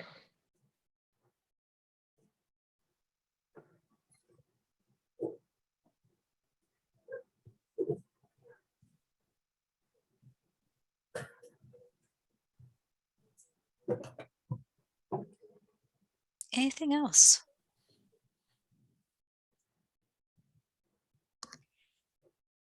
So I'm going to have to find out exactly how Hoffman York is going to join us, and I will do that. So you'll get a break here. Those of you who have to leave, I completely understand. If you can stay, as a reminder, Hoffman York is the firm that is working on the rebranding for the Montana State Library, and they just want to ask you some questions. So I just need to check on that. If there are no other public comments, what we'll do is we'll adjourn the NAC meeting, which, by the way, I went and looked at my Robert Rules cheat sheet, and you are supposed to vote on adjournment motions. Learn something new. So with that, would anyone like to make a motion to formally adjourn the NAC meeting? I so move. Thank you, Susie. Do I have a second? I'll I second. will second. Okay. All those in favor, please say aye. Aye. Aye. Aye. Any opposed or any abstentions? All right, motion carries. So for those of you who can stay around, how about you take a 15-minute break? Because this has been a pretty grueling meeting. Thank you so much for all your work today. It was very helpful. I feel like we're getting closer to clarity. I will go find out if Hoffman York can join us right now. And then I'll be back on at, let's see, it's 3:23, so at 3:38. So if you'll come back, oh no, I said 15 minutes, didn't I? Can you tell I'm getting tired? So that would be what would that be? 3:38. So if you want to come back at 3:38, hopefully Hoffman York will be here to join us. Thanks, everyone.